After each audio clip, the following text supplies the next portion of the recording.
Chapter 493. The Bone Sage's Death. Han Li's expression became unsightly. The web of lightning around Han Li had stopped the gray flames for the time being, but it appeared as if there was nothing that the flames couldn't burn. The lightning had already been set aflame, transforming the web of lightning into a cage of gray flame, trapping Han Li within. Now he couldn't even escape if he wanted to. But what worried Han Li even more was that as the gray flames burned away at the net of golden lightning, he could slowly feel the lightning contained inside his body slowly withering away. The decaying nature of the flames gave the sacred azure flames an overwhelming advantage. The Bone Sage deeply sighed in relief and smiled.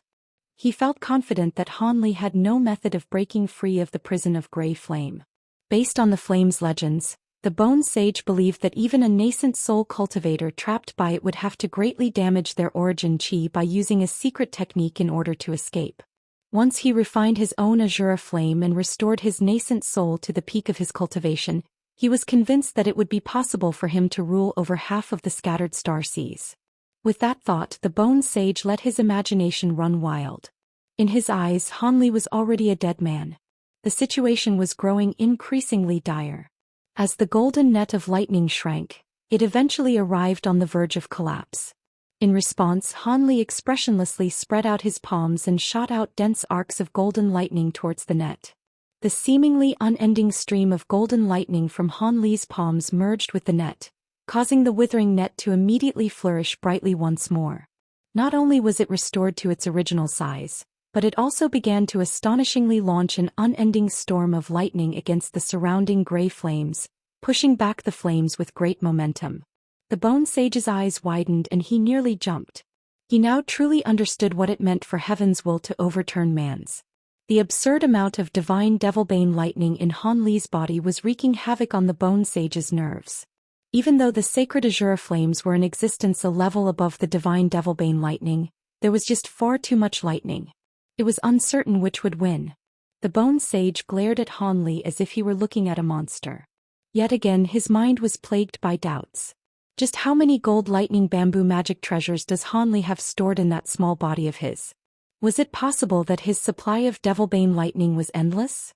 Just as that thought entered his mind, the Bone Sage fiercely bit down on the tip of his tongue. With sharp pain and the taste of blood, he managed to regain clarity of mind. He lightly shook his head and dismissed such absurd thoughts. Endless amounts of devilbane lightning? That was obviously impossible. He was merely unsure about the quantity of Han Li's lightning. However, the Bone Sage was convinced that with few more bursts of lightning, Han Li was certain to run dry. When that happened, he would be able to easily kill Han Li and take his many gold lightning bamboo magic treasures for himself. With that thought, the Bone Sage roused his spirits and fiercely gazed at Han Li with newfound greed, raising his orb of light above his head. Earlier, the Bone Sage had only refined less than half of his celestial ice flames into azure flames in order to reduce the odds of backlash. But it appeared that this wouldn't be enough to kill Han Li, as he still had devilbane lightning in reserve. In order to kill Han Li in one move, he would have to refine all of his remaining celestial ice flames. He then nodded his head in approval of his thoughts and formed an incantation gesture once more. The orb of light quickly rotated, glowing once more with dazzling brilliance. When Han Li saw this, his heart broke out into a chill. It was as the Bone Sage had anticipated. Han Li's continuous use of the devilbane lightning had left it on the verge of being exhausted after having dealt with the Bone Sage's celestial ice and sacred azure flames. Having seen the Bone Sage about to launch another attack with his sacred azure flames, Han Li pondered whether or not his remaining devilbane lightning would be enough to break himself free. His only option was to break through the cage of flames and flee. After all, no matter how mighty the sacred azure flames were, their power meant nothing if it couldn't connect. With that thought, Han Li came to a decision. He released the remaining devilbane lightning in a single instantaneous burst, shooting out 2 arm-thick bolts of lightning from his hands into the net. The gold net of lightning rapidly swayed with muffled rolls of thunder before exploding in a burst of golden brilliance. Countless arcs of golden lightning pushed back the few remaining gray flames far away. At that moment, Han Li's body flickered several times and reappeared about 10 meters away. During that moment, Han Li was filled with apprehension. He feared that if he wasn't careful, he would make contact with a sliver of gray flame, something that would prove to be absolutely deadly. But now that he had made it past the barrier of sacred azure flames, he used his cloak without the hesitation. With a flash of blood-red light he started to float off the ground. He had already decided to shoot straight towards the stone stairs and have his clouds-warm bamboo swords break through the barrier, allowing him to make a clean escape. The Bone Sage guessed what Han Li intended and immediately grew anxious. He immediately surged his magic power into the light orb and quickened its transformation. With a huge rumble, the entire light orb was set alight with gray flame as if it were made completely out of sacred azure flames. But strangely, the center of the orb still had a small ball of blue light. It continuously flickered, appearing quite unstable. The Bone Sage was initially surprised when he saw this, but he didn't take it very seriously. As his current magic power wasn't much, it wasn't particularly alarming if the transformation was incomplete. He was currently focused on Han Li's imminent escape. Nothing he could say would stop him now. The Bone Sage lightly beckoned to the orb of gray flames. The orb of flames lightly trembled several times and started to follow his orders to attack. But a sudden transformation had occurred. The remnant of blue light inside the orb suddenly flickered several times before it ruptured from the center of the orb. The orb suddenly became uneven and distorted, releasing a faint but shrieking whistle from it. The Bone Sage was greatly frightened and hastily attempted to control the orb's distortions. He had long since forgotten that the sacred azure flames wasn't something that he had truly refined. He was only able to manipulate it through the aid of external forces. Now, having encountered the disturbance of its core rupturing, the flame orb was completely unstable and had gone frantically out of control. His meager magic power didn't have the slightest effect in controlling it. As his head was lined with sweat, the flame orb suddenly dissolved into the colors of white, green, and black, and ruptured above the Bone Sage's head, releasing countless embers of gray flame. The Bone Sage's expression turned bloodlessly pale. He hastily started to turn his body without a thought, forming a vortex of black and green ghost chi towards the embers in an attempt to restrain them. In the following instant, an arrow-like bolt of black lightning shot towards the ruptured orb in an attempt to save the Bone Sage's life. Although the vortex of ghost chi appeared overbearing, they melted away into nothingness upon touching the embers of gray flame to no effect. While the embers did not fall at a fast speed, they were widely spread out over a great distance and drifted from place to place. But he should still be able to run from them if just barely. When Han Li witnessed this reversal, he immediately changed his mind. He made use of the opportunity to shoot out 10 streaks of azure essence swordlight from his fingertips and blocked the Bone Sage's path of escape. The Bone Sage inwardly cursed with alarm and fury. He was too preoccupied at that moment to dodge. He could only cross his arms in front of him with gritted teeth and emit a thin layer of green chi before charging forwards. Just before a streak of azure light struck him, he shot out a black streak of light from his mouth, his magic treasure, the gold lightning bamboo arrow. After striking the 5th streak of azure light, it was knocked to the side. As for the rest of the sword streaks, the Bone Sage directly received them with his arms. 5 muffled explosions sounded out. The Bone Sage had clearly underestimated the might of Han Li's azure essence swordlight. Although he managed to repel the first 4 streaks of azure swordlight, the last strike had broken through his green chi and struck his true body, pushing him back by several steps. In that moment, the Bone Sage's mind froze in terror. With a face full of panic, he hastily reached to take something out from his robes. But before that happened, a minuscule faint ember of gray flame had landed on his shoulder. Whoosh! Gray flame wildly ignited. Without even the slightest scream, the Bone Sage's body succumbed to the flames, leaving nothing but drifting ash behind. Chapter 494.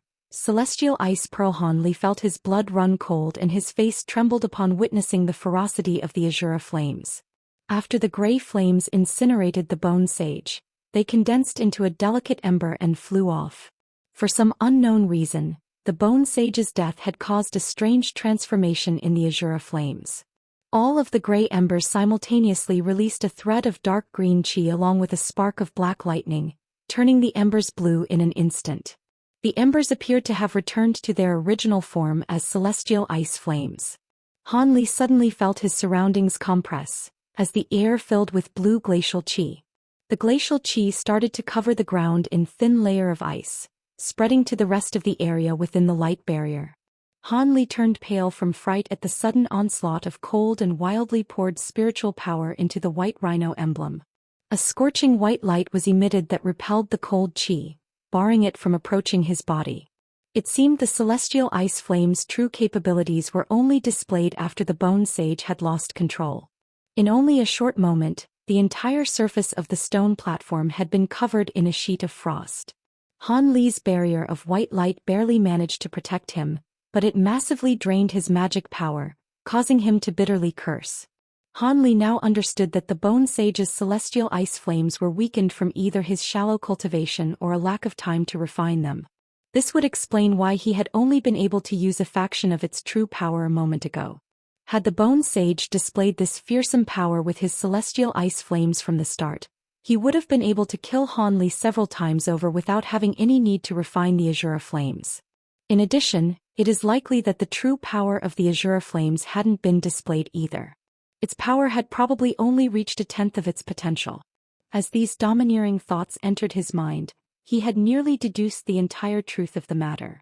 Regardless, he wasn't about to let himself to foolishly meet his end by the masterless celestial ice flames after having put so much effort into eliminating the bone sage.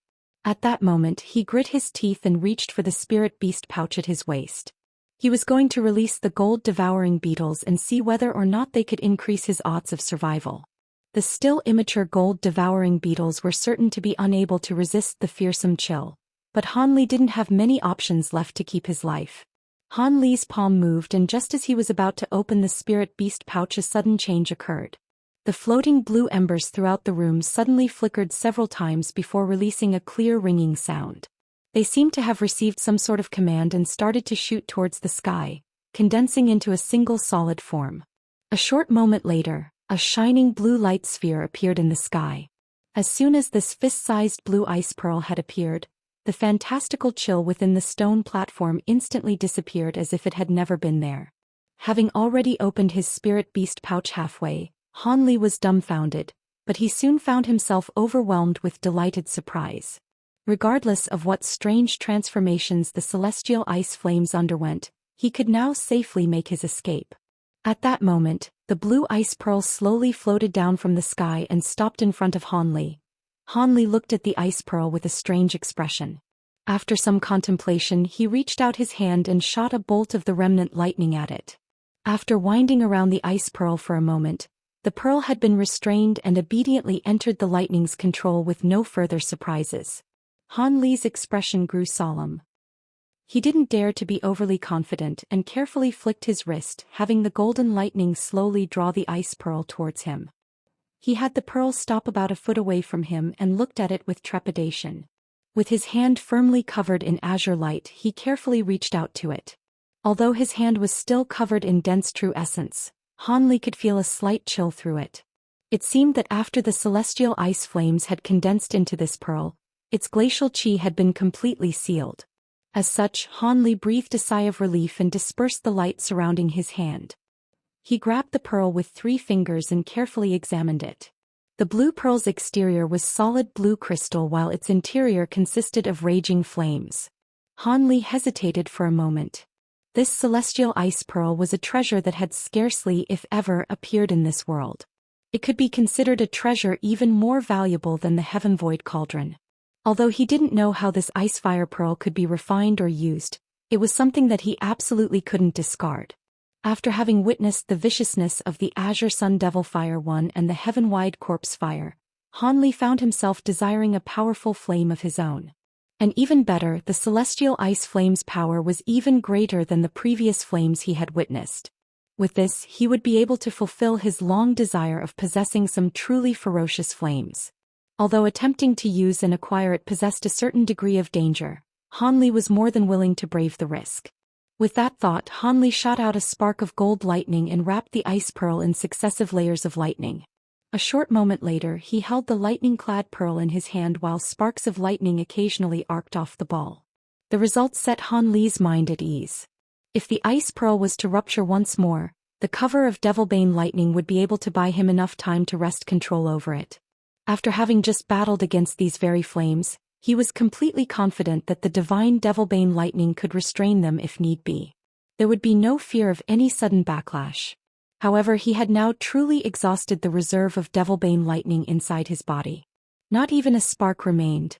However, Hanli couldn't bring himself to care as he put the pearl inside a square jade box and properly placed it away. At that moment, Hanli finally had the chance to take a breath and make a quick flight to the altar. He placed his over-exhausted blood jade spider into his spirit beast pouch. As for the refined spider corpse, it had long stopped moving. Hanli couldn't help but stop when he arrived at where the bone sage perished. With an astonished expression, he waved his hand. An item that faintly shone with white light flew into his hand from within the ashes. It turned out to be a flawless white gem that was several inches long. After sizing it up for a moment, he recognized it to be the bone sage's rib bone. Hanli was quite amazed to find that it had been completely unharmed by the sacred Azura flames. When he had first seen it inside the bone sage's prison, the rib bone had contained the map of Heaven Void Hull. Could it be that the rib bone holds other items as well? After some further thought, Hanli placed it into his storage pouch. Now was not the time to examine his spoils, as his escape and survival were the far more urgent matters at hand. Just as Hanli flew towards the steps, he unexpectedly found a dormant emerald green arrow on the ground. Hanli frowned and waved his hand, sweeping the treasure into his grasp with a streak of azure light. After a casual inspection, Hanli placed the arrow into his bag, but a strange ringing then unexpectedly sounded out from within his spirit beast pouch. Hanli's heart stirred and he couldn't help but be surprised. After frowning with some deliberation, he suddenly slapped his storage pouch. A streak of light circled around him before revealing itself to be the soul-devouring weeping soul beast. Hanli opened his mouth and spat out the gray pearl used to control it, the weeping soul pearl. Hanli had found the circumstances from when Yuan Yao handed this beast over to him to be quite strange. As a result, he hadn't refined the control pearl. However, it was still an easy matter to erase her lingering spiritual sense from the pearl and exert control over the weeping soul beast. As he held onto the weeping soul pearl, he stared at the small emerald green arrow and suddenly opened his mouth. An azure ball of core flame enveloped the arrow and started to slowly refine it. At first the arrow didn't reveal the slightest reaction, as if it were truly dead. A cold glint then flashed through Hanli's eyes. After licking his lips, he threw the arrow into the air and gave the weeping soul beast a command. The beast suddenly snorted and shot out a yellow mist, enveloping the small arrow. The small arrow had originally stayed still, but upon seeing the yellow mist, it flashed with green light several times, enveloping itself in a streak of green radiance accompanied by a sharp whistle. The arrow then shot directly towards the stone stairs as if it were terrified by the yellow mist. 1. First and only appearance in Chapter 266. Chapter 495. Mysterious scroll painting. Hanli had already been prepared for the arrow to attempt to escape. Within the arrow's first few meters of flight, Hanli shot out an azure sword streak that intercepted it, causing it to tumble. In that opening, the weeping soul beast wrapped the small arrow in a yellow radiance, causing the magic treasure to incessantly flash. The arrow dashed back and forth within the cage of light as if wanting to escape, but the yellow light appeared immensely more powerful than it. No matter how much the arrow struggled, it was unable to escape. This was to be expected of the beast that was known to be the bane of all ghosts. As the small arrow's resistance grew weaker, yellow threads shot out from the cage of light and tightly bound the small arrow in an instant. The yellow threads then grew taut and dragged out a ball of green light from within the small arrow. The green light was ensnared by many yellow threads and incessantly transformed into all sorts of animals and insects, as well as fluctuating in size in its attempt to break free. Despite its efforts, it was unable to escape from the yellow threads and was gradually drawn closer and closer to the weeping soul beast's nose. At that moment, the green light grew panicked and transformed into the face of an old man. The light loudly pleaded towards Hanli, "Young friend Han, I beg you to let me go. So long as you spare my life, I will willingly serve you for the rest of my life. The number of strange and secret techniques I know are countless, and I am willing to give you all of them. Moreover, doesn't young friend Han wish to learn the entirety of the profound Yin arts? I didn't even teach the last few layers to my traitorous disciple Zenith Yin. Doesn't fellow Taoist Han also wish to know about the wonders of profound soul demonification? Although my own estate had been seized by Zenith Een, I still have many secret cave dwellings, each containing their own hidden treasures. This old servant is willing to fully devote himself to you. The more the ghostly face spoke, the quicker the words came out and the more panicked it appeared. He even took the initiative to offer to become a servant because at that moment, he was only about a foot away from the weeping soul beast's nose. If he were to truly be absorbed by the beast, even if his soul were more tenacious, he would never be able to escape. Despite having a will far more staunch and unwavering than others, Han Li's heart thumped upon hearing the Bone Sage's offers, and his face revealed a trace of hesitation. Perhaps due to having seen Han Li's hesitation, the ghost revealed his greatest trump card with a low roar. Even if fellow Taoist Han doesn't want those things, don't you want to know the weaknesses of Zenith Yin's cultivation arts? And how about removing the tracing mark he placed on your body? Han Li's gaze flickered several times and his expression continuously shifted. He sighed and lightly waved his hand, causing the radiance encasing the Bone Sage to grow still, preventing him from continuing towards the weeping soul beast's nose.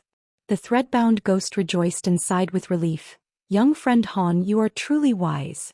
By sparing this old man, the ghost face forced a smile and intended to ingratiate himself to Han Li.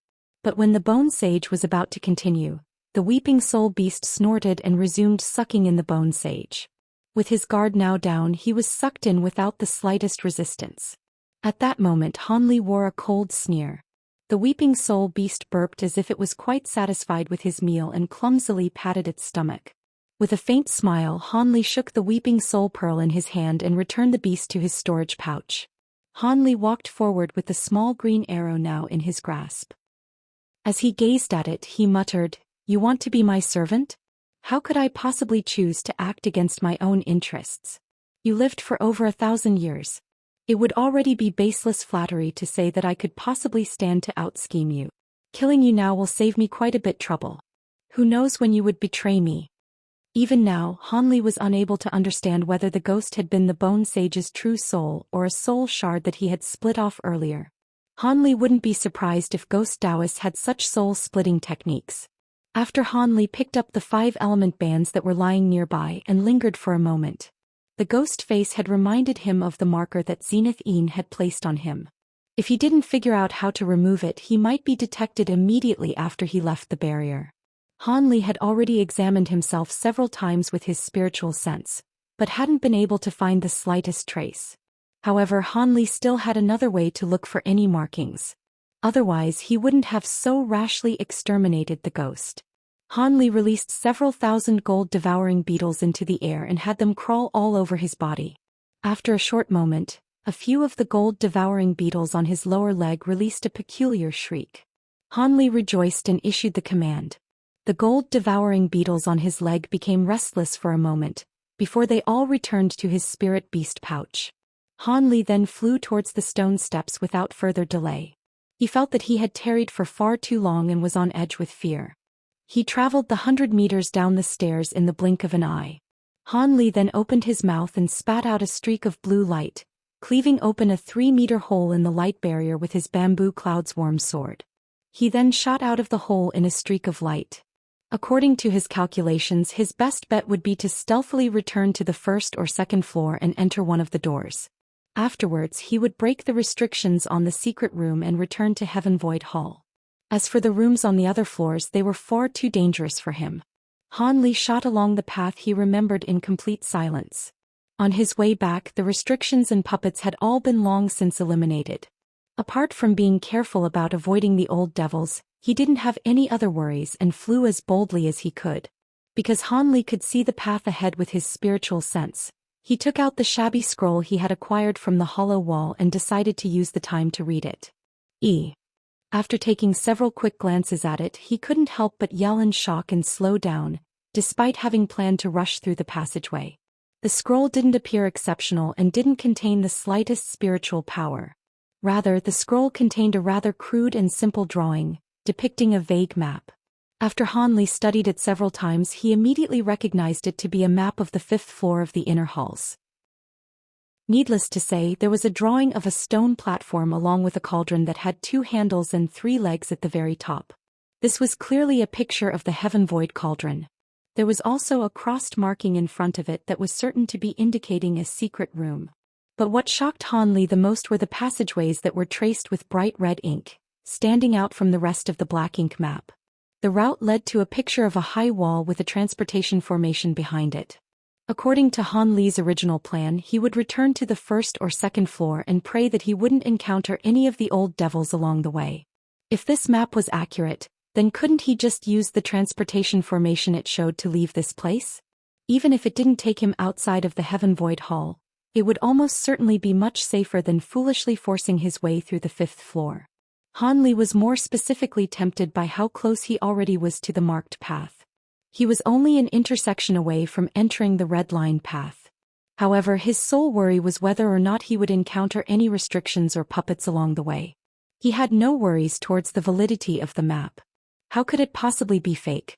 Not only was it hidden behind a hollow wall, but it seemed to be as old as the Heaven Void Hall itself. Who would spend so much effort just to play a joke? After an extended period of indecision, Han Li arrived at the intersection. He continuously glanced around as he was still unsure of what path to take. Whatever.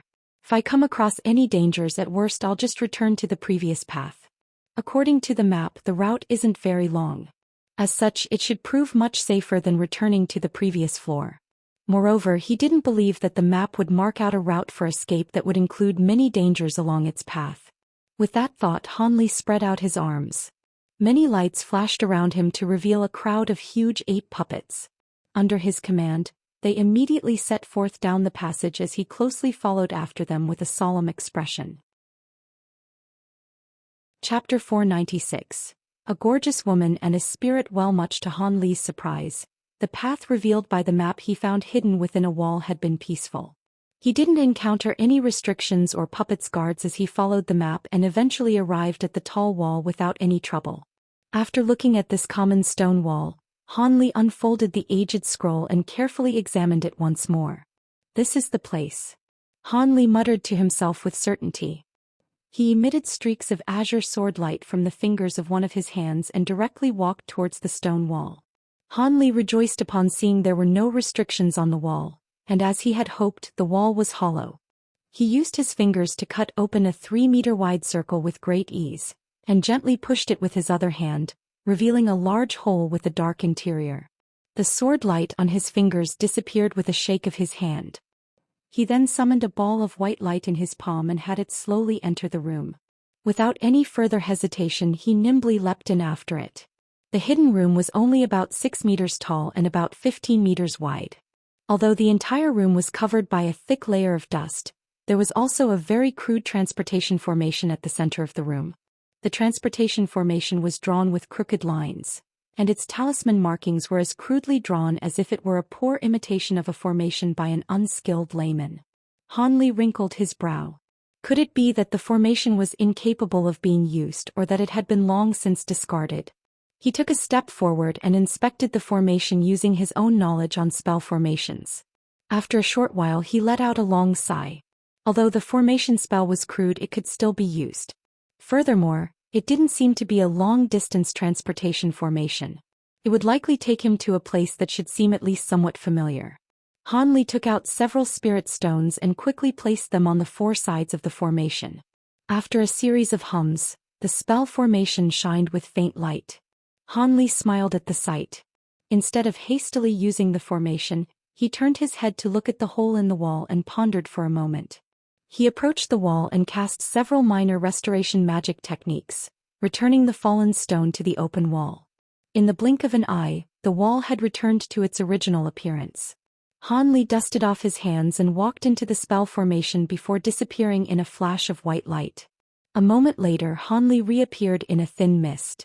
The mist was warm and carried a floral scent.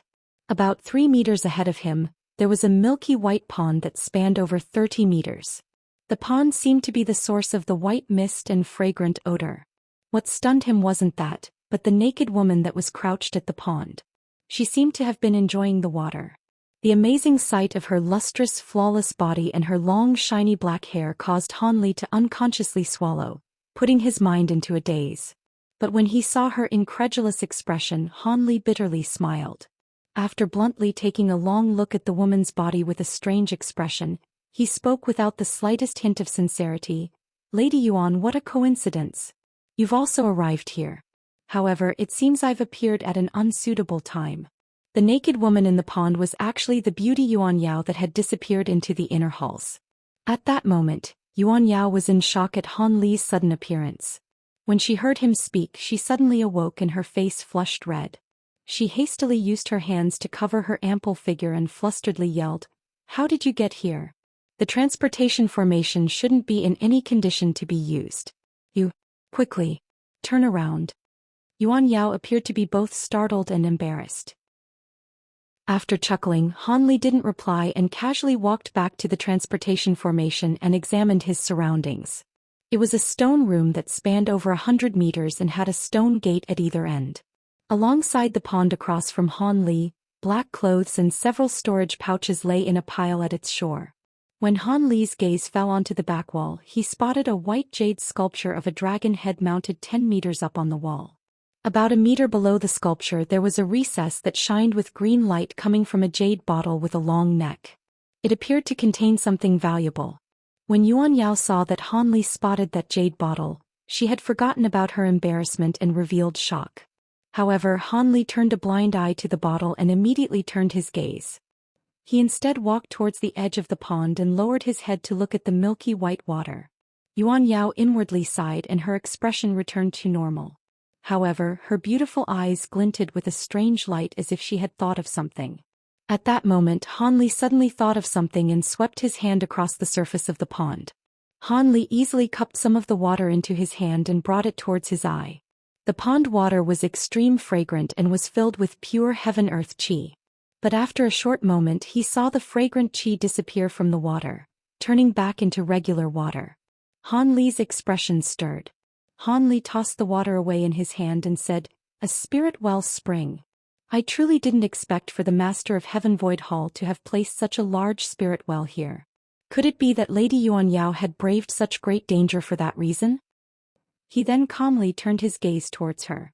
At that moment Yuan Yao had recovered her calm, but when she saw Han Li sweep his gaze past her bare shoulders, she couldn't help but lower her body and angrily reply, "Humph. Is that how fellow Taoist Han speaks to a woman?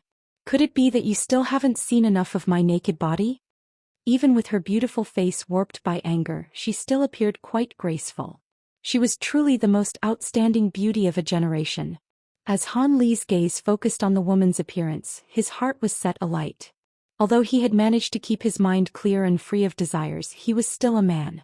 Despite being uninterested in forcing any disgraceful and unbecoming acts, he couldn't help but feast his eyes on the beautiful scene before him, and found himself wanting to make fun of her words. As Han Li sat at the edge of the water, he took off his boots and boldly stepped into the water. He leisurely teased, "If Lady Yuan wishes to wear clothes, please don't hesitate. I won't stop you in the slightest. However, if there is an opportunity to see such an amazing beauty, please don't expect me to act as a cultured gentleman. As such, I will be taking a look." With that said, Han Li smilingly stared at the blushing woman with chin in hand. Yuan Yao's face was scarlet. She thought to say something, but with a roll of her eyes, her beautiful face immediately returned to normal. With a charming smile, she chuckled and said, "Hee, I had believed fellow Taoist to be an uncultured brute without any understanding towards the fairer sex. I hadn't expected fellow Taoist Han to understand such charms. As a great kindness, I will allow you to enjoy the sight of this young woman's body for a moment. However, the sight of a naked body can't be considered much to us cultivators. Therefore I will be coming out to put on some clothes." With that said, she shyly raised her hand from the water and lightly brushed her hair. She then seductively smiled at Han Li, revealing an amorous allure from her flawless beauty. Han Li's mind grew blank as if he had been captivated by her. In that instant, Yuan Yao gracefully struck the water, causing a curtain of white mist to emerge in front of her, blocking her entirely from Han Li's sight. She took that opportunity to fly out of the water and shoot straight towards her clothes and items. A cloud of black qi then emerged from her body, blocking her once more from sight. Once the black qi disappeared, Yuan Yao was revealed to be fully dressed as she gently floated to the ground. At some unknown time, the long jade bottle from underneath the statue had disappeared. Chapter 497. Myriad-year spirit milk and soul-nurturing tree. The screen of white mist thinned and Han Li looked at the woman with restored calm. Han Li muttered, "It is truly a pity that I can no longer enjoy such a view."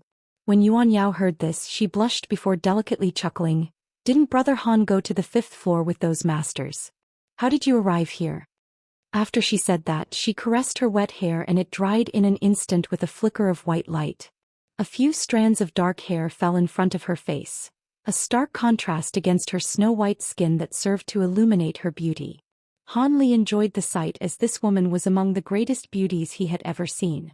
Each and every one of her movements were enough to ensnare any man. After taking several glances at her graceful appearance, he calmly said, "I merely triggered a restriction and ended up teleporting here. I wish to ask for guidance from Lady Yuan. What is this place?" Triggered a restriction? Yuan Yao's eyes shifted and she wore a mysterious smile. It was clear she didn't believe Han Li, but Han Li paid her doubt no mind. He merely chuckled and indifferently stared at her in silence. Yuan Yao's face slightly reddened. This pest Han Li was truly giving her a headache, as she was keenly aware of her inability to deal with him. Not only had she witnessed the fearsomeness of Han Li's insects, but even the charming techniques of an expert such as herself had little effect against him.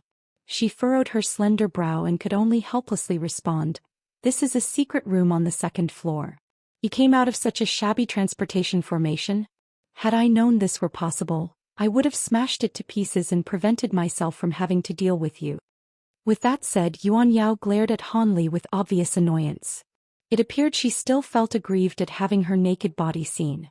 Han Li remained completely unperturbed as if he hadn't heard her. Instead, he lazily stretched his back and emerged from the water before putting his shoes back on. In the short time he had spent in the water, he had restored a portion of his magic power. Although he wished to spend more time there, he felt it would be in his best interest to leave Heaven Void Hall as soon as possible. As a result, Han Li no longer paid any attention to Yuan Yao and walked towards the south exit of the room. When he arrived at the exit, he saw a mess. There was a large stone room with a completely fragmented puppet lying on the ground, surrounded by holes. It was clear that Yuan Yao had fought a bitter battle here. There was a gate on the other side of the room. A familiar white light sparkled from it, appearing to be exactly the same as the other gates from the inner halls. Han Li hesitated for a moment before walking towards it. After looking at it for a moment, he took out his Heaven Void map fragment and poured spiritual power into it before slapping it onto the door. As a result, the door flickered with white light but did nothing else. Han Li sighed. As expected, using the map fragment to leave wasn't possible. He wondered whether or not he possessed the skill to break open the restriction. As he was unable to come up with a solution, he started heading towards the north exit. Yuan Yao's gaze fell upon Han Li. After a moment of thought, she coldly said, "What are you doing? That gate has a formidable formation spell. It isn't something that an ordinary cultivator can destroy. Could it be you wish to break it and seize the treasure within?" Just as Han Li arrived at the other exit, without turning his head, he asked, "I wish to leave Heaven Void Hall. Does fellow Taoist Yuan have a better method?" Yuan Yao's eyes brightly flickered in thought before a peculiar expression appeared on her face. "None. However, this young woman fancies the treasure here. Would fellow Taoist Han be interested in going treasure hunting with me?" As he stared at the colorful mist surrounding the exit, he bluntly said, "Hunt treasure? It seems fellow Taoist Yuan has already spent some time here. If you are truly able to break through the restrictions here, then wouldn't you have done so earlier?" Yuan Yao blushed, but her expression soon grew serious as she adopted a stubborn attitude. "I've already spent the day researching it. In about 4 days I will be certain to break through the formation." When Han Li heard this, he turned around with astonishment and looked at the woman with narrowed eyes. Yuan Yao felt restless. After some time she eventually conceded, "Fine. I'll admit that if I were to attempt to break the formation spell alone, it is possible that the Heaven Void Hall would close before I succeeded. However, if fellow Taoist Han were to aid me, it would take far less time." Han Li silently stood in place without a change of expression and waited for her to continue, confident that the beauty still had more to say. As Yuan Yao stared at Han Li, she slowly said, However, before the formation is broken, this young woman would like to reach an agreement with you. What agreement? Tell me. Han Li crossed his arms and attentively gazed at her. So long as Brother Han is willing to renounce the treasure inside, I will be willing to compensate you. Compensate? Han Li remained expressionless as he continued to watch her. Yuan Yao revealed hesitation.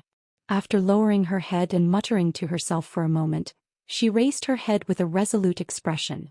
She solemnly said, I am willing to hand over a bit of myriad-year spirit milk as compensation. What does Brother Han think? Han Li's expression stirred. Myriad-year spirit milk? Legend says that only a small mouthful would be able to restore one's magic power in an instant. It is said that even 10,000 spirit stones cannot buy even a single drop of it. That spirit milk? Yuan Yao stared at Han Li with bright eyes and slowly said, That's right. Since I trust you, I've taken the risk to tell you. There is no way that Brother Han would kill this young lady over treasure, yes? After traveling together with Han Li through the ghost mist and the paths of fire and ice, Yuan Yao recognized that while Han Li wasn't an upright gentleman, neither was he a ruthless and vicious wretch. Of course, if she possessed any other treasures that could entice Han Li, she would have mentioned them instead. Although she thought it wasn't likely for Han Li to attack her, her hands still casually fell to the storage pouches at her waist.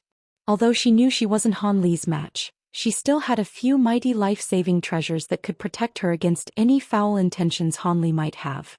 This was precisely why she had dared to mention the spirit milk in the first place. Han Li rubbed his nose and remained silent. Then he turned his head towards the dragon head statue with a contemplative expression. Yuan Yao's tone turned soft as she said, It seems Brother Han has figured it out. My myriad-year spirit milk was something that had been accumulated in the spirit spring for over 10,000 years. But with this, fellow Taoist Han should know that I am not deceiving him. Han Li calmly nodded his head. That's right. With such a large spirit spring being so cleverly hidden, it's reasonable that a bit of spirit milk was produced. Yuan Yao's expression blossomed and her eyes brightly shined. So what does fellow Taoist Han think? Han Li looked at Yuan Yao with a chilling ice-cold gaze and asked, Could young lady Yuan tell me what treasure is concealed within? Since fellow Taoist Yuan is so willing to pay me such an exorbitant price, then the treasure must be worth even more. When Yuan Yao saw Han Li's expression for some unknown reason, she felt a chill run down her spine and she began to panic. Brother Han is quite funny. This is the first time this young woman has been here, so how could I know what lies inside? Brother Han is quite suspicious. Fine. I'll tell the truth. I know what the treasure inside is. Although its value isn't below the myriad-year spirit milk, it is far more important to me. That is why I was willing to give the spirit milk to you. The treasure is an unrefined soul-nurturing tree. Yuan Yao had initially attempted to play it off as a joke, but when she saw Han Li's gaze grow colder, she hastily revealed the truth. For some unknown reason, she felt trepidation and fear at the thought of their relations turning hostile. Han Li was stunned for quite some time before asking in amazement, One of the 3 divine woods capable of being worn on the body and nourishing the primal spirit to slowly strengthen one's spiritual sense? After some thought, her expression sank and she softly said, That's the one. However, I am not interested in the soul-nurturing effects, but rather its ability to preserve and house one's soul, preventing their spiritual sense from scattering. Spirit-nurturing wood and myriad-year spirit milk. Han Li stared at the ceiling as he muttered to himself. Chapter 498. Distinguishing the truth. Han Li turned towards Yuan Yao and leisurely said, So that's why there was a spirit spring placed here. It was to nourish the tree. I do desire the myriad-year spirit milk, but the soul-nourishing tree is also quite interesting. Upon hearing that, Yuan Yao's expression instantly became ice-cold. Relax. Having so many years of rich nourishment, the tree can't be small. And I only want a portion of its roots. I won't fight over the trunk, the most important part of the tree. Yuan Yao's expression softened, but her eyes contained a trace of doubt. You only want the roots? Han Li said with a blank expression, Naturally, I also want the myriad-year spirit milk that you offered to me earlier as well. Yuan Yao's eyes slightly shifted as she made her own conclusions about Han Li's intentions. She sweetly chuckled. Hee. Brother Han is quite shrewd. The soul-nourishing tree's roots will certainly fetch a high price from many sections. Regardless, I will agree to those terms. Even with this, she was still relieved. Han Li smiled and offered no further explanation. Yuan Yao chuckled. Let us start on breaking through the formation. I'll give fellow Taoist Han an explanation of what I've learned about the formation spell. It seemed as though she was in even more of a hurry than Han Li. Before we start, I must ask whether or not Lady Yuan plans on taking the spirit spring. Han Li pointed to the pond with a mysterious smile. Yuan Yao coquettishly said, Is Brother Han joking? This spirit spring has been bonded with the entire inner halls by the master of Heaven Void Hall using profound restrictions.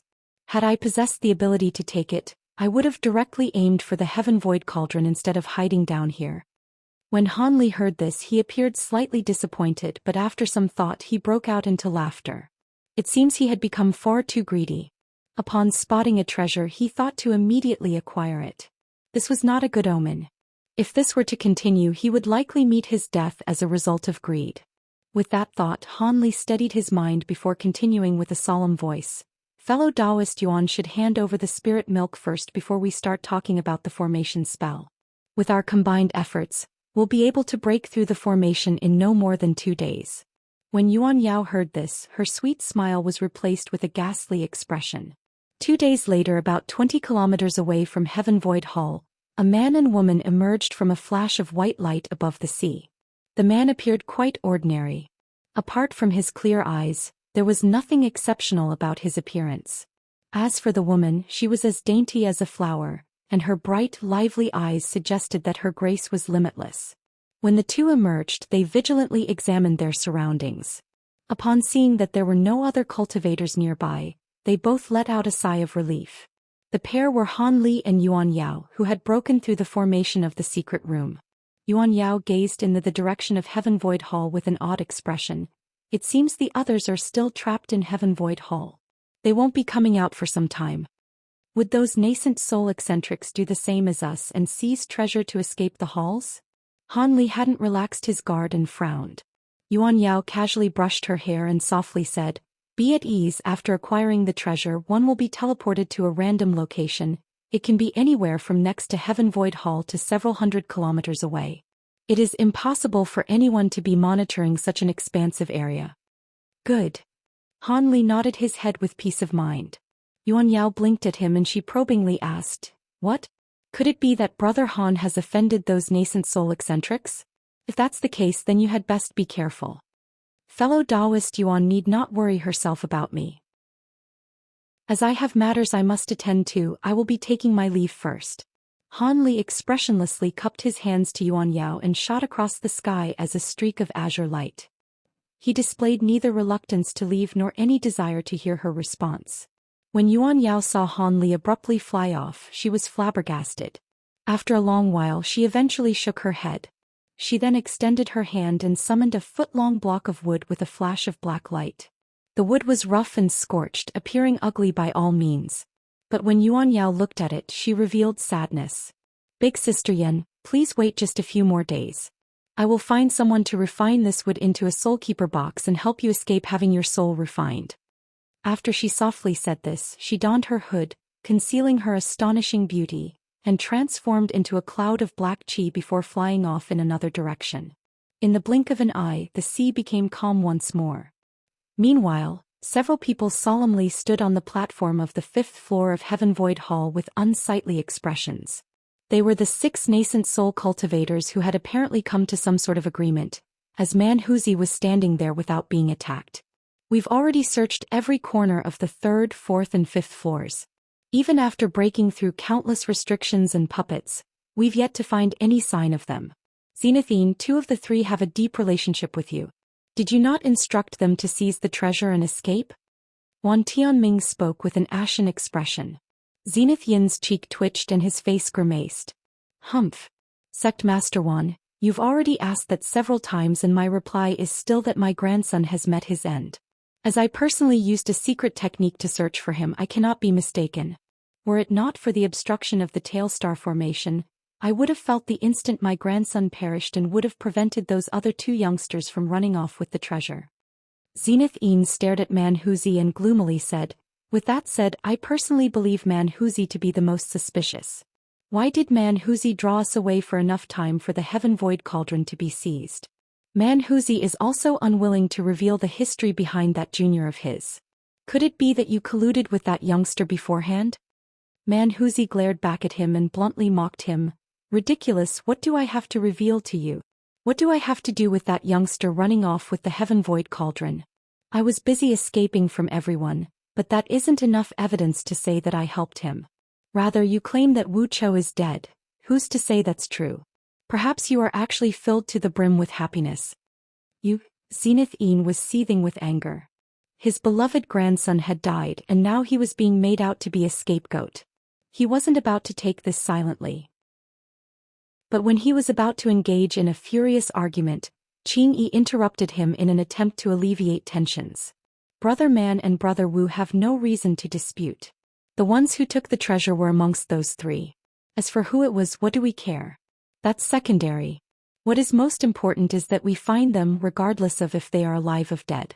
As of now, we've already set up a formation at the entrance to the third floor, preventing them from escaping. Breaking into any of the secret rooms above the second floor is an impossibility for them.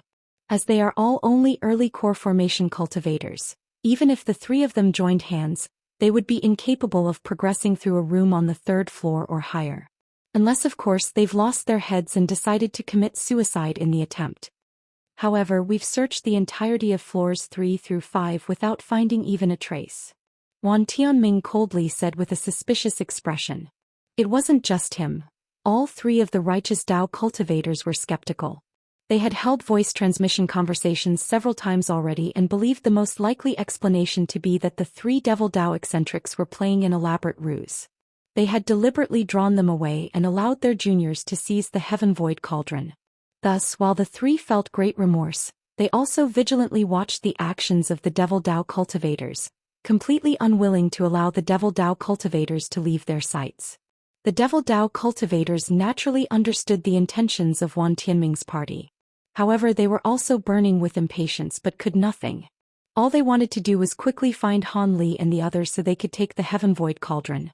As the nascent soul cultivators were bitterly feuding in the inner halls, the core formation cultivators had already taken advantage of the chaos to escape with the treasure. If this news were to spread, they would become laughingstocks. Furthermore, how could they allow the Heaven Void Cauldron to fall into the hands of Han Li and the others? Manhuzi was also at a loss as the Bone Sage wasn't acting in accordance with their earlier agreement. Could it be that he truly had fled with the cauldron? Were it a common core formation cultivator, it'd be impossible for them to break through the restrictions of a third-floor secret room. However, if we're the renegade ghost Dao cultivator the Bone Sage, it would be possible. Although suspicions began to spring into his mind, Manhuzi didn't betray any of this in the slightest. But because he felt the need to muddy the waters to distance himself from this matter, he said with a cold tone, "Do you think it could be that the Star Palace elders still haven't left and had actually remained hidden nearby? When they saw us run out, they could have taken the chance to slay the three core formation cultivators and acquire the Heaven Void Cauldron." When they heard Manhuzi, they each looked at one another in dismay and then displayed pensive expressions. Chapter 499. Wolf Artifact Spirit. As Han Li continued to fly far away from Yuan Yao, he felt an impatient urge to take out the Heaven Void Cauldron and examine the contents. Shortly after giving in to this urge, Han Li felt like spitting blood. No matter what methods he used, the cauldron lid wouldn't open in the slightest. Regardless of whether he wildly poured magic power into the cauldron, or struck the cauldron with his magic treasure out of frustration, the only response would be a flicker of blue light. Han Li eventually managed to momentarily calm down and consider his situation. Apart from being able to shrink and enlarge the Heaven Void Cauldron at will, there wasn't anything he could do with it. Having determined this, Han Li vented his frustrations in the barren seas for a long while. The target of his groundless insults was naturally the Master of Heaven Void Hall. It was clear that the Master of Heaven Void Hall was a strange individual. It wasn't that a nascent soul cultivation was needed, but rather that a trick needed to be used to open the cauldron. It wasn't as simple as pouring spiritual power into the cauldron. Could it be that opening it had something to do with the celestial ice flames that had surrounded it? With his mind clouded by emotion, Han Li could only make some muddled guesses. But after some further thought, it seemed rather normal that the top-ranked secret treasure in the scattered star seas would require some sort of trick. After only a short moment, he was able to discover two of the ancient treasure's remarkable abilities. Its simplest ability was activated by pouring spiritual power into it, producing a red and yellow barrier around the user's body. He had personally witnessed its power inside Heaven Void Hall when he saw it block Lei Mancini's grasp without the slightest harm done to it. Its defensive capabilities were clearly immense. Its other ability required Han Li to silently mutter an ancient incantation to the scepter.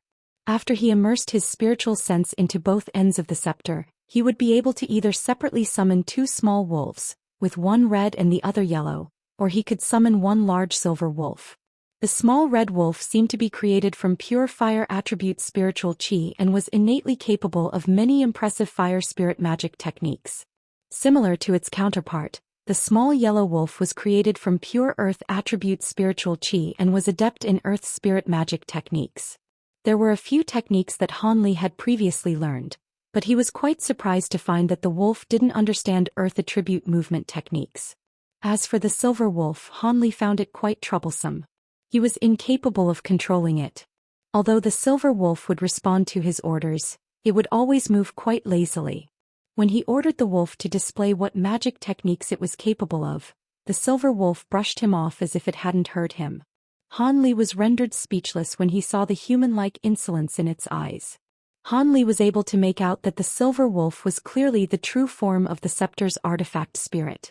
As for the silver wolf's stubborn disobedience, Han Li could only guess that it was likely due to him having yet to completely refine the scepter. However, Han Li had clearly remembered the astonishment that the Bone Sage had revealed upon seeing it. He had even released his gold lightning bamboo arrow in the presence of Zenith Een for it.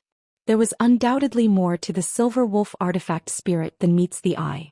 As a result, Han Li put away the jade scepter without the slightest discouragement, and decided to take a look at the other treasures he had gained in Heaven Void Hall. There were the many treasures that the old devils had given him. The white rhino emblem, the glacial ice pearl, the royal scale plate, and so on. Although he had found nothing wrong with them after further inspection, he didn't dare to continue wearing them and placed them all in his storage pouch, apart from the royal scale plate. Han Li was unwilling to forego its extraordinary defensive abilities and decided to have it remain on his body. As for the puppet fragments, the half bottle of myriad year spirit milk, and the half-finger-long root of the soul nurturing tree, Han Li also examined them. As he rummaged through his new gains, Han Li had unintentionally found a few small rainbow beads. This had surprised him, but he soon remembered where they had come from. When he had first discovered the transportation formation at the Heavenly South region, he melted the rainbow skeleton, producing these rainbow beads as a result. With the blood jade spiders nearby the skeleton, it seemed that the skeleton had belonged to the Bone Sage's other treasonous disciple, Zenith Brilliance. However, Han Li still felt quite confused on why the skeleton was rainbow and what relation it had with the Emperor View. But as he gazed at the beads, Han Li was reminded of the Heaven Mend pills that had flown out of the Heaven Void Cauldron. However, those pills were much larger and also shined with a far brighter light. Han Li gazed at the beads in his hand and muttered to himself for a moment before putting them away with a solemn expression. Afterwards, Han Li verified his direction and donned his blood-red cloak before shooting off full speed ahead. He tore through the sky towards Heavenly Star City as a red shooting star. Although he lost a large quantity of spiritual power by doing this, it was several times faster than the speed of a common core formation cultivator. Currently, he wanted to return to his cave residence as soon as possible, preferably before the other cultivators even left Heaven Void Hall. It would have been possible for him to abandon the residence were it not for the meticulously raised gold-devouring beetles he had left behind. He was unwilling to allow those insects to fall into the hands of some future excavator. Perhaps the plunderer would also possess a secret technique to hasten their maturation as well. Besides, he had already decided to immediately renounce his cave residence after returning to Heavenly Star City, and use the city's transportation formations to teleport him to the outer star seas. This way he could both acquire more demon cores and avoid any of the attention he had attracted during his time in Heaven Void Hall, allowing him to break through the early core formation stage as soon as possible. After Han Li lost a majority of his magic power, he stopped using his cloak and switched to his normal method of flight as he held a mid-grade spirit stone to slowly recover his magic power. When his magic power was just about restored, he resumed his use of the blood-red cape and hurriedly tore through the sky. In this manner, Han Li was able to travel a distance that would have normally taken him half a month in the span of a few short days. On the way, Han Li had encountered a few cultivators, but they were only at the foundation establishment stage or lower. He was disinclined to pay them any notice and hurriedly shot past them. When they saw the speed of Han Li's streak of light, they naturally knew that he was a core formation expert and didn't dare to bother him. But as Han Li drew closer to Heavenly Star City, he began to encounter cultivators at greater frequency, even spotting groups that could be considered an army. After a month had gone by, Han Li finally encountered his first core formation cultivator. When this cultivator saw Han Li, he vigilantly avoided him and clearly didn't have any intention of talking with him. This was completely understandable. But when he saw two more core formation cultivators act in the same way, Han Li felt that something was amiss. Could it be that a significant event had occurred while he was in the Heaven Void Hall? When this thought emerged, Han Li grew worried as he hurried along his way. One day, when Han Li was slowly flying across the sea with a spirit stone in hand, he spotted a group of about 8 cultivators flying nearby. They were all at Foundation establishment and seemed to belong to some local power. Han Li wordlessly flew towards them as a streak of azure light. Han Li didn't conceal himself, allowing the group of cultivators to see him approach. They raised an uproar, but the old man in charge berated them, causing them to stay still. Although the old man in charge had fully whitened hair, he was quite intelligent. Without waiting for Han Li to draw close, he took the initiative to respectfully salute him and asked, "What can these juniors help senior with?" His mannerisms didn't hold the slightest flaw. The azure light faded away before them to reveal Han Li. He indifferently swept his gaze past them and calmly asked, "What sect do you belong to and where are you headed?" The old man solemnly replied, "These juniors belong to the Three Immortals sect.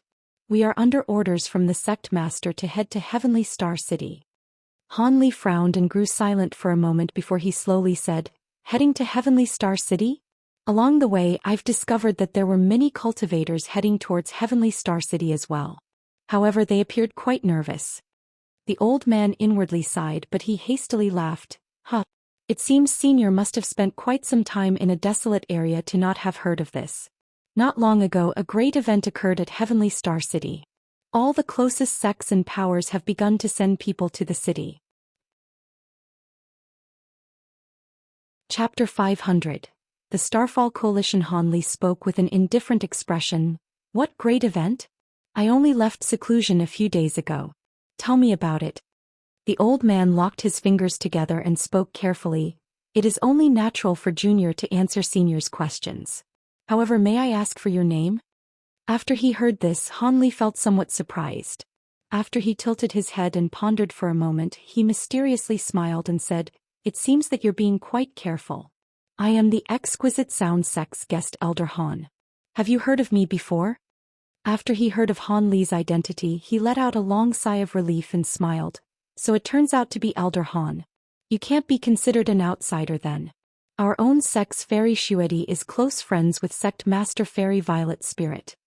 Han Li was surprised at his claim that they were on the same side and couldn't help but laugh. Han Li's laugh caused the old man to grow somewhat uneasy. "Did I say something wrong?" The old man thought apprehensively. Han Li's smile disappeared.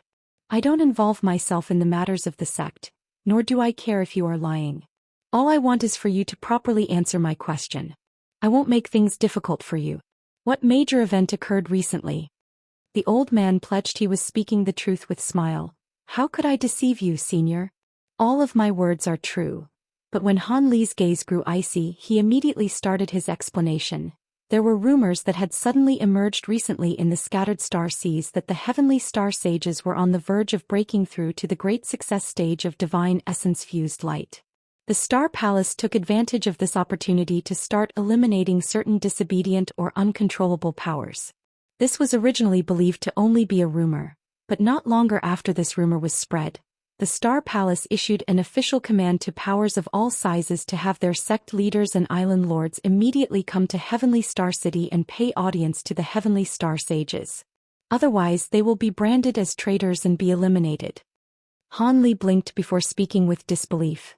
Have every power pay audience to the Heavenly Star Sages? Did I hear correctly? The Star Palace gave such an obviously insidious command? The old man bitterly smiled. That's right. The official command stunned many powers upon arrival. Were this at the peak of the Star Palace's power, there would be no problem with this order. But as of current, it would be surprising for the powers of the righteous and devil Dao to obey. Han Li swept his gaze past the group and frowned, asking, Then all of the cultivators I saw on the way were heading towards Heavenly Star City to pay audience to the Heavenly Star Sages? That's hard to say. The old man appeared hesitant. A strange expression appeared on Han Li's face. He curiously asked, Hard to say? What does that mean? The old man continued with a helpless expression, Senior, there are some things I still haven't said. Soon after the Heavenly Star Palace issued the command, the righteous and devilish Dao suddenly formed the Starfall Coalition, in proclamation of smashing apart the Star Palace's hegemony in the scattered star seas and ending their reign.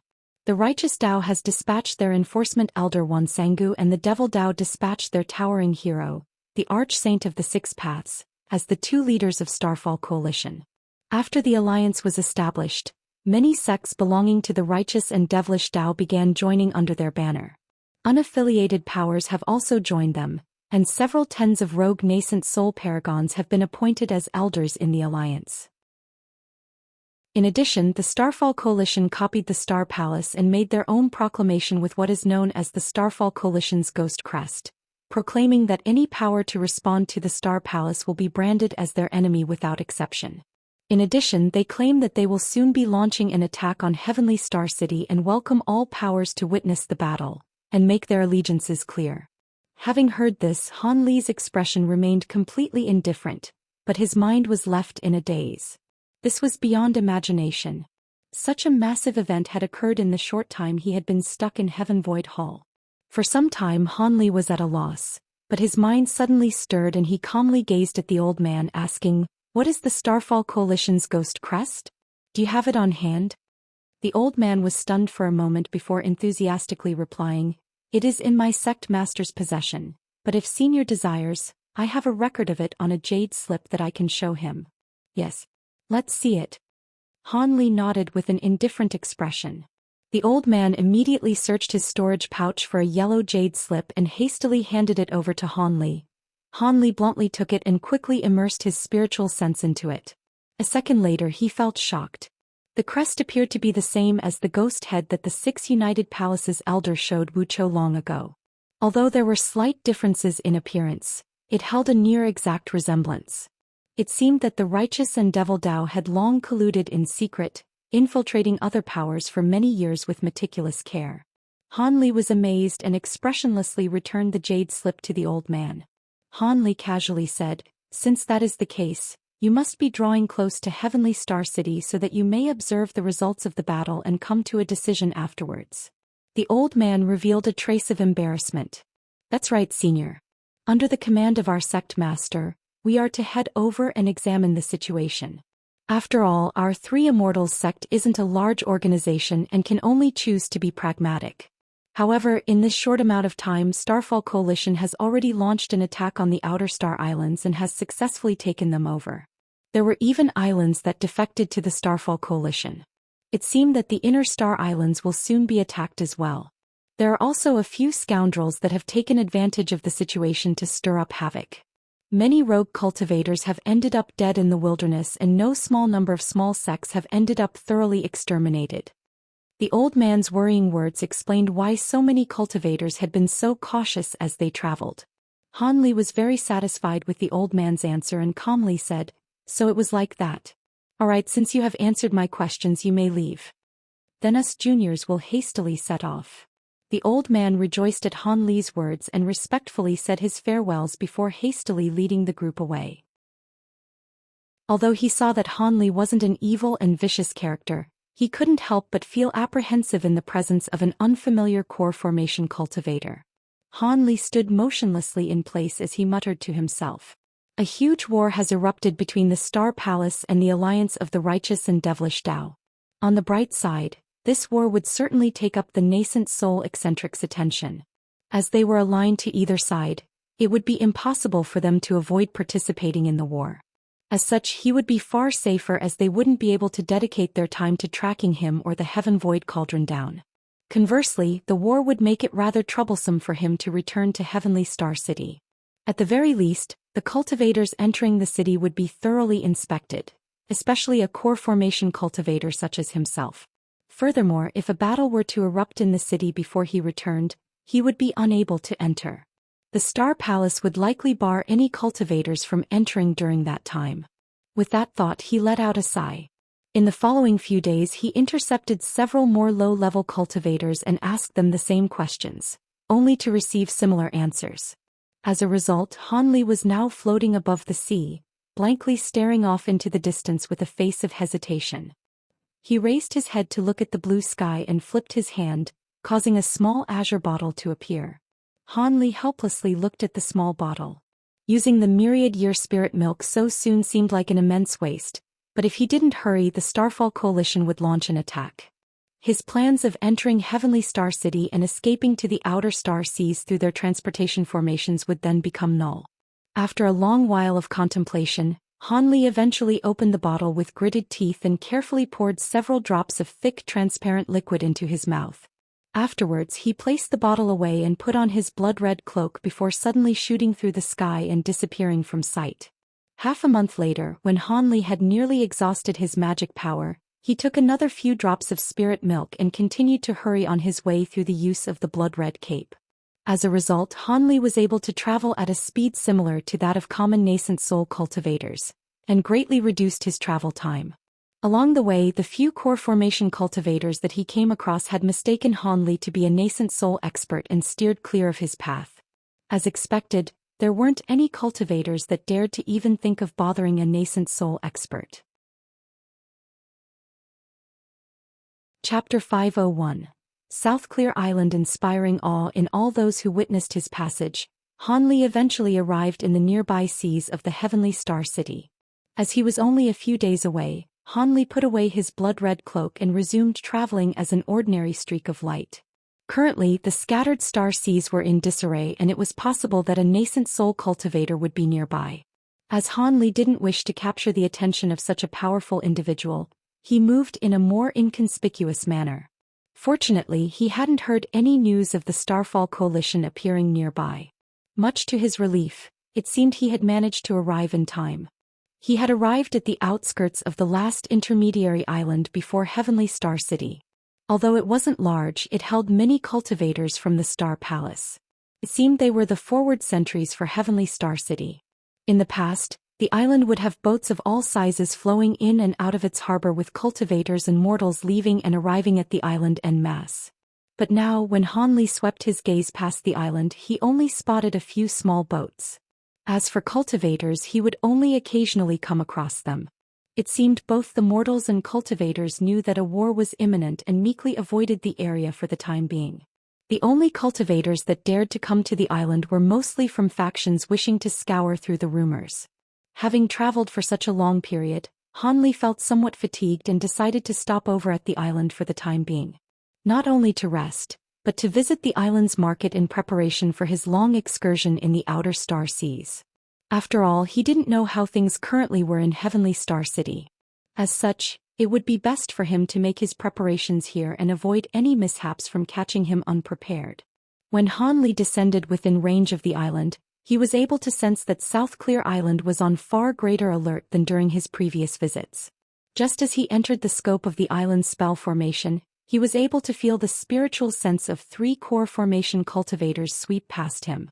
They had even lingered on him for quite some time until they had deemed him unsuspicious. It was clear that the Star Palace was guarding itself against any sudden attacks by the Starfall Coalition. At that moment, Han Li was calmly heading towards the island's market.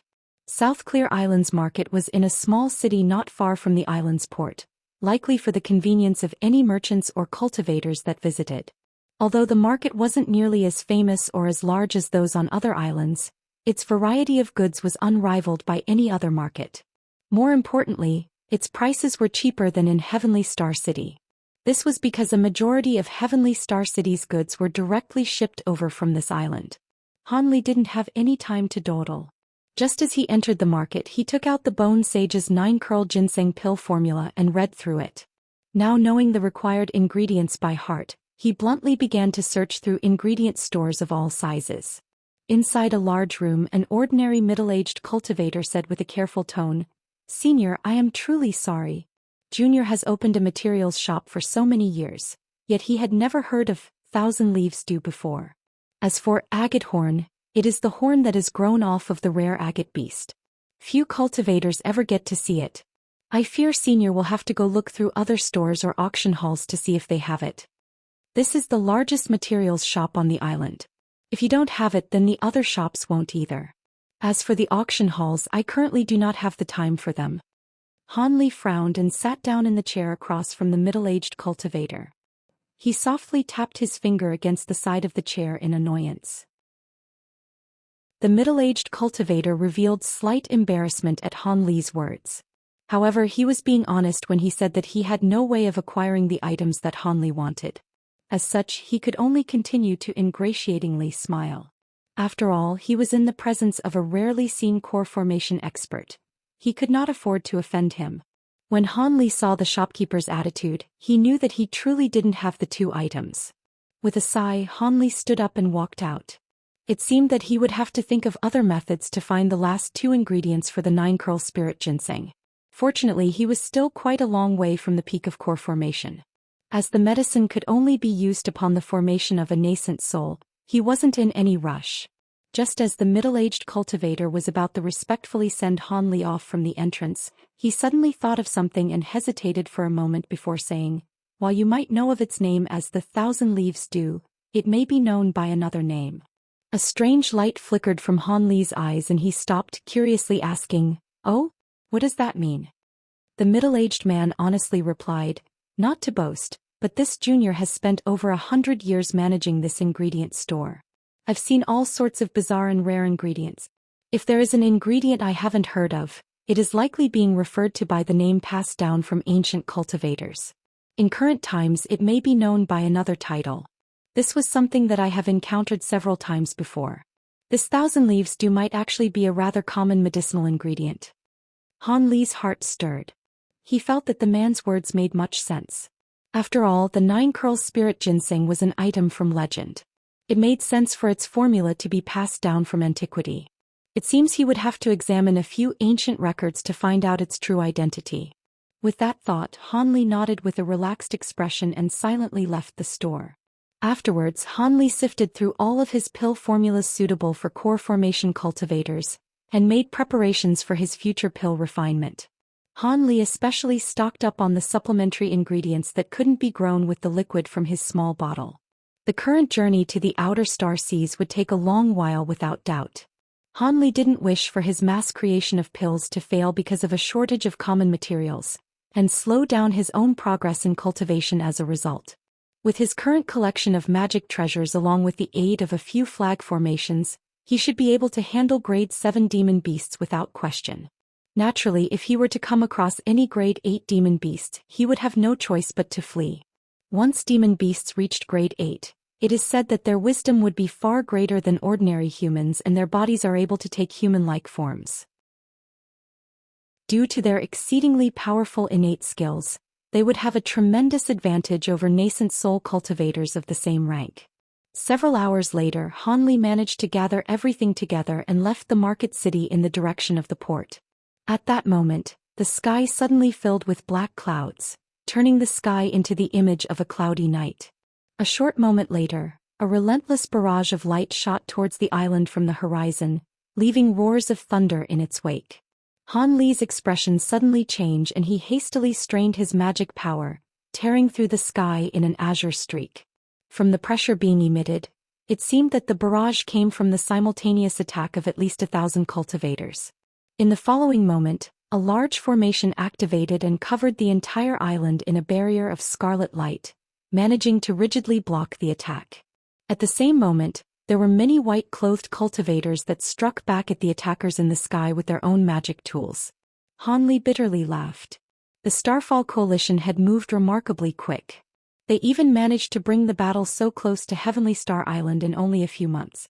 Heavenly Star City would surely receive news of this sudden battle through specialized means. Now his current plans of rushing towards Heavenly Star City had been completely ruined. Extremely vexed, Han Li's expression fluctuated for a long while before he suddenly stamped his foot on the ground. Then with a series of distortions his body disappeared from sight. Although he was disinclined to involve himself in the battle, he still stealthily released his spiritual sense. If he had guessed correctly, the harbor and its surroundings should be quite active. As expected, many streaks of light soon shot towards South Clear Island's harbor from inside the island. But as they grew closer, they all disappeared from sight, quietly laying low as they observed the battle unfolding above. A majority of them were Foundation establishment cultivators, numbering over 100 with only about 30 chi condensation cultivators mixed among them. As for core formation cultivators like Han Li, there were only 5 or 6, with the highest-ranked cultivator being at the mid-core formation stage.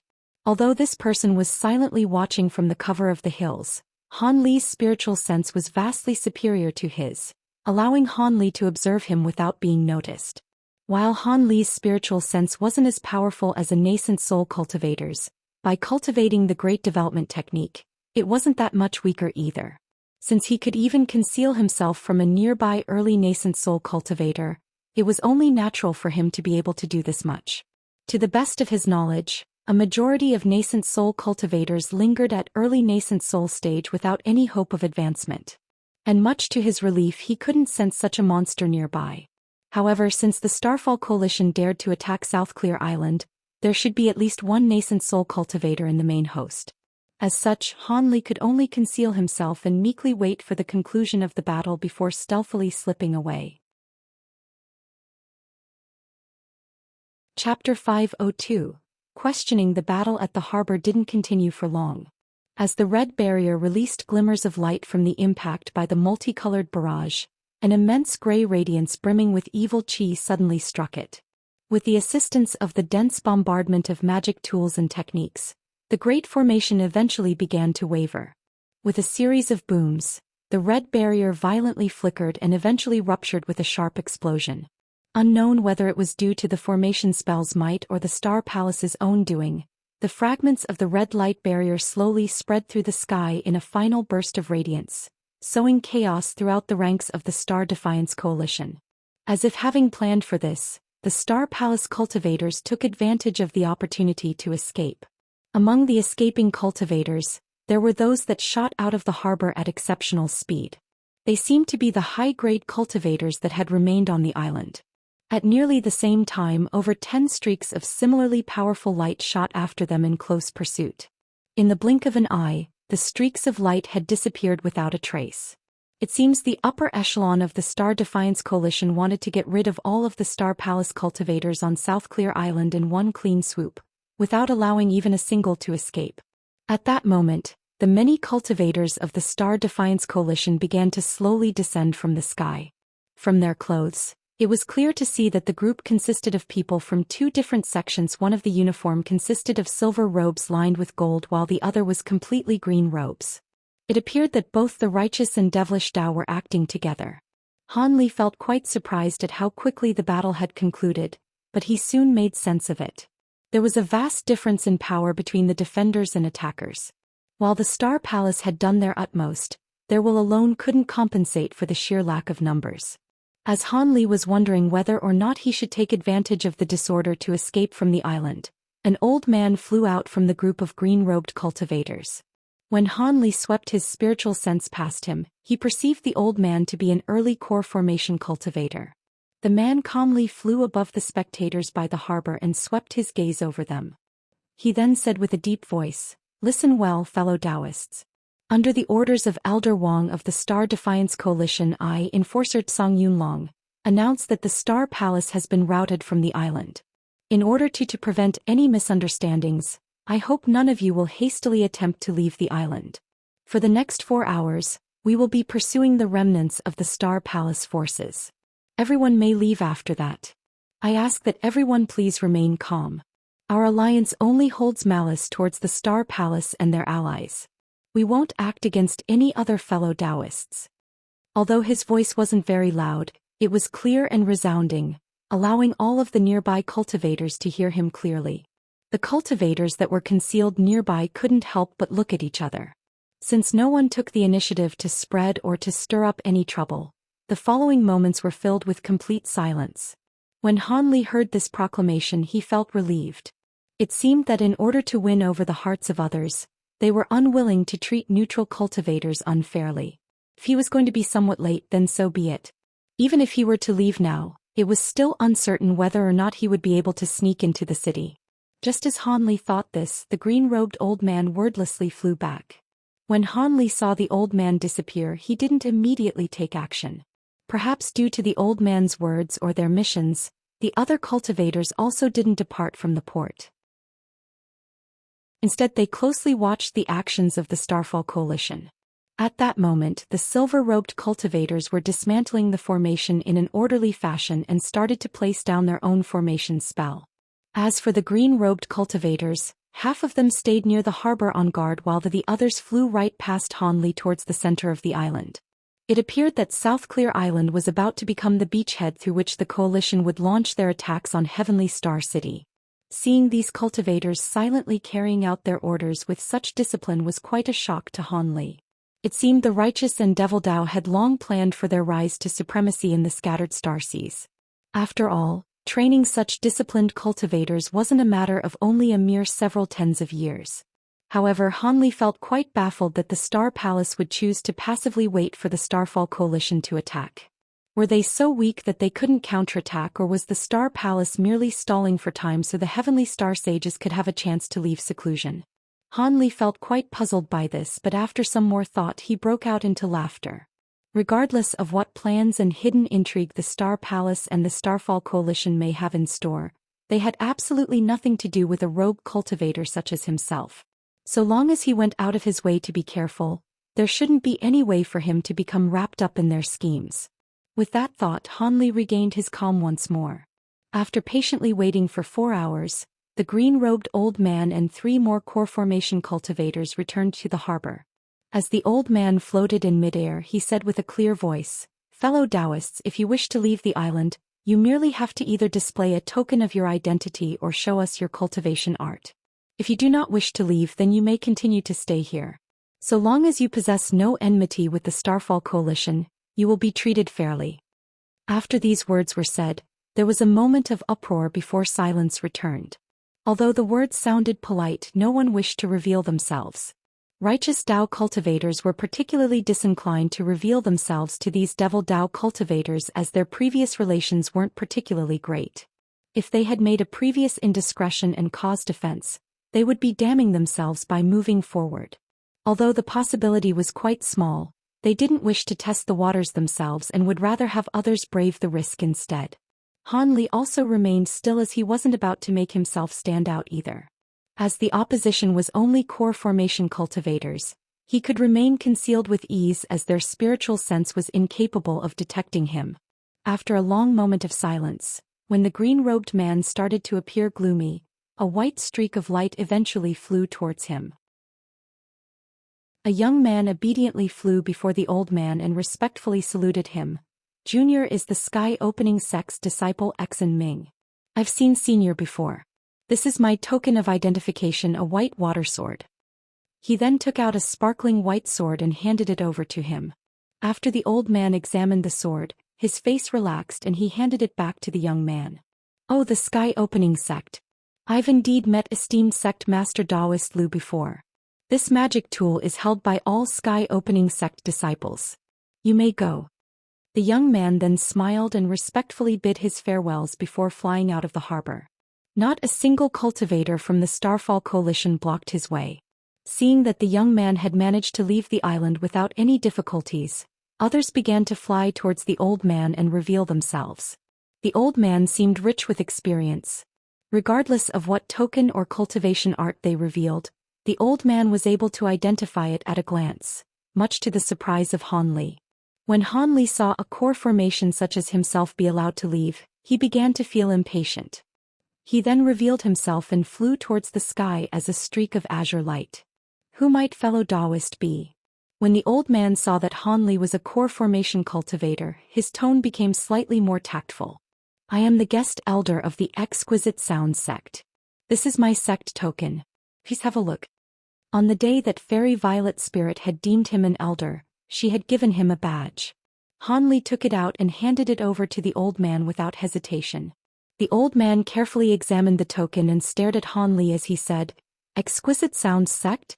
The guest elders of your sect should be named Han Li and Crooked Soul, both of whom are often in secluded cultivation and rarely seen. Which one of them are you? Han Li's heart trembled, but he wore a calm smile instead. My name is Han Li. I didn't expect that fellow Taoist would know the name of a fameless vagrant cultivator such as myself. Impressive. The old man chuckled and spoke with an unexpectedly polite tone. It was nothing. Your esteemed sect is famous throughout the scattered star seas, especially your sect's Fairy Violet Spirit. Our clan's young master has long wished to see her exceptional beauty. I hope fellow Taoist can pass those words along. Shock momentarily appeared on his face before he hesitantly asked, Young master? Who might you be speaking of? My sect's young master is the sole descendant of the great ancestor. Although few know of his name right now, it will later reverberate throughout the scattered star seas. Han Li was inwardly flabbergasted, but he agreed, all right. If I come across the sect leader, I will be sure to pass those words on. The old man appeared quite satisfied with Han Li's response. After fumbling with the token for a moment more, he gave the token back to Han Li and said, Good. As there is nothing wrong with your token, you may go. After Han Li saluted him, he unhurriedly flew off. The old man revealed a strange expression as he watched Han Li fly off towards the horizon. A new EU cookie law requires us to have this show up. Please review Wuxia World's Terms of Service and Privacy Policy, then click I agree to indicate acceptance. Learn more. I agree. Skip to content. Home completed 7 killers. Here, acquiring talent in a dungeon. Halted. Here, Breaker Shield of Light. Coiling Dragon. Here, Emperor of Solo Play Dragon King with 7 stars. Here, God of Crime Heroes Shed No Tears. Horizon Bright Moon Saber. I shall seal the heavens. Here, I'm sorry for being born in this world. And overthrowing fate. Here, praise the orc. Here, Soul Station's Necromancer Stellar Transformations. Warlock of the Magus World. Chinesia Mortal's Journey to Immortality. A Will Eternal. Against the Gods. Ancient Strengthening Technique Battle Through the Heavens. Charm of Soul Pets. City of Sin. Demon Hunter. Desolate Era. Emperor's Domination. Gate of Revelation. Heavenly Jewel Change. Imperial God Emperor. Invincible. Legend of the Dragon King. Lord of All Realms. Martial God Azura. Martial World. Monarch of Evernight. Perfect World. Rebirth of the Thief Renegade Immortal. Skyfire Avenue. Sovereign of the 3 Realms. Spirit Realm. Spirit Vessel. Tales of Demons and Gods. Talisman Emperor. Terror Infinity. The Gods Fall Chronicles. The Grandmaster Strategist. The Great Ruler. Transcending Vision. Unrivaled Tang Sect. Upgrade Specialist in Another World. Wudong Qian Kuan. Coriandragon Macon Wary Reincarnated for Nothing Jinfinite Competitive Dungeon Society Overgerderd Stormed Book Eating Magician Originals Blue Phoenix Legends of Ogre Gateeth Divine Elements Resource About Us Contact Us General Fact Basic Dao Primer Death Blades Learning Chinese Fic General Glossary of Terms Chinese Idiom Glossary Xianxia Terms of Address Cores in Chinese Cultivation Novels Jiz Biographyergen Biographiat Biographa Posting Schedule Terms of Service Translator Thoughts Ethers W. Hirsch Enable Night Mode Disable Night Mode Advertisement A Chapter 503 Chapter 503 Another clash. The burly man amongst the core formation cultivators saw the old man's face and asked with surprise, What is it? Was there something amiss? Was his identity false? The old man twirled his beard with his finger before revealing a green jade slip in his palm. There is nothing wrong with his identity. We've long acquired the portraits of the 2 elders from our agents in the Exquisite Sound sect. His appearance is an exact match for what we were given. There is no doubt that he is Elder Han. Even if he was a pretender using some sort of secret disguise technique, he won't be able to escape Elder Wang's discerning eye when he leaves the harbor. The burly man snorted with dissatisfaction. Since there is no problem, why did you wear that expression? After muttering to himself for a second, the old man said, the exquisite sound sex Elder Han is no simple character. I fear that even if we were to both take him on, we would not be victorious. The burly man was stunned before shaking his head as if he were beating a drum with it. He doubtfully said, what does that mean? Isn't he an early core formation cultivator just like us? Moreover, he is a vagrant cultivator. How could he compare to the two of us who have received the frequent teachings of our divine ancestor? The old man wasn't annoyed by his words in the slightest and calmly gave him an explanation. Enforcer Lu should know that although our seven fiends arts can't be considered a top-grade cultivation technique, we are extremely sensitive to the amount of baleful qi one possesses. The baleful qi that he possesses is the heaviest I've ever seen from a core formation cultivator. No small number of cultivators has died by his hand. The burly man objected, that's nothing. So what if he killed a few low-grade cultivators? I could do that too. It's not the same. Although you can accumulate a bit of weak baleful qi from that, it would last for but a short moment and would easily disappear. As for this person, not only is his baleful qi exceedingly dense, but it is also extremely cold. This is something that can only be developed by killing a great number of cultivators of similar rank or higher. Unless he uses a few specific secret techniques to rid himself of the baleful qi, it will forever haunt his body. After a cold glint flickered from his eyes, he imposingly continued. Furthermore, he seems to have comprehended a few miraculous sword qi techniques, causing the span of his baleful qi to be exceptionally large. It is truly astonishing. If an ordinary cultivator were to fight him, not only would their bewitchment and illusionary techniques be weakened, but if his baleful qi were to be fully cultivated, his opponents could temporarily lose their will to fight if they do not protect against it. If he were to cultivate our seven fiend arts, he would make rapid advancements. Of course, the old man didn't know that Han Li had sparsely killed core formation cultivators, but instead killed several hundreds of their equivalent, grade 5 demon beasts. The reason for his heavy baleful qi was completely different from what he had imagined. The burly man blankly stared for a moment before puzzlingly asking, Enforcer Song, could it be that you wish to take him as a disciple? Regardless of his baleful qi, he won't become your disciple. Don't forget that he is a core formation cultivator as well. The old man calmly said, take him in as a disciple? Of course not. I was merely interested in the method he used to accumulate such strong baleful qi. He must have a secret. Having heard that, the burly man lost interest. He reckoned that in the entire scattered star seas, any cultivation arts that draw on support from the baleful qi to progress all belonged to renegade sections. As his own cultivation art was not one of them, he felt disinterested. But the burly man soon thought of something and asked with a puzzled expression, you said that the young master was interested in the exquisite sound sex fairy violet spirit. Why haven't I heard of this before? Could he have told you in private? Hee.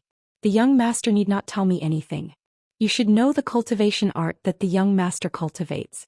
With the widespread fame of fairy violet spirit's beauty, if we are able to present the woman to our young master, there will be many rewards. The young master has just reached late core formation stage.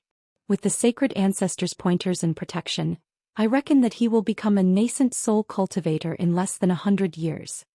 The burly man was rendered speechless for a moment before he excitedly nodded his head. The burly man then rubbed his hands with a sinister smile and said, then when should we act? It appears that the young master is about to leave seclusion. The old man calmly said, there is no need to rush. It would be best to do this after the next great battle. After all, it would be better to act after we have displayed the might of our Starfall coalition. If they are unwilling to yield when the time comes, we'll be able to seize her under the pretext of that she possesses secret ties to the Star Palace. As she established her sect in Heavenly Star City, she will have to obediently comply. The burly man rejoiced and laughed, good. Since they only have 2 early core formation elders, they won't dare to stop our scheme.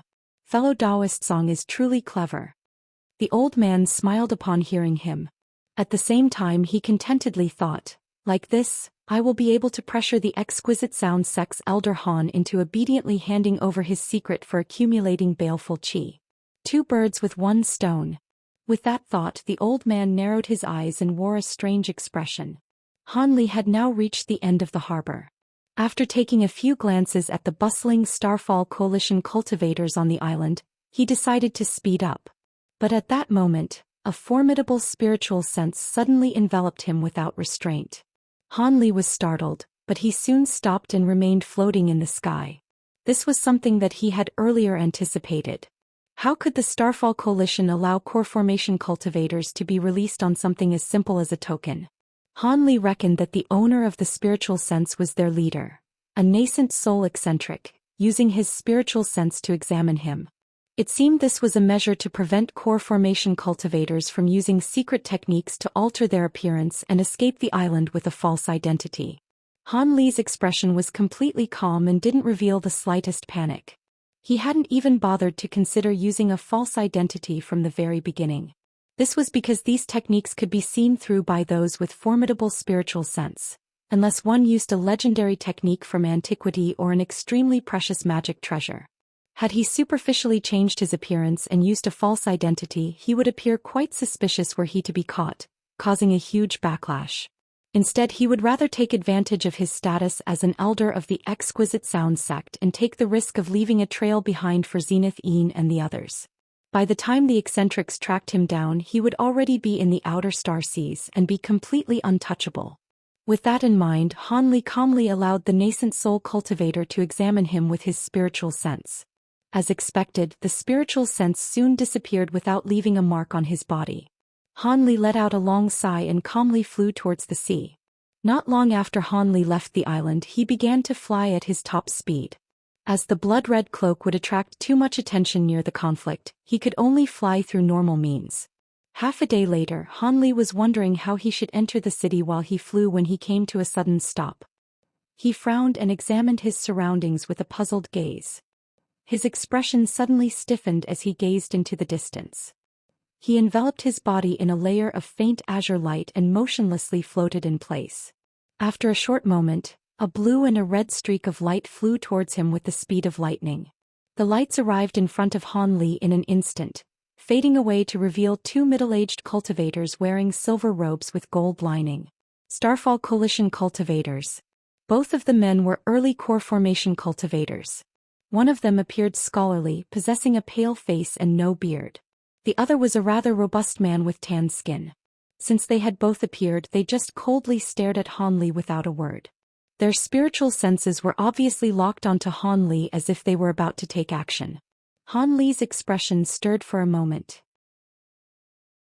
He then asked them with a deep voice, "What business do you two have? I am in a hurry. If you have nothing to say, then I will take my leave." "Wrong. You will be coming with us." The robust man icily spoke with a commanding tone. Han Li scowled and his eyes coldly glinted. "Have I offended you too? Or has the Starfall Coalition taken to tyrannically arresting people as they please? Fellow Taoist, please do not be angry. We are under orders to pursue and eliminate any Star Palace remnants. We managed to wound a Star Palace cultivator just recently, but he managed to escape in this direction using a strange technique. It just so happened we found you while in pursuit of him. According to our knowledge, the Star Palace cultivators possesses face-changing techniques. As we are unable to tell if your appearance is genuine, we must ask you to accompany us until we find the cultivator that escaped." The scholarly middle-aged man spoke quite politely, but he obviously had no intention of letting Han Li go. Chapter 504. The Might of Ancient Treasures. Han Li grew silent in response to the scholarly man's words, and his expression continuously shifted as he considered his options. The 2 righteous Tao cultivators tacitly glanced at each other before vigilantly watching Han Li. Han Li smiled and serenely said, "All right, since I have no immediate affairs, I will accompany you too." The 2 men's expressions immediately relaxed. A trace of satisfaction appeared on the scholarly man's face as he opened his mouth to say something. At that moment Han Li struck. His right hand suddenly emerged from his sleeve, silently shooting 6 streaks of azure light towards the large man. At the same time he waved his left hand, summoning a chain of 5 colored copper bands in his palm. It started to release a muffled hum. "You dare to attack?" The scholarly man quickly reacted. Upon seeing Hanli attack, he immediately spat out a square magic treasure several inches wide. It was flat and pitch black, appearing to be an inkstone of sorts. The robust man quickly moved as well and released a white jade stamp that glowed with white light. The magic treasure immediately increased several times in size as it met the 6 streaks of azure light. At that moment, the scholarly man saw the copper bands in Han Li's hand and shouted out a warning, "Be careful of the copper bands." The large man was unable to utter a response. The 6 streaks of azure light had released a clear ring before splitting into 12 identical sword lights. 6 of the 12 lights then suddenly merged into a huge sword and fiercely cut down upon the white jade stamp. The other 6 streaks of sword light then changed direction and swiftly arced off to the side. The large man was greatly alarmed. Without the time to think, he hastily formed an incantation gesture. Bursts of blue light with vivid talisman characters contained within them flourished around him. The flourishes of blue light wildly expanded and formed a barrier of blue light around the large man. The large man intended to directly receive the attack of Han Li's bamboo cloudsworm swords. Of course, the scholarly man didn't stay still as all of this happened. After he had initially shouted, he hastily pointed to the ink stone floating in front of him. It quickly swiveled and released a black fog. In a second, the fog had already reached the span of 10 meters, flooding the nearby surroundings with the smell of ink. Then without hesitation, the scholarly man cast an incantation seal, causing the black fog to rapidly condense into a flock of 30 pitch-black birds that were each about half a foot long. Then with a monstrous cry, they shot towards Han Li with a flicker of red light. Han Li turned a blind eye to the attack, and had his copper bands sway several times before disappearing with a shimmer. He then summoned his ancient flower basket with a flip of his hand. Seeing that Han Li was completely unconcerned with his attack, the scholarly man rejoiced rather than becoming angry. His bewildering inkstone was created from ancient refinement methods. It was only through sheer luck and tremendous effort that he had been able to successfully create it. He had nearly used up half of his life to save up for it, but he had no regrets. Ever since he acquired the bewildering inkstone, he had rarely met a cultivator of the same grade that could pose a threat to him. Even mid-core formation cultivators found it troublesome. So long as the target's cultivation wasn't vastly superior to his own, they would be immediately trapped in an inescapable illusion after becoming enveloped by the ink fog. The scholarly man couldn't help but sneer as the birds shot towards Han Li. He clutched his hands in an incantation seal, intending to order his birds to rupture. But at that same moment he suddenly heard a low hum next to his ear. His limbs and neck were suddenly clasped in copper bands. When they tightened, both his movements and his magic power were completely restrained. At that moment the scholarly man felt full of terror. He had been on alert for the copper bands that had disappeared, but there wasn't the slightest warning before they had clasped themselves onto his body. This situation was far beyond his wildest expectation. In that moment, the scholarly man was flusteredly thinking of any method to escape. On the other side of the battle, azure light and white chi interweaved amongst each other as the huge azure sword and the large stamp block collided with a boom. The brilliant white chi was able to easily overwhelm the azure light, causing the huge sword to only last for mere moments before collapsing. At that same instant, the other 6 streaks of azure light had already arrived at the strange barrier of talisman characters. Muffled bangs sounded out as the 6 streaks of azure light collided against the blue barrier. Although the blue barrier flickered upon impact, it was still able to endure. Han Li felt slightly surprised by this. It seemed that without the divine Devilbane lightning, his bamboo cloudsworm swords were somewhat lacking in strength due to how little time he had spent tempering them. But before he could think any further, the black birds arrived before him. Although they didn't have the support of the scholarly man's magic power, the inkstone magic treasure was still linked to his spiritual sense. Their attack hadn't relented in the slightest. Han Li coldly snorted and the flower basket bloomed with light. The light wildly expanded and enveloped all of the birds without exception. The scholarly man paled and shouted with disbelief, "Impossible! How can you have so many ancient treasures? It would already be extremely lucky for an ordinary cultivator to possess one ancient treasure." After all, most ancient treasures fell into the hands of nascent soul cultivators whenever they emerged, rendering it extremely difficult for a core formation cultivator to even lay their hands on one. However, Han Li didn't have the slightest interest in replying. He tossed away the flower basket. The flower basket then collided against the large stamp block and enveloped it with its light. Although the stamp wildly struggled to escape, it was to little success. Afterwards, Han Li then flicked his fingers, ruthlessly shooting 10 streaks of azure sword chi towards the restrained scholarly man. "Nu!" The scholarly man could only shout in terror before his body swayed from the impact of the sword chi. With his body torn to shreds, his life quickly faded away.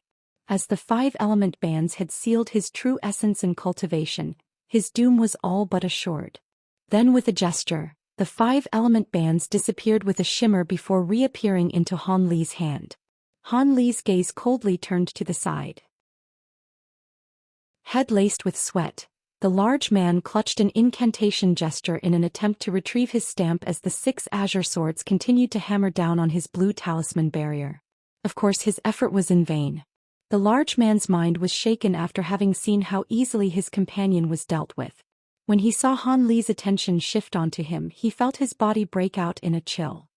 He gritted his teeth and suddenly flew off as a streak of blue light, abandoning his own soul-linked magic treasure in a decisive move. Han Li narrowed his eyes and his copper bands disappeared from view once more. A moment later they appeared above the fleeing man's head. The large man couldn't believe his eyes as the 5 copper bands locked onto his body, passing through his blue barrier as if there was nothing there. At that same moment, the blue light surrounding him suddenly disappeared as he fell from the sky with a tumble. A cold glint flashed from Han Li's eyes. A streak of azure light fell from the sky and wound around the large man several times, cutting him into pieces. Both of the 2 Starfall Coalition cultivators had already been slain by Han Li's hand. At that moment, Han Li effortlessly took their storage pouches and looked through them with his spiritual sense for a moment before calmly putting them away. As for the masterless block stamp and inkstone magic treasures, Han Li helped himself to them as well. With his hands behind his back, Han Li then lowered his head towards the ocean and said, "Fellow Taoist has been stealthily watching for quite some time. How about you come out for a fresh breath of air?" Although his voice wasn't very loud, it could be clearly heard from a kilometer away. A sea breeze blew past Han Li before the area returned to silence once more. Han Li sighed upon seeing this. With a sullen expression, he said with an irritated tone, "Must I drag your esteemed self out from the sea myself?" With Han Li having discovered his hiding spot, the concealed individual couldn't help but flusteredly say, "Fellow Taoist, please wait. I'm coming out right now." Chapter 505. Ling Yuling. Han Li felt somewhat astonished upon hearing the person's voice. The sea beneath him rippled and flashed with white light before revealing a cultivator slowly flying out from the sea. The new arrival wore the white attire of the Star Palace, possessed long black hair, and had an emerald green headband embedded with jade. Upon being able to clearly see the person's appearance, Han Li revealed slight amazement. The person had flawless white skin, thick dark eyebrows, delicate red lips, pointed eyes and a thin nose. The Star Palace cultivator was undoubtedly beautiful, but what shocked Han Li was that he couldn't tell whether the person was a man or a woman. If this person was a woman, one might say that her mouth formed a natural smile and that her every movement carried a trace of confidence and ease. If one were to say the person was a man, then one might say that his beautiful appearance held an unconcealable charm, one that proved fatally attractive towards other men. "Although I do not know your esteemed name, I am grateful for your rescue. I am the Star Palace's External Affairs Enforcer, Ling Yuling." While the person's voice was pleasant, it was neutral in pitch. This caused Han Li to frown and feel apprehension. This person reminded him of the harmonious bond sex young Master Tian won from the Heavenly South region's Devil Dao. But after some more thought he felt that they were completely different. While young Master Tian may have been extremely gorgeous, his mannerisms and voice were clearly that of a man. TL note: since there are no gender-neutral singular pronouns in English, Ling Yuling will be addressed as he, despite having an indeterminate gender. As for this Ling Yuling fellow, although his actions were that of a man's, he held an indescribably effeminate aura. Moreover, with the deep magnetism in his voice, it was even more difficult to differentiate him as a man or woman. I am Han Li. My previous actions took but a slight effort. Had they not forced my hand, I wouldn't have attacked them. Although he still felt shocked, he didn't reveal any hint of it on his face. Regardless, I am still very grateful towards you. Ling Yuling smiled sweetly, casually producing a flirtatious charm. Han Li felt his heart coldly tremble. As he still didn't know whether or not he was a man or a woman, he could only turn a blind eye toward Ling Yuling's beauty. Ling Yuling retrieved his smile with eyes flickering in thought. He then solemnly said, "Is the reason why fellow Taoist is in a hurry because he wishes to go to Heavenly Star City? The city should have already been locked down and it would be quite difficult to enter. If fellow Taoist is willing, I would be happy to take you into the city as compensation for your rescue." When Ling Yuling said this, Han Li felt somewhat surprised. But after some thought, he realized that he had already displayed his lack of association with the Starfall Coalition when he killed 2 of their cultivators. As such, Ling Yuling took the initiative to make him an offer he couldn't refuse. Han Li slowly replied with a bright expression, "My cave residence was set up in Heavenly Star City, and I was in a hurry to return because of it. I must thank fellow Taoist Ling for the trouble. Else I may have been unable to enter the city." Ling Yuling beamingly smiled in response with bright, seductive eyes. "You're too kind. Since fellow Taoist was able to slay those 2 without hesitation, you naturally won't need any identification to enter the city. Our Star Palace welcomes you. However, those 2 weren't the only cultivators in pursuit of me, nor were they the strongest. We had best hurry on our way." Han Li remained silent and nodded in response. The 2 then flew off towards Heaven Star City as streaks of light. Along the way, Han Li curiously examined the other cultivator. As Ling Yuling's white clothes were slightly loose, Han Li wasn't able to make out any female or male characteristics from the outside. Upon closer inspection, he discovered that Ling Yuling didn't have a protrusion from his throat too. However, this wasn't enough to definitely prove that he was a woman. To the best of his knowledge, there were a few peculiar cultivation arts that reversed one's yin and yang, altering portions of one's gender characteristics. This person wouldn't be cultivating such a technique, right? Han Li strangely thought. Having noticed Han Li's gaze, the beautiful person charmingly smiled towards Han Li, causing him to turn his head away in embarrassment. Fellow Taoist possesses 2 ancient treasures and seems to be favored by the heavens. Although I've had the fortune to see many magic treasures, I've never seen one with abilities such as your copper bands. I wonder what are their origins. As Ling Yuling flew in a streak of light, he casually mentioned Han Li's ancient treasures for some reason. Han Li replied vaguely, "It's nothing. I have merely had more opportunities than ordinary cultivators." There was no way he would so easily divulge the truth. Hee, but fellow Taoist did kill 2 similar grade cultivators by himself and can't possibly be a common character. Would you be interested in joining our Star Palace? I can give you a recommendation. Seeing that Han Li didn't want to answer, he didn't push the issue and casually changed the subject to recruiting him instead. When Han Li heard this, he couldn't help but frown. This Ling Yuling was quite difficult to handle. They had yet to arrive at the city and he'd already started to raise some serious questions. Any cultivators that joined the Star Palace now would become cannon fodder. But if he refused, would he still be granted access into the city? His own words would ensnare him. After a moment of thought, Han Li sighed and spoke with deliberation. "Although I've looked up to the Star Palace for quite some time, the Exquisite Sound Sect has treated me exceptionally well. I'm afraid I cannot leave my post as the Exquisite Sound Sect's guest elder in the coming years. I am truly sorry."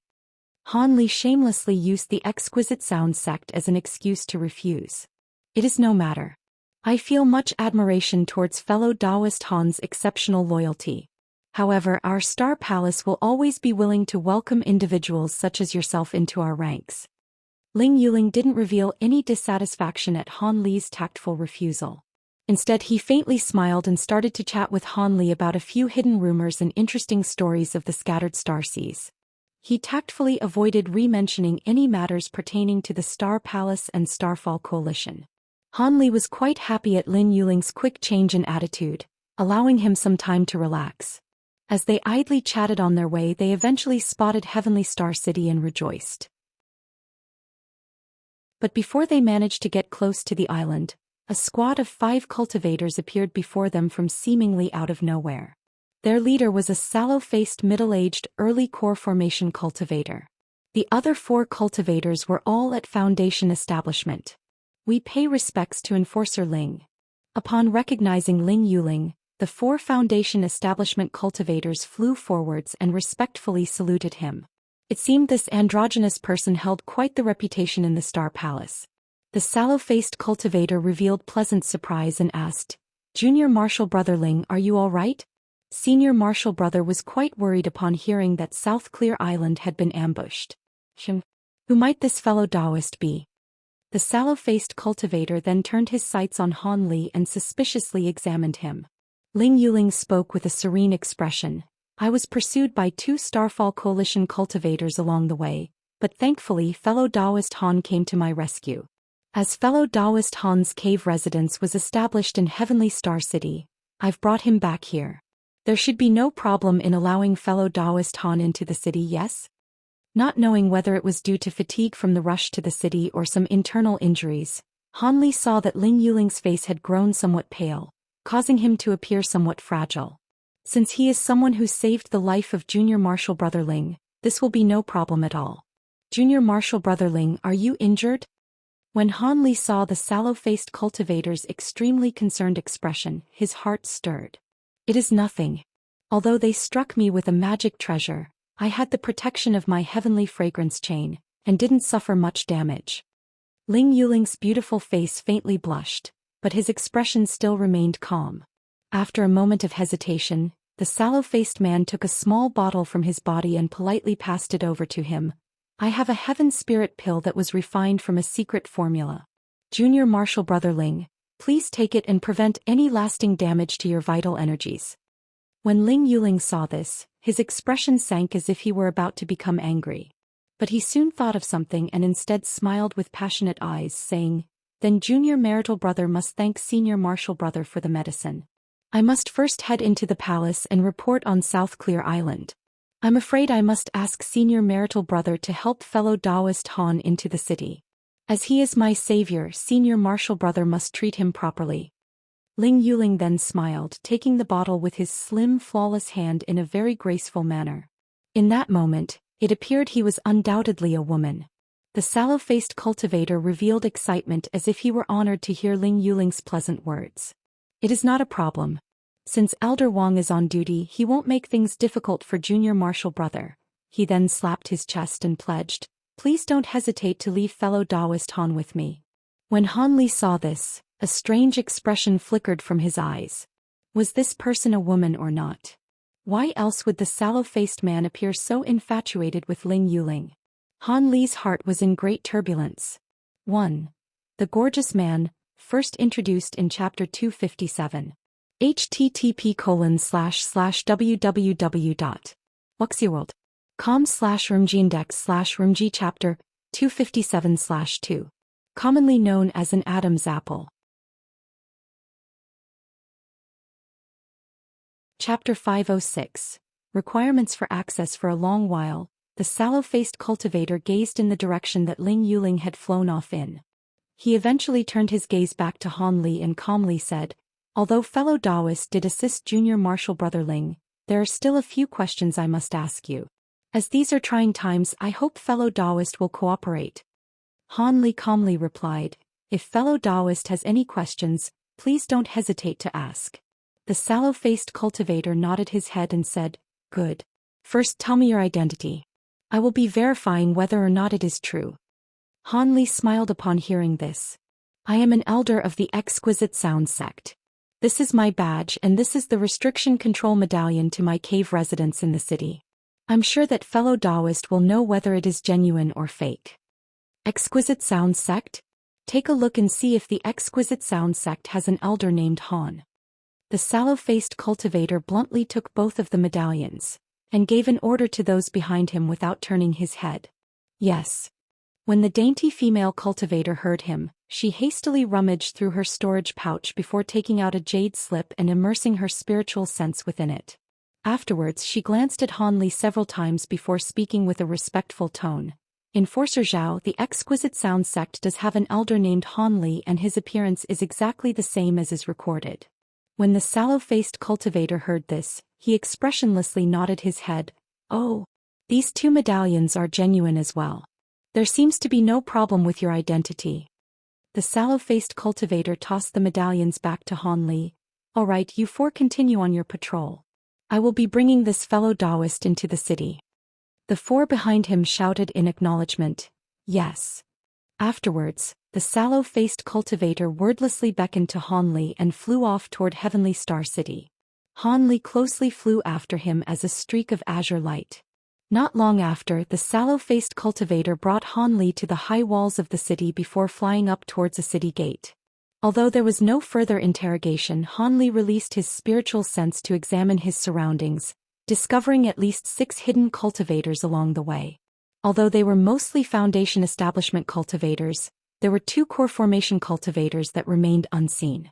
Although his face remained calm, his heart trembled. It seemed the attack on South Clear Island had prompted Heavenly Star City to introduce greatly increased security as he had expected.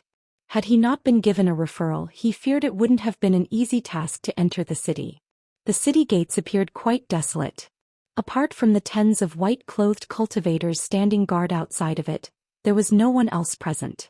In addition, as Han Li came closer to the city, he discovered that the walls and the gate were glowing with faint white light as if they were under the effects of a restriction.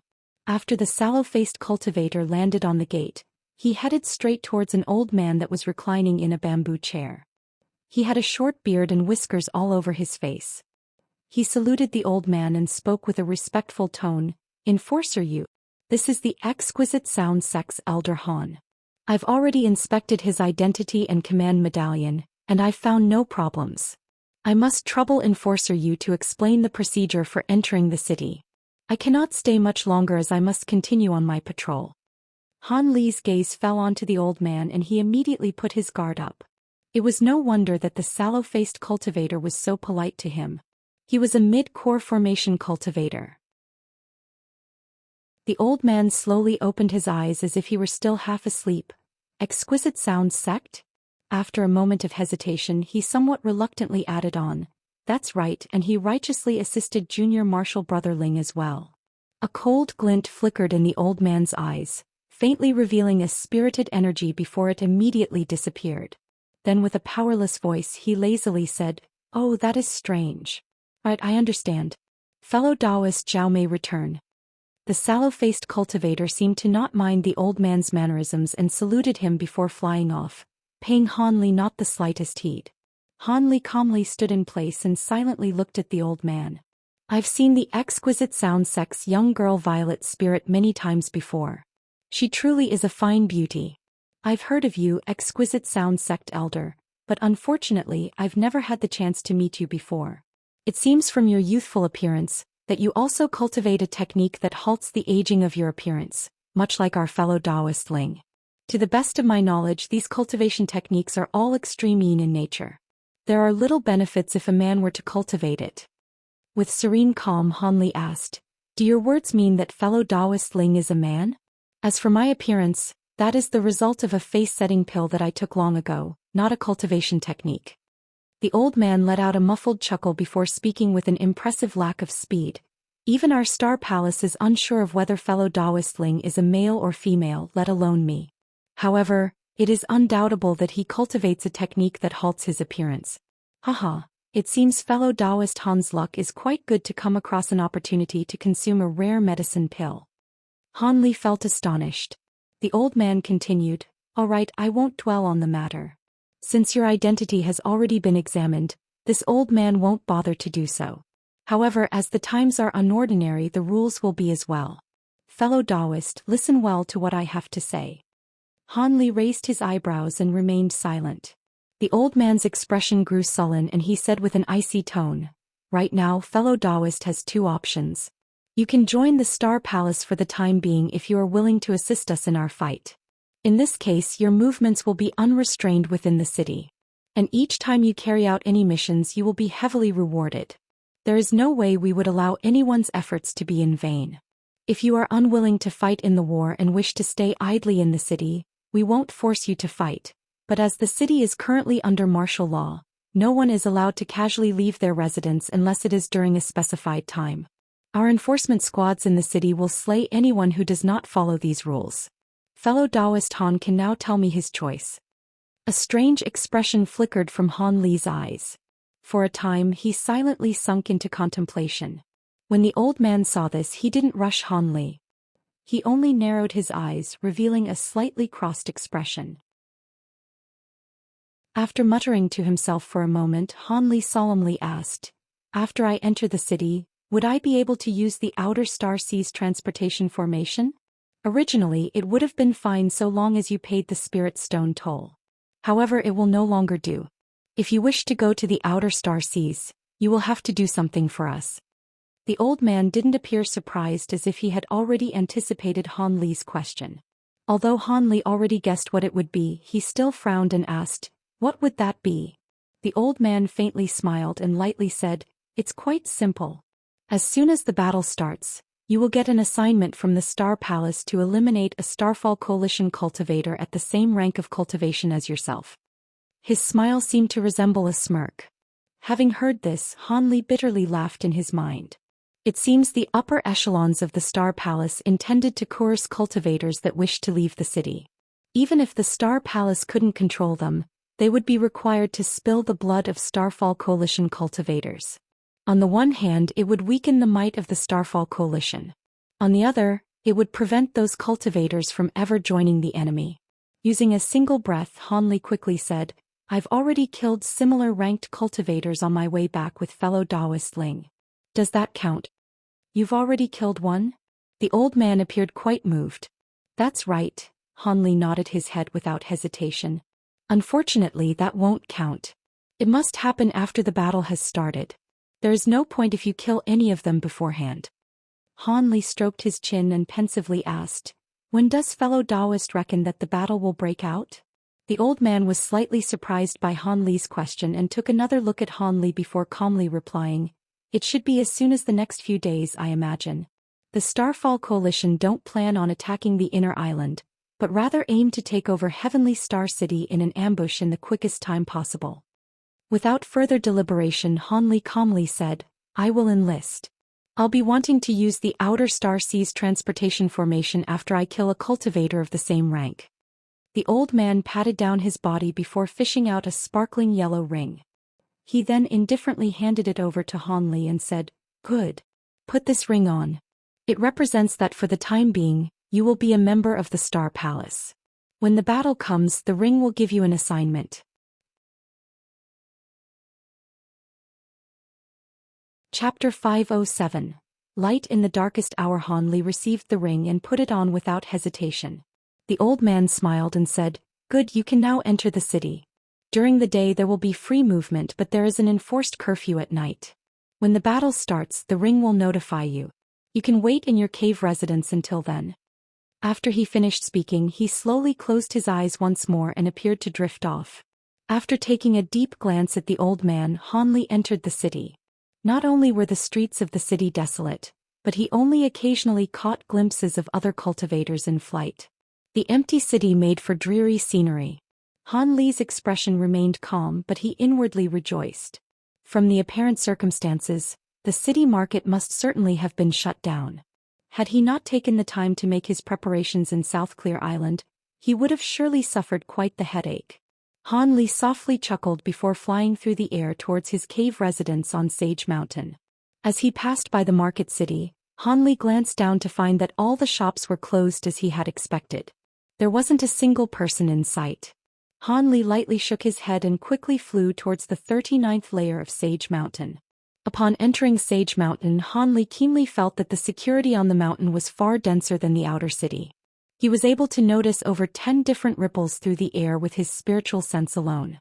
But with the yellow ring on hand, the ripples in the air made way for Han Li. Despite all of this, there were no guards who appeared to question Han Li. But what made Han Li frown was the late core formation cultivator that swept his spiritual sense past him. Han Li feigned ignorance of this as he flew towards his cave residence. When he arrived, he examined the restrictions to find that nothing had been changed. However, Han Li blankly stood outside the restrictions for a moment before letting out a sigh. He hadn't been gone for long, but he had encountered many close brushes with death, and now he had no choice but to discard his cave residence of nearly 100 years. This caused Han Li to feel somewhat sentimental. He used his restriction control medallion to open the restrictions and slowly walked in, finding that everything was the same as he had left it. Han Li first attended to the most important matter at hand, the gold-devouring beetles. After making certain that the gold-devouring beetles were sound, Han Li felt genuinely relieved. He immediately placed all of them in a spirit beast pouch that he had prepared earlier, and turned towards his medicine garden and placed everything into his storage pouch. After this, Han Li decided to relax for the time being and slowly walked to the bedroom. He laid down on the bed and started to ponder about his plans for the future.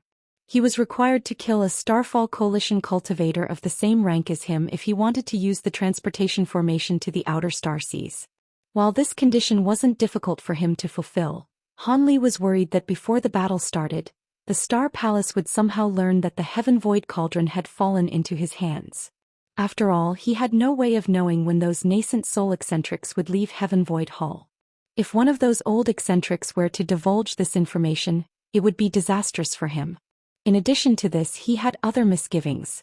It was possible that after he fulfilled their condition, the upper echelon of the Star Palace would make up a frivolous reason to shamelessly deny him access to the transportation formation. After all, what could the recruited cultivators possibly do, even if the Star Palace reneged on their agreement? Although he had calmly agreed to the Star Palace's agreement at the entrance, he never intended on sincerely awaiting the Star Palace's orders. He prepared to explore the surroundings of the transportation formation, and see whether or not he could stealthily use it. If the security was lacking, he would seize the first opportunity to use it. As for whether or not he offended the colossal Star Palace, he didn't care in the least. In the end, he would still be pursued by those nascent soul eccentrics. With those reassuring thoughts in mind, Han Li dozed off to sleep. The numerous surprises on the past excursions had left Han Li quite fatigued. On the next day, Han Li awoke with roused spirits. He slowly walked out from the cave residence underneath a clear and bright sky, before flying into the air and examining his surroundings. Although there weren't as many cultivators outside compared to during peacetime, it was completely different from yesterday. It seemed that this was the time where free movement was allowed. Han Li first flew around his surroundings in a circle. After seeing that no one was monitoring him or paying any attention, he shot towards the 50th floor of Sage Mountain without any hesitation. Security was tighter as he went deeper into the mountain. Soon, Han Li arrived above the Starry Sky Palace, where the transportation formation was located. However, he merely passed over it. Instead, he pretended to visit another hall instead, and used that short instance to quietly sweep his spiritual sense over the hall. It went quite smoothly. The hall was nearly entirely devoid of any obstructions, but when he swept his spiritual sense past the inner portion of the building, he was blocked by a blue-yellow restriction. Fortunately, Han Li noticed it quite quickly and was able to retrieve his spiritual sense before touching the restriction. His expression then sank. Although he reckoned he was able to force his spiritual sense past the restriction, it would alert any of the cultivators inside the hall. There was no way he would willingly do something so foolish. At that moment, he unconsciously frowned. Because of the restriction, Han Li was neither able to see the quantity of cultivators within the inner halls nor their level of cultivation. However, there was no reason for any nascent soul cultivators to appear there. In the most extreme case, there would only be late core formation cultivators present. After all, the Starry Sky Palace didn't hold any critical value towards the Star Palace's upper echelon. After flying a far enough distance, Han Li flew in a circle and returned along a slightly different path. When Han Li was on his way back, he indignantly released his spiritual sense to see whether or not there was a gap in the restrictions. While his exploration found no faults in the restrictions, he did hear a raspy voice. "Fellow Taoist Zhang, how were the terms? 3,000 spirit stones per person on the transportation formation. This is the greatest amount we could offer." When Han Li heard this, his heart began to stir. His sights quickly fell onto two cultivators beneath him and he immediately slowed down. One of the cultivators was a dark-skinned, middle-aged man while the other was a shriveled man with a sickly appearance. Both of them were mid-foundation establishment cultivators. The one who had nervously spoken was the dark-skinned man. The two were being careful, whispering at a place where no one else was present. But that didn't matter when Han Li's enormous spiritual sense enveloped them. He could hear everything they said with perfect clarity. Shh, be careful. Let's talk about this through voice transmission. The shriveled man nervously glanced around, but Han Li managed to perceptively hide himself in an instant, entering a state of qi restraint. At that same moment, Han Li's spiritual sense was immediately withdrawn from other areas and was completely focused on the two in preparation of eavesdropping on their voice transmissions. As Han Li's spiritual sense far surpassed theirs, he was able to do this with the utmost secrecy. Were other core formation cultivators to attempt this, they would require an appropriate top-grade secret technique to accomplish the same result. Although we may be distant relatives, it is extremely dangerous to secretly release people into the outer star seas. He said that anything less than 5,000 spirit stones per person, and he will have to decline. And this is considering that the Star Palace doesn't care about us Foundation establishment cultivators. Were a core formation cultivator to hand over even more spirit stones, he definitely wouldn't be allowed through. With an unsightly expression, the dark-skinned man roared, 5,000? Are we filled with money? How are rogue Foundation establishment cultivators supposed to come up with that many spirit stones? Even while outraged, he had still remembered to use voice transmissions. The shriveled cultivator sighed and attempted to placate him. It is far too dangerous to continue to live within the inner star seas. Us rogue cultivators could fall victim to any calamity that appears. When that happens, our lives will be forfeit. What use will spirit stones have then? After all, we all reckon that the forces of the Star Palace are nearly equal to that of the Starfall Coalition. It is very likely the war will last several years if not several tens of years. I don't want to spend my days flying around while fleeing and hiding in fear. As for spirit stones, we all possess no small amount of rare materials we've been keeping in reserve. We should be able to use them to pay the remaining amount of spirit stones. In that manner they would be willing to agree and give us face. Impossible. Are we going to pour out our entire fortunes to go to the outer star seas? Absurd. The dark-faced man shook his head in a miserly fashion. The shriveled man was also distressed and bitterly said, Fine, let's go back and see what the others think. Chapter 508. Deciding on a plan. After that was said, their conversation ended with sullen expressions as they quickly flew down Sage Mountain on their magic tools. Han Li didn't closely follow after them as it would have been too obvious. Instead, he coiled a sliver of spiritual sense around the shriveled man and watched them fly off with a detached expression before following them from a distance. The two of them were quite slow compared to Han Li. After 2 hours, they finally reached the 4th layer of Sage Mountain and entered an extremely ordinary courtyard residence. Soon after, Han Li appeared above the residence. The scenery here was quite serene. In addition to a few other similar residences in the distance, there was also a small green forest of bamboo nearby. Han Li's eyes became bright when he gazed at the residence. It was unremarkable, but there was a small flowing water formation placed outside. Although it would prove to be of little use against any cultivators that truly wished to intrude, it would allow for an early warning. However, the formation spell was of little use against Han Li, a core formation cultivator who possessed some understanding towards formation spells. Han Li had complete confidence he could slip in without alerting its owner. In fact, that was precisely what he planned to do. His hands formed an incantation gesture before his figure distorted, disappearing in a haze of azure light. Not long after, Han Li reappeared in the courtyard without a sound. As his magic power had been completely restrained from circulating, there was no way a core formation cultivator could detect Han Li, let alone a Foundation establishment cultivator. The reason why Han Li was so careful was because he had feared there was a core formation cultivator here. Were that not the case, he would have merely used a common concealment technique.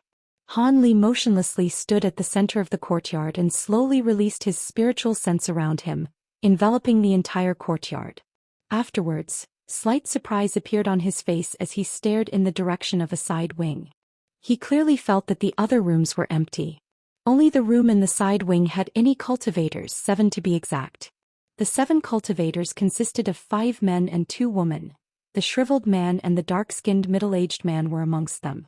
The one who possessed the highest cultivation was a large hook-nosed, embroidered-robed man who possessed a spirited gaze.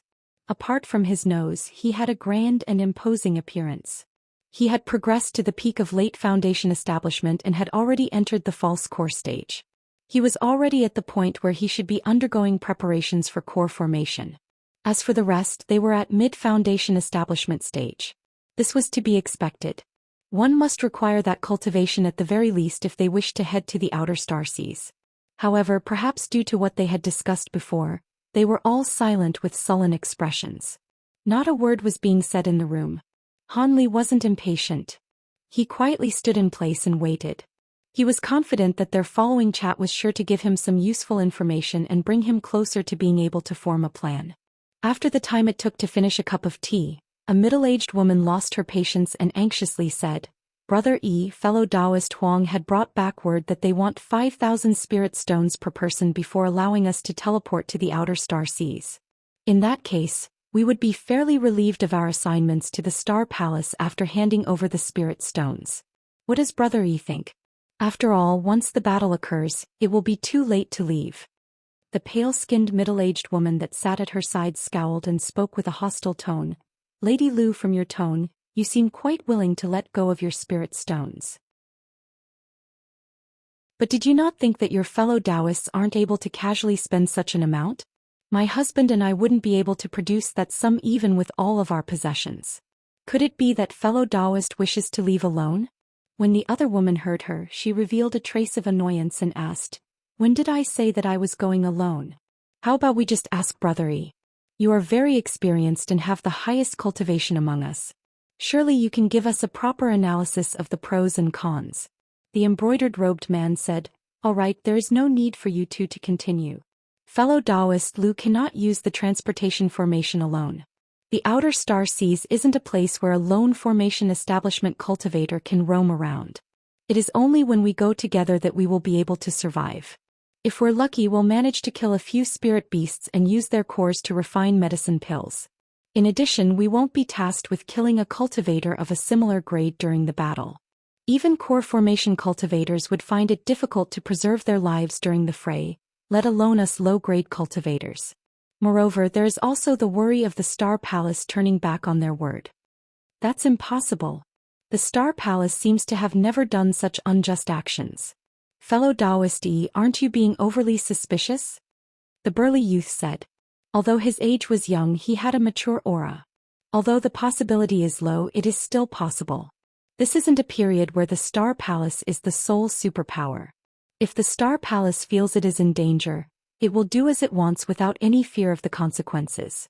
Such is the right of the powerful. Humph. The large, embroidered-robed man's face twitched before he disdainfully snorted. He seemed to hold quite some understanding of great powers. After that was said, everyone in the room remained silent as they sunk into thought. The large man then slowly continued, "Therefore the optimal choice would be to use spirit stones to preserve our lives.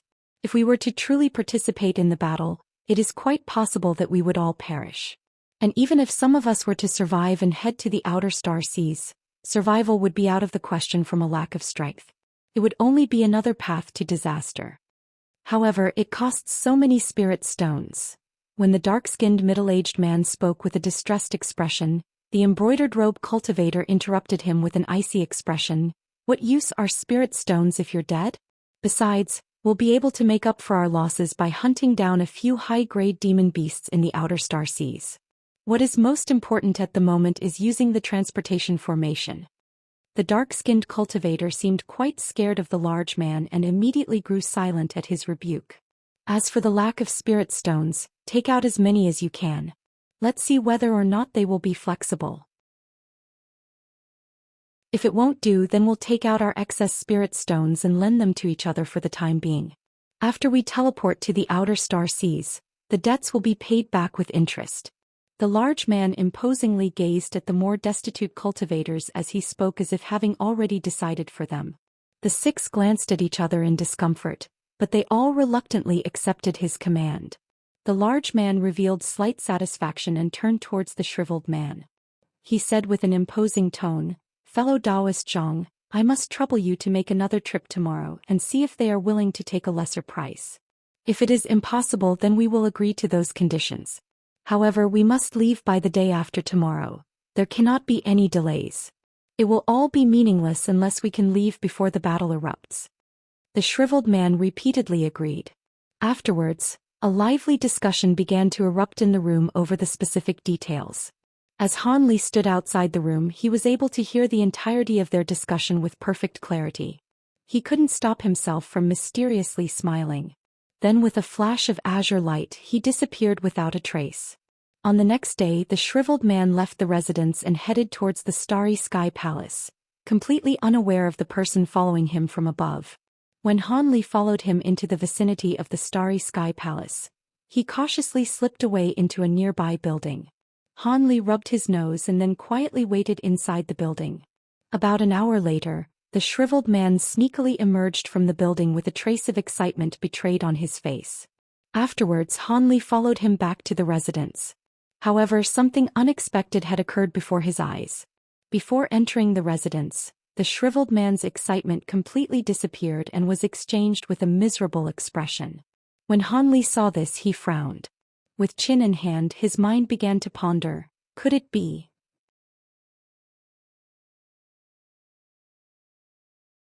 Chapter 509. Infiltration. On the morning of the third day, underneath the bright skies, the group of Foundation Establishment cultivators slipped out of their residence with utmost stealth and headed towards the Starry Sky Palace. As the enforced curfew had just ended, there were only a few cultivators roaming through the early morning sky. Hence the 7 were even more careful. Each of them nervously went along their way with lowered heads. However, the embroidered-robed man in the lead vigilantly examined his surroundings as they flew. The journey to Starry Sky Palace was very smooth. Nothing happened to them as they flew to the 49th floor of Sage Mountain. When they arrived at the Starry Sky Palace, their expressions were relaxed and filled with relief. But at that moment, the embroidered-robed man in front suddenly stopped in the air with a shocked expression. He raised his arm with a solemn expression, performing a strange hand gesture. When the others behind him saw this, they abruptly halted and became vigilant. The embroidered-robed man stared at an empty location and spoke with a heavy tone. "For what reason has fellow Taoist blocked our path?" At that same moment he began to reach for the storage pouch at his waist. The empty area in front of them flashed with azure light to reveal an azure-clothed cultivator standing there with his hands behind his back. He slowly spoke with a hoarse voice. There is no need for you fellow Taoists to be afraid. Although I've been waiting just for you, I mean no harm. I merely have something to request of you." Once the party clearly felt his cultivation, they were filled with alarm and surged with wariness. The man was also a peak Foundation Establishment cultivator at false core stage. With a cold glint flashing from his eyes, the embroidered-robed man calmly asked, "What is your esteemed name, fellow Taoist? How can we help you?" The azure-clothed man casually said something that made the 7 cultivators pale. "My name is Crooked Soul, a mere vagrant cultivator. Aren't you heading to the Starry Sky Palace? Could you bring me along? I also wish to head to the outer star seas." When the embroidered-robed man heard him, his expression fluctuated. He was silent for a moment before he widely smiled and said, "So it's fellow Taoist Crooked Soul, but what do you mean by Starry Sky Palace and the outer star seas? Our group is only going to attend to a few personal matters, and we just happened to pass here along the way. We have no business with the Starry Sky Palace. Fellow Taoist is mistaken." The embroidered-robed man came to a decision that regardless of this Crooked Soul's intention or how he managed to find out about their plans, there was absolutely no way he would easily agree. The others remained silent as well as if they were leaving the matter entirely up to the large man. Crooked Soul chuckled and casually said, "There is no need for fellow Taoist to be so suspicious. Since I've already arrived here, how could I be fooled just like that?" The embroidered-robed man's heart trembled and he snorted, "Humph. So it seems you know my identity and have a clear understanding of our plans." He then unconsciously clutched his storage pouch with veins protruding from his hands. Having received an unknown command, the other cultivators suddenly dispersed in great coordination and surrounded the azure-clothed man. The azure-clothed man ignored their movements and spoke with great leisure. "You don't want to try and kill me. I don't mean to boast, but with my cultivation you wouldn't be able to kill me quickly. If I were to yell and call for the Star Palace, I wonder what would happen? After that was said, the group of cultivators glanced at each other before turning their gazes to the large, embroidered-robed man. The large man's expression became unsightly. Although he had yet to reach core formation, he had always boasted of his exceptional shrewdness, making him a menace among Foundation establishment cultivators. However, he clearly understood that the man's threats were no joke. After a moment of deliberation, he could only suppress his anger and coldly ask, "What does fellow Taoist want us to help you with? We've already said that we would take only 7 people. Moreover, the transportation formation can only take 7 cultivators at a time. They would certainly refuse if we were to add another." The azure-clothed man smiled. "Be at ease, I won't make things hard for you. So long as I enter the hall, I'll have my own methods for persuading them. If an agreement can't be reached, I will neither force the issue nor ruin your fortuitous affair." "Only that." The large man frowned and wore a trace of doubt. "Only that." The azure-clothed man spoke with certainty. The large man muttered to himself for a moment before eventually gritting his teeth.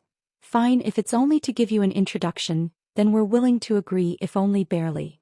With a calm expression as if having anticipated the large man's concession, the azure-robed man saluted and said, "Then I must give you my thanks." The shriveled man raised his head to look at the sky and anxiously urged, "Since fellow Taoist wishes to head to the Starry Sky Palace, let us go quickly. We're already running late. They may become impatient." The azure-clothed man glanced at the shriveled man in silence, but the embroidered-robed man wordlessly raised his hand and they continued on their way.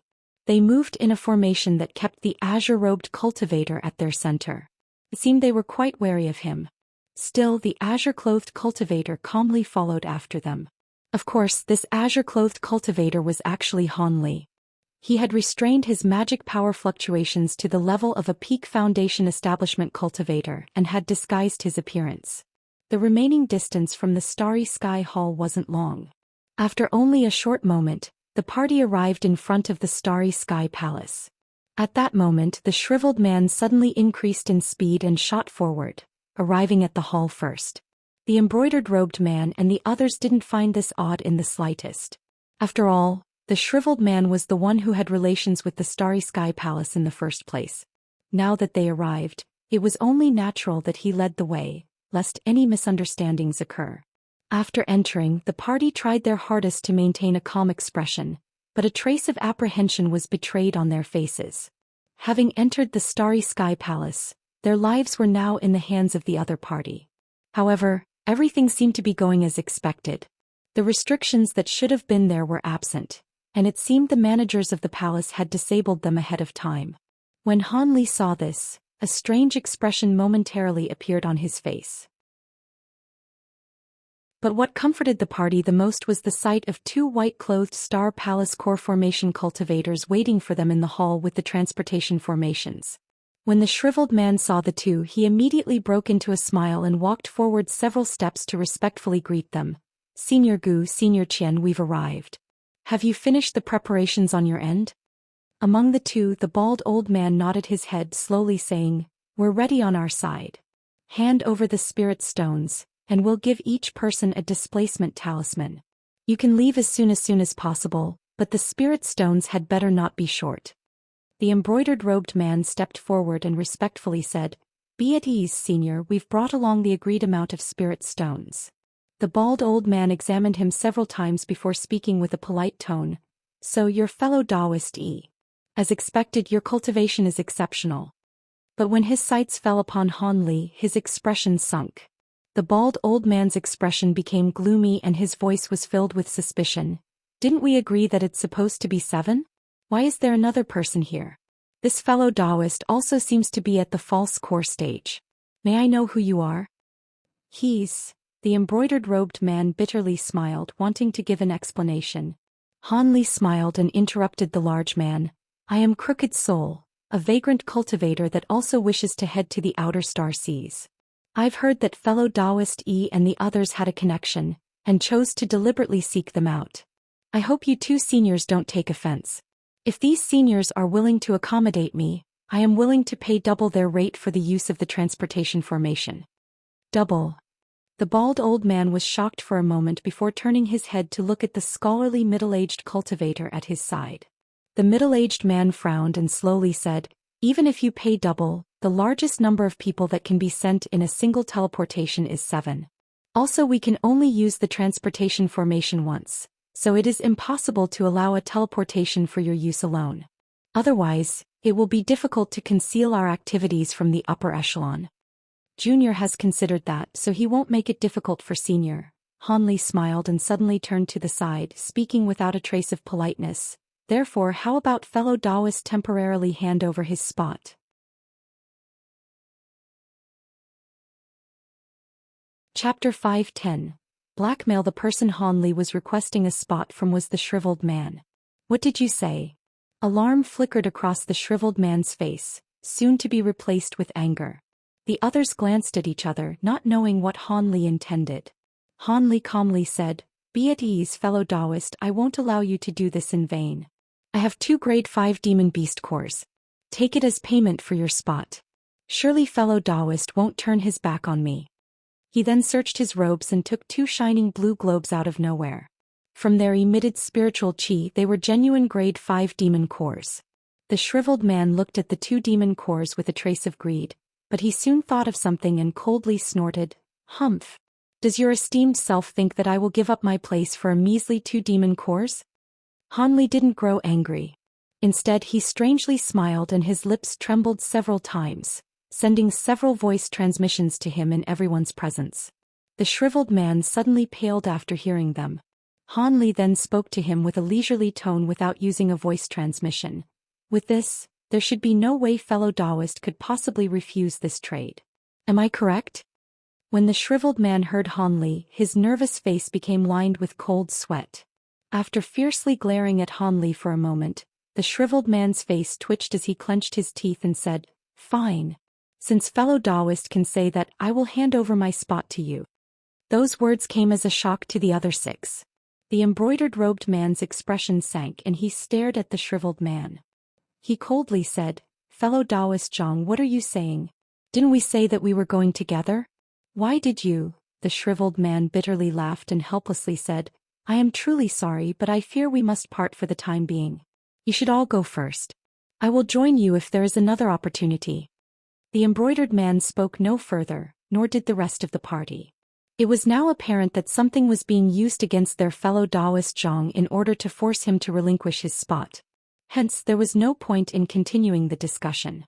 Fortunately, a lack of one person didn't make too much of a difference in their plans. The bald old man frowned and imposingly glared at the shriveled man. "Humph! Who said you could exchange people as you wished?" "Senior Gu, I..." The shriveled man was startled and thought to mutter an explanation, but he couldn't come up with anything. But at that moment Han Li produced 2 jade boxes with a flick of his hand, tossing one each to the bald old man and the scholarly man at his side. When the 2 saw the jade boxes, they unconsciously caught them and calmly gazed at Han Li. Han Li spoke with a serene appearance. "The boxes contained 2 treasures that Junior unexpectedly acquired. Please take them, seniors."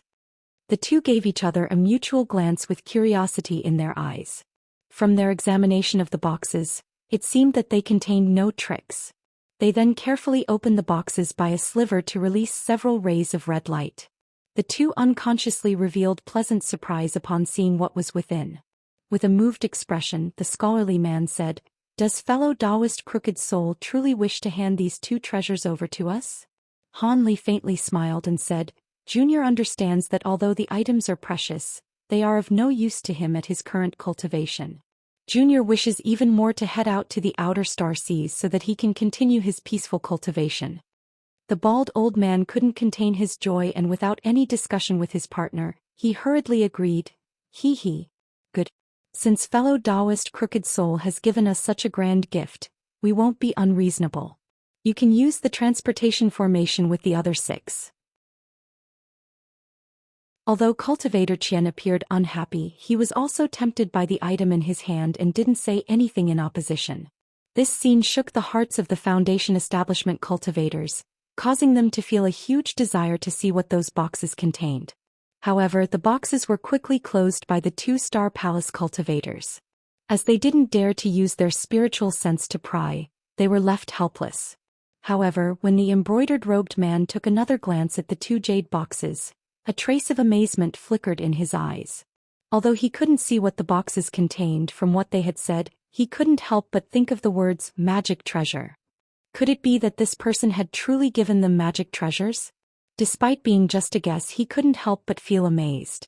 Before the embroidered-robed man could finish his thoughts, the two-star palace cultivators turned around to the transportation formation behind them and began to chant an incantation with their hands grasping a white jade medallion. The Foundation establishment cultivators didn't see anything odd about this, but Hanli let out a long sigh of relief. The transportation formation has a trick to it. Had I charged in without knowing this, I would find myself in a difficult situation. It seems taking out a few undesirable yet somewhat valuable magic tools was quite an incisive move. The jade boxes each contained a flying knife magic treasure that sparkled with red light. These two flying knives were taken from Huyu after the Bone Sage had killed him one. Although these magic treasures weren't particularly amazing, they were exceptionally precious to ordinary core formation cultivators. Even if the magic treasure couldn't be linked to one's consciousness, it could be directly used at 70% of its strength without the need of investing a large amount of time or resources. This was something that ordinary core formation cultivators could only dream of acquiring. Although many magic treasures have been passed down throughout the years, a majority of them had been destroyed in battle. Even with the remaining magic treasures, most of them would fall into the hands of nascent soul cultivators or exceedingly powerful core formation cultivators, though they would occasionally fall into the hands of a few nameless cultivators and minor powers. Huge superpowers like the Star Palace obviously acquired many magic treasures, but conversely, they also had an exceedingly large number of core formation cultivators. If these two early core formation cultivators didn't earn any merits, they wouldn't be bestowed any magic treasures. As such, they were wild with joy to find a magic treasure unexpectedly falling in their grasp. After refining them, their strength would receive a massive increase. As such, the shriveled man could only obediently hand over his place. Hanli had a full grasp over the situation. When Hanli saw the shriveled man's expression on his return to the residence, he grew suspicious and infiltrated his room. Although there didn't exist any magic techniques that could completely control a cultivator's consciousness, Hanli was able to put him into a half-conscious daze. With a combination of bewitchment techniques along with his immense spiritual sense, he was able to force out the shriveled man's deepest thoughts. Although the shriveled man only spouted out intermittent phrases during this state, Hanli ended up quite lucky, acquiring information that the shriveled man and the two-star palace cultivators had deliberately raised the price to squeeze the other Foundation establishment cultivators for all they had. With this information to blackmail him along with the enticement of the two demon cores, the shriveled man meekly submitted to Hanli. His heart filled to the brim with apprehension to the point of near panic. He couldn't help but think, did the Star Palace cultivators deliberately set me up? As the incantations reverberated throughout the hall, the transportation formation began to glow with white light. Following a clear ring, the white glow suddenly disappeared.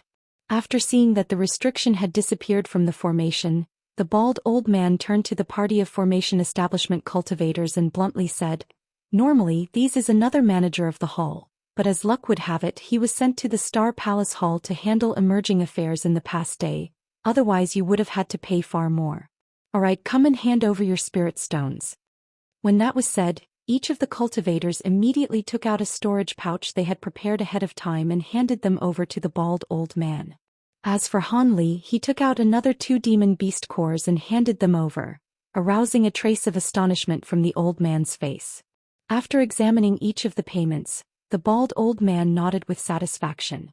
Seeing this, the scholarly middle-aged man took out a stack of talismans and began to pass them out amongst Hanli and the others. He pointed to the transportation formation and coldly said, "These are displacement talismans. You can leave after placing them on your body." The others were hesitant, but Hanli walked into it without a word. It wasn't that he was displaying courage, but that he had found nothing wrong with the transportation formation after quickly sweeping it with his spiritual sense. The stone tablet in front of the transportation formation read the words, "Wondrous Depths." Hanli didn't have any particular impression towards this name. From his last experience, It seemed that the islands' names didn't hold much significance.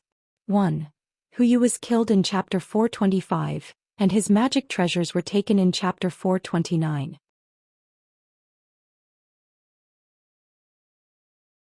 Chapter 511.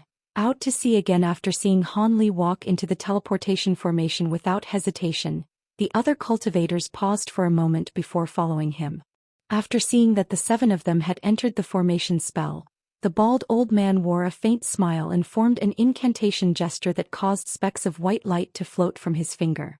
While staring at the specks of white light, the old man suddenly asked, "Since we're sending you to the outer star seas in secret, you're not going to blabber about this, right?" The embroidered-robed man was quick-witted and immediately replied with a sincere expression, "Of course we won't. We are truly grateful towards seniors for being so accommodating. There is no way we would do such a self-destructive thing. Moreover, what use would it be for us to say anything?" Staring at the embroidered-robed man, he coldly said, "If you understand, then good. As there are few people in the Star Palace with our position, we'd receive a stern warning at the worst. But if some rumors do arrive, then fellow Taoist Gu and I won't be so forgiving. Additionally, we heard you feared a sudden falling out and all carried response beads. Thorough but unnecessary. We aren't about to soil our reputations over a few spirit stones." He then swept his gaze past the other cultivators before falling onto Han Li. "Senior truly is a reasonable person. Junior is but a knave that can only think of others in regards to his own desires." The embroidered-robed man forced a smile but faintly felt a chill run down his back. "Humph. No need to speak any nonsense. You're now on your own." The bald old man didn't say anything further and flicked his finger, activating the transportation formation with a faint white magic seal.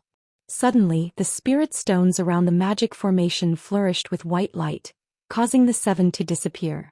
When the bald old man saw them successively teleport away, his expression suddenly changed and he bewilderedly asked, "What's going on? Didn't you say that you were going to give them false displacement talismans? Why did you give them real ones? This wasn't what we previously agreed upon." The scholarly cultivator coldly snorted and spoke with a grimace. "If I truly took out false displacement talismans, do you really believe we would have been let off? The person who gave us the magic treasures was a nascent soul eccentric. If we took out false talismans, he would have killed us in a fit of anger." He then took out a white cloth and wiped the cold sweat off of his head. The bald old man said with a shocked expression, "Nascent soul cultivator? Brother Qian, are you joking? That person was clearly a late Foundation establishment cultivator." The shriveled man that was left behind was at a loss. "Brother Gu should know that my spirit beast, a soul hare, has no skills apart from being able to keenly sense another's spiritual sense." The scholarly man then flipped his hand to reveal an animal that strongly resembled a kitten. The spirit beast had ears as slender as a rabbit's and sparkling green eyes that continuously darted around. It appeared to be a rather adorable spirit beast. As he caressed the soul hare, he said, although he managed to conceal his aura with some sort of exceptional restraint technique, concealing himself from even the soul hare, he stealthily swept his spiritual sense past the formation spell after we dissolved the restrictions on it. This gave my soul hare the opportunity to detect something was amiss. My soul hare is able to give an appropriate reaction towards mid-core formation and even late-core formation cultivators.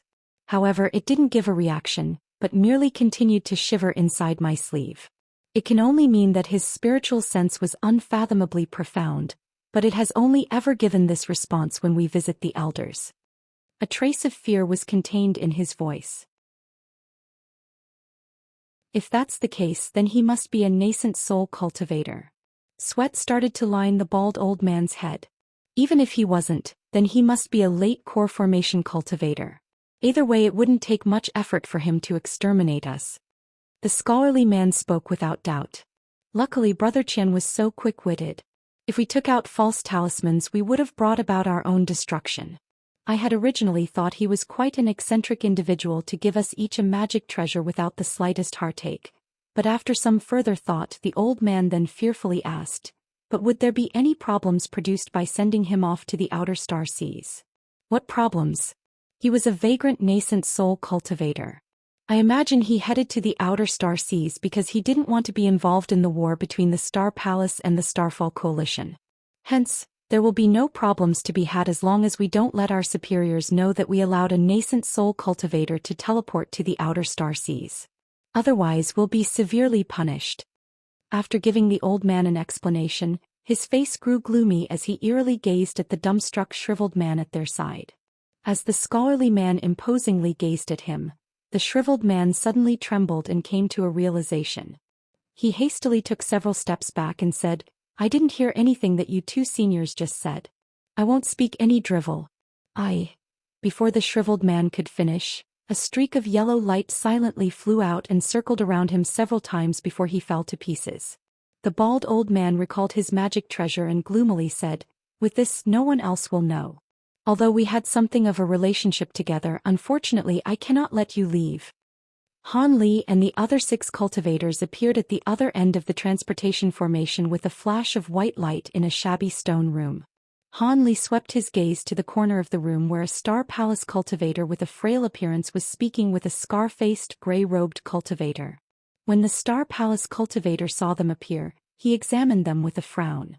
However, he soon lost interest and continued to speak with the gray-robed cultivator. The cultivator in charge of the formation said with a displeased tone, "I've already said this. There are currently fixtures in place that render the formation one way only. It can only receive, not send. The sect has already taken all the displacement talismans from me, and even I can no longer return. There is no point in fellow Taoists trying to force me." The gray-robed cultivator shouted out with fury, "Nonsense. There were several people that went back several days ago. How can the transportation formation have changed so quickly?" "Humph. I've already explained it many times, but you just love to ignore me. I no longer have any obligation to speak any further."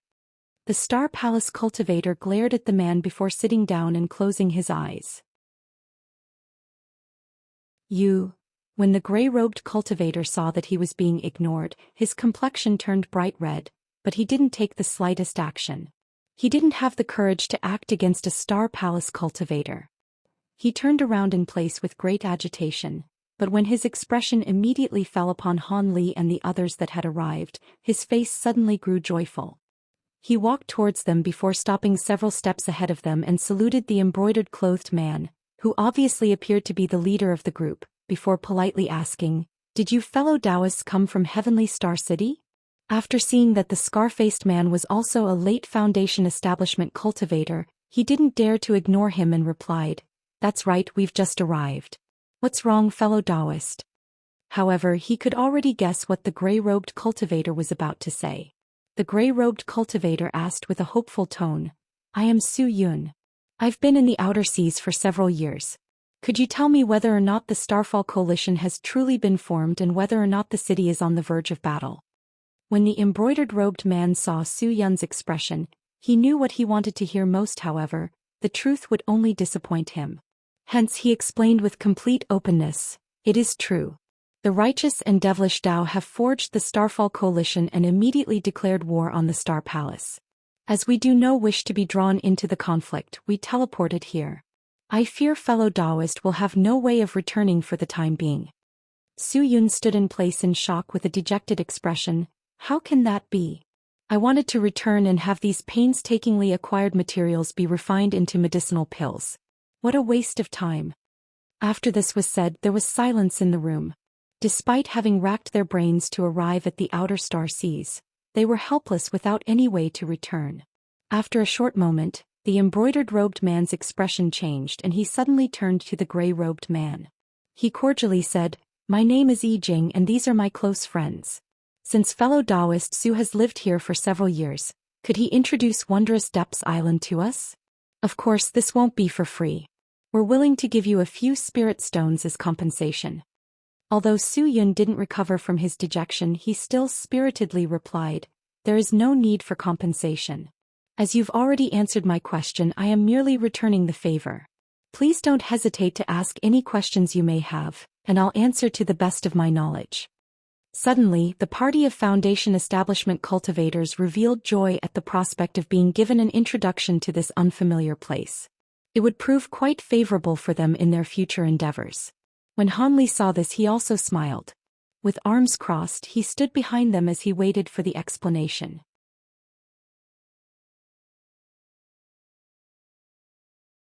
Chapter 512. Blackrock City. Jing, the embroidered-robed man, swept his gaze around the room before looking at the Star Palace cultivator sitting in the corner. It is somewhat inconvenient to speak here. Fellow Taoist Su, how about we chat outside? Outside? Sure. Su Yun indifferently replied. Jing rejoiced, but he soon thought of something and turned his head around and widely smiled towards Han Li. Brother Crooked Soul, wouldn't it be better to come along with us and listen? Better yet, we can work together. Han Li blankly stared for a moment before smiling. All right, I did want to hear his explanation as well. Han Li then casually followed after them. What? That fellow Taoist isn't part of your group? Su Yun was quite surprised. The dark-skinned middle-aged man suddenly shouted out with a trace of hostility. He did teleport along with us, but before that we were strangers. Jing frowned in response but didn't say anything. Su Yun wordlessly nodded. After they all walked out of the stone room, the newcomers surveyed their surroundings with amazement. The scene was entirely different from what Han Li had seen on Deep Jade Island. They emerged within a small market city. Although it appeared crude and only spanned about 10 kilometers, the city was created entirely out of black stone. The shabby building that housed the transportation formation lay at the center of the city. It was propped up by a tall altar-like platform with steps descending from every side. Due to the height of the surrounding terrain, they were able to have a clear view of the surrounding city. The city seemed to be surrounded by 12-meter-tall stone walls along with a dense white sparkling barrier. However, there were tall buildings of varying sizes behind the walls. Strangely enough, none of them had pointed roofs. They were all flat. At first glance, although the city was full of buildings, few of them were independently constructed. It wasn't just a string of stone buildings joined together, but rather frequent masses of stone buildings were lined up together. What shocked Han Li the most was that a few mortals were mingling amongst the cultivators on the crude black stone road, occasionally rushing in and out of the stone buildings. But this wasn't enough to shock Han Li by itself. It was the fact that a majority of the mortals were young, beautiful women. As for the other mortals, they were burly men and delicate youths. When Jing's party saw this, they were just as shocked as Han Li. Since they wanted to travel to the outer star seas, it was only natural to do research on the islands in advance. However, this scene was completely contrary to the information they had acquired. A strange expression momentarily appeared on the Jing's face.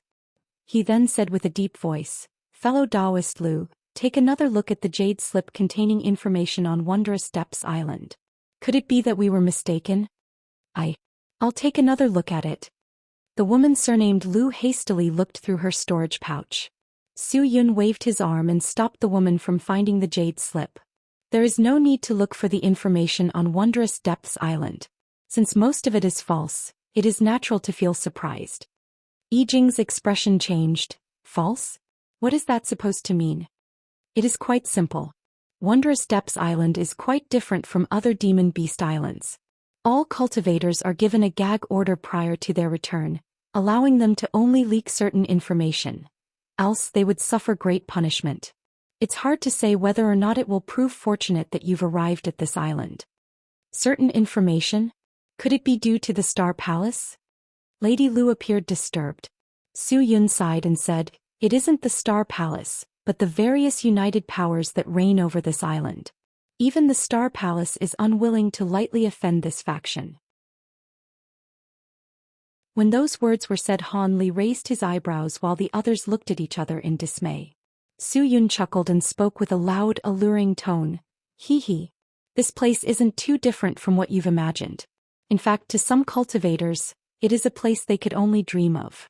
Blackrock City has the soul market and is the only city on Wondrous Depths Island. So long as you have spirit stones or demon cores, it is a cultivator's paradise. You can purchase items that cannot be acquired from other demon beast islands. Regardless of whether it's top-grade cultivation vessels, formidable magic treasures, priceless spirit beasts, or exceedingly rare materials, this place has it all. The nearby cultivators and mortals glanced over due to his loud voice, but they soon averted their eyes and went on their way. When Jing heard this, he became especially bewildered. As for Han Li, he continued to look around with a calm expression as if he hadn't heard what Su Yun had said. When Su Yun saw this, he glanced at Han Li with slight surprise. Jing let out a long sigh and asked with a heavy voice, Could Brother Su give us an introduction of this place? Su Yun seemed to have completely recovered from his low spirits and candidly said, "Of course I can. Since I can't leave for the time being, how about I give you an explanation of the city while we stroll around? It should prove more useful than giving an empty explanation while standing in place. However, if anyone has any windfalls in the future, please don't forget about me." "Then I must thank you, Brother Su. This city appears quite different from others." Yi Jing then looked at a male cultivator with a trace of amazement. The cultivator was holding a mortal woman in his embrace in a bold display as they walked down the street, much to the disinterest of the other mortals and cultivators around them. Su Yun smiled when he saw this and didn't say anything further. Instead, he brought them over to a large stone building. The building had already caught Han Li's attention as it was one of the largest in the city. At a distance, he saw that two charming mortal women were standing at its entrance. As the many cultivators entered the building, they gave them a welcoming smile. Along the way, Su Yun warned them with a solemn expression, "Bear this in mind. Although this isn't Heavenly Star City, all magic battles are strictly forbidden apart from particular arenas. If this rule is violated, it will be punished by death without question." The dark-skinned, middle-aged man spoke with shock. "What? This punishment is even more severe than Heavenly Star Cities." Su Yin slowly explained, "True, it is far more severe. But like this, cultivators who enter the city may truly be at ease without having to worry.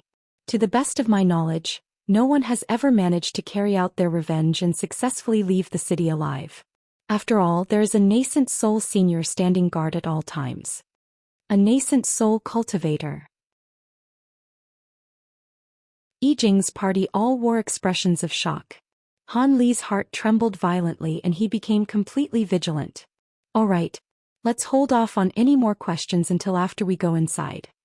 Underneath the smiles of the two beautiful mortal women, the party apprehensively followed Su Yun into the building. As for Han Li, a strange glint flickered from his eyes before he curiously followed them in.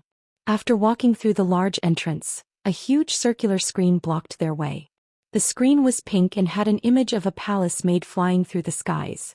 Although the image of the woman was shown from behind, it appeared to be fluctuating as if she were truly in flight. From the faint pink light that the screen emitted, it couldn't possibly be a low-grade magic tool. To the sides of the screen there were two semicircle doors. And to the front of the screen, there was a female cultivator who wore azure palace robes and appeared to be 30 years old. She was happily chatting with a smiling male cultivator.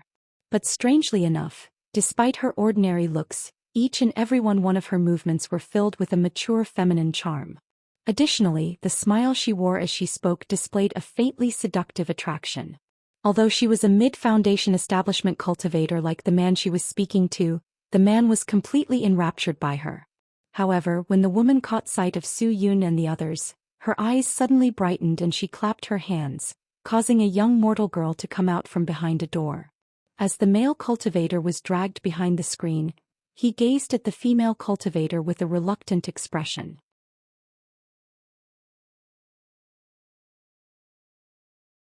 Chapter 513. Demon Beasts of the Depths. "Well, if it isn't fellow Taoist Su? I heard you wanted to return to Heavenly Star City, but I suppose the transportation formation is still unusable?" The woman's voice was soft and alluring, bringing forth a sense of comfort to those that heard it. Han Li unconsciously frowned and bitterly laughed in his mind. It seemed a majority of the female cultivators that he met cultivated some sort of secret bewitchment technique. Although this woman's bewitchment techniques were far inferior to fairy violet spirits and yuan yaos, it was more than enough to easily capture the minds of a few low-grade male cultivators. With that thought, Han Li swept his gaze across the party of cultivators. Yi Jing and Su Yun were able to keep their expressions straight, but the other male cultivators had unnatural expressions.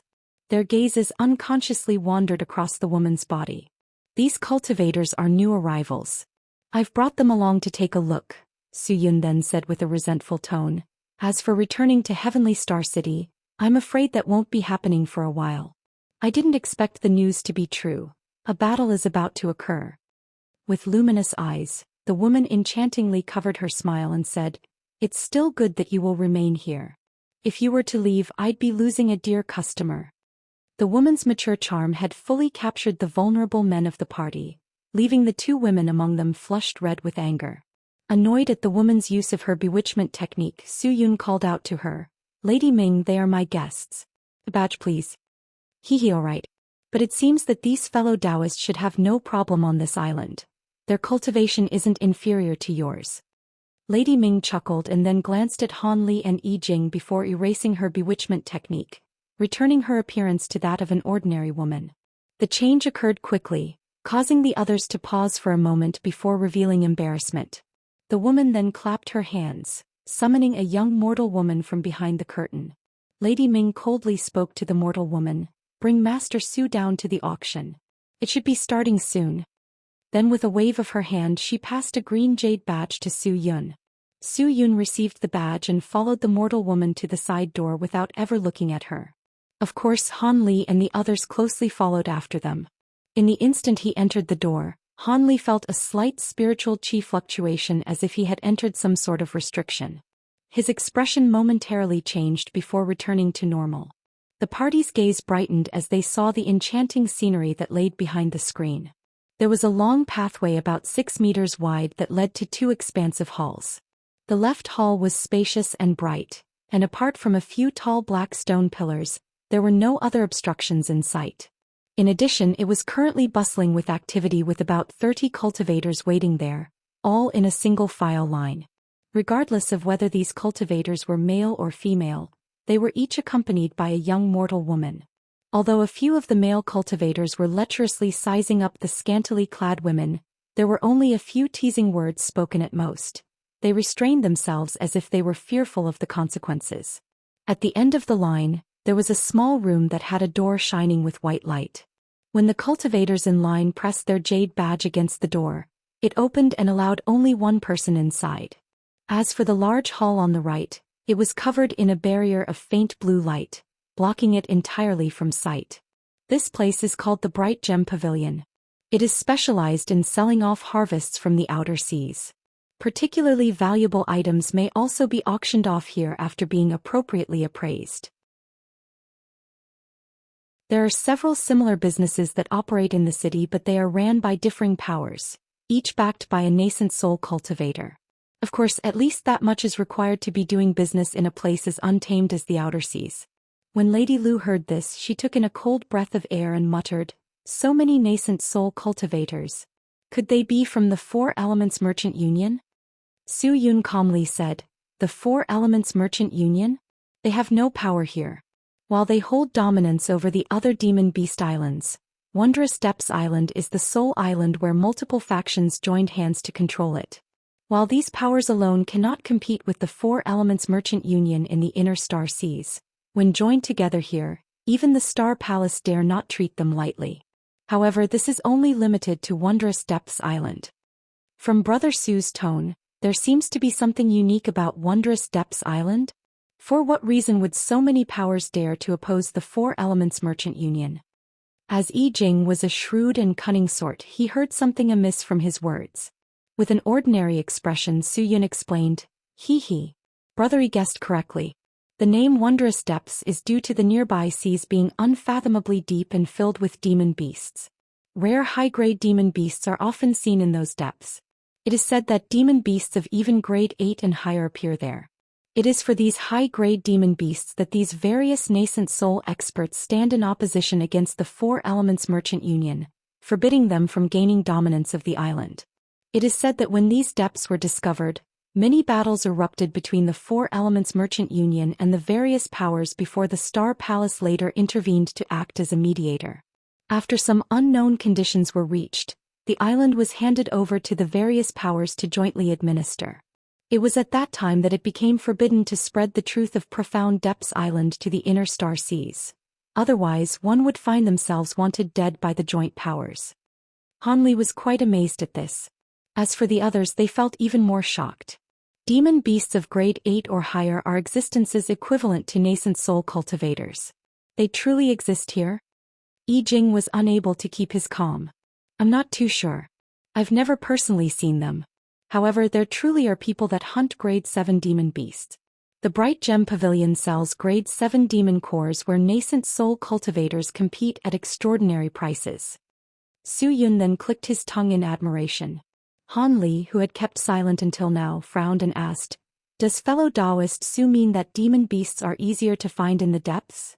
Su Yun glanced at Han Li in surprise. After pausing in thought, he said, "Demon beasts are slightly easier to find in the depths.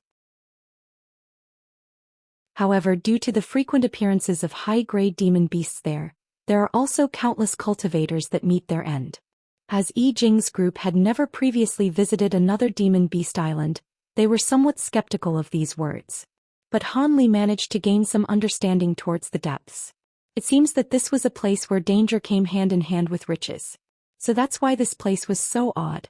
The party grew silent before the mortal woman guiding them respectfully asked, "Masters, do you wish to first go to the treasure viewing hall or the treasure rest hall?"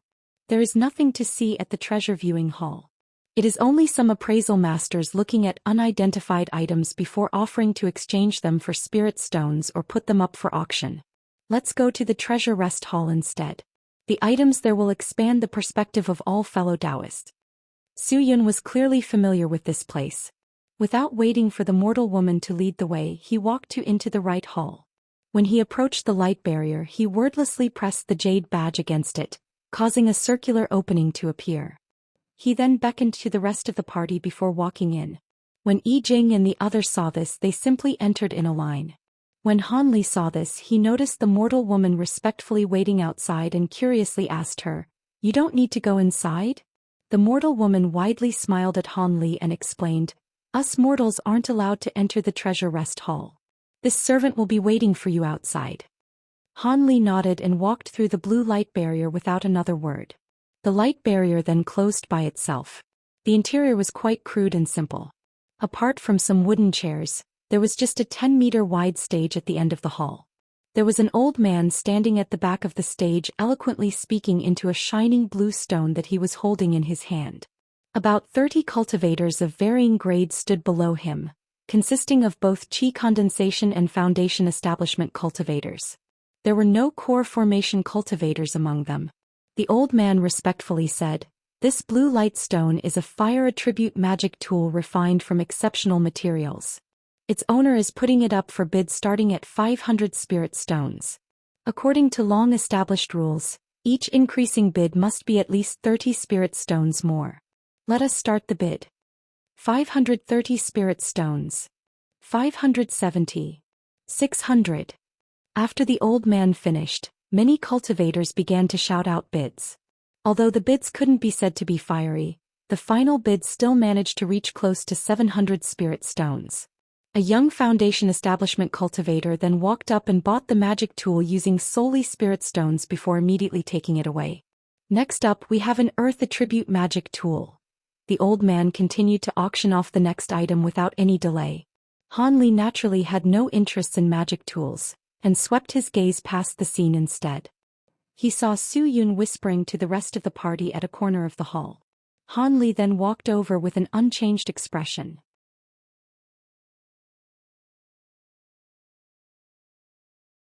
Chapter 514. Female Cultivation Vessels. Lady Lu doubtfully said to Su Yun, "This seems no different from ordinary auctions. Are we truly going to see any exceptional items here?" Su Yun said with a mysterious expression, "Relax. Although auctions frequently take place, occurring anywhere from one every several days to half a month, each auction will always show some exceptional items. Although they aren't auctioning off the most precious materials, they are still rarely seen in the inner star seas." He then saw Han Li walk over and gave him a smile. Han Li casually nodded his head and asked a question that left them somewhat surprised. "Fellow Taoist Su, how many cultivators are there in Blackrock City?" "There don't seem to be many to people present." Su Yun calmly admitted, "Brother Crooked Soul is truly discerning. Although there are temporary residences such as inns in Blackstone City, there are no permanent residences for foreign cultivators. High-grade cultivators may possess their own cave residence on another island. As for low-grade cultivators, they may take shelter in the small villages and towns on other islands with mortals. While all cultivators come to Blackstone City to do business, low-grade cultivators are by far the most commonly found." Yi Jing paused for a moment before asking a question that puzzled even Han Li. But mustn't one be at least foundation establishment to survive in the outer seas?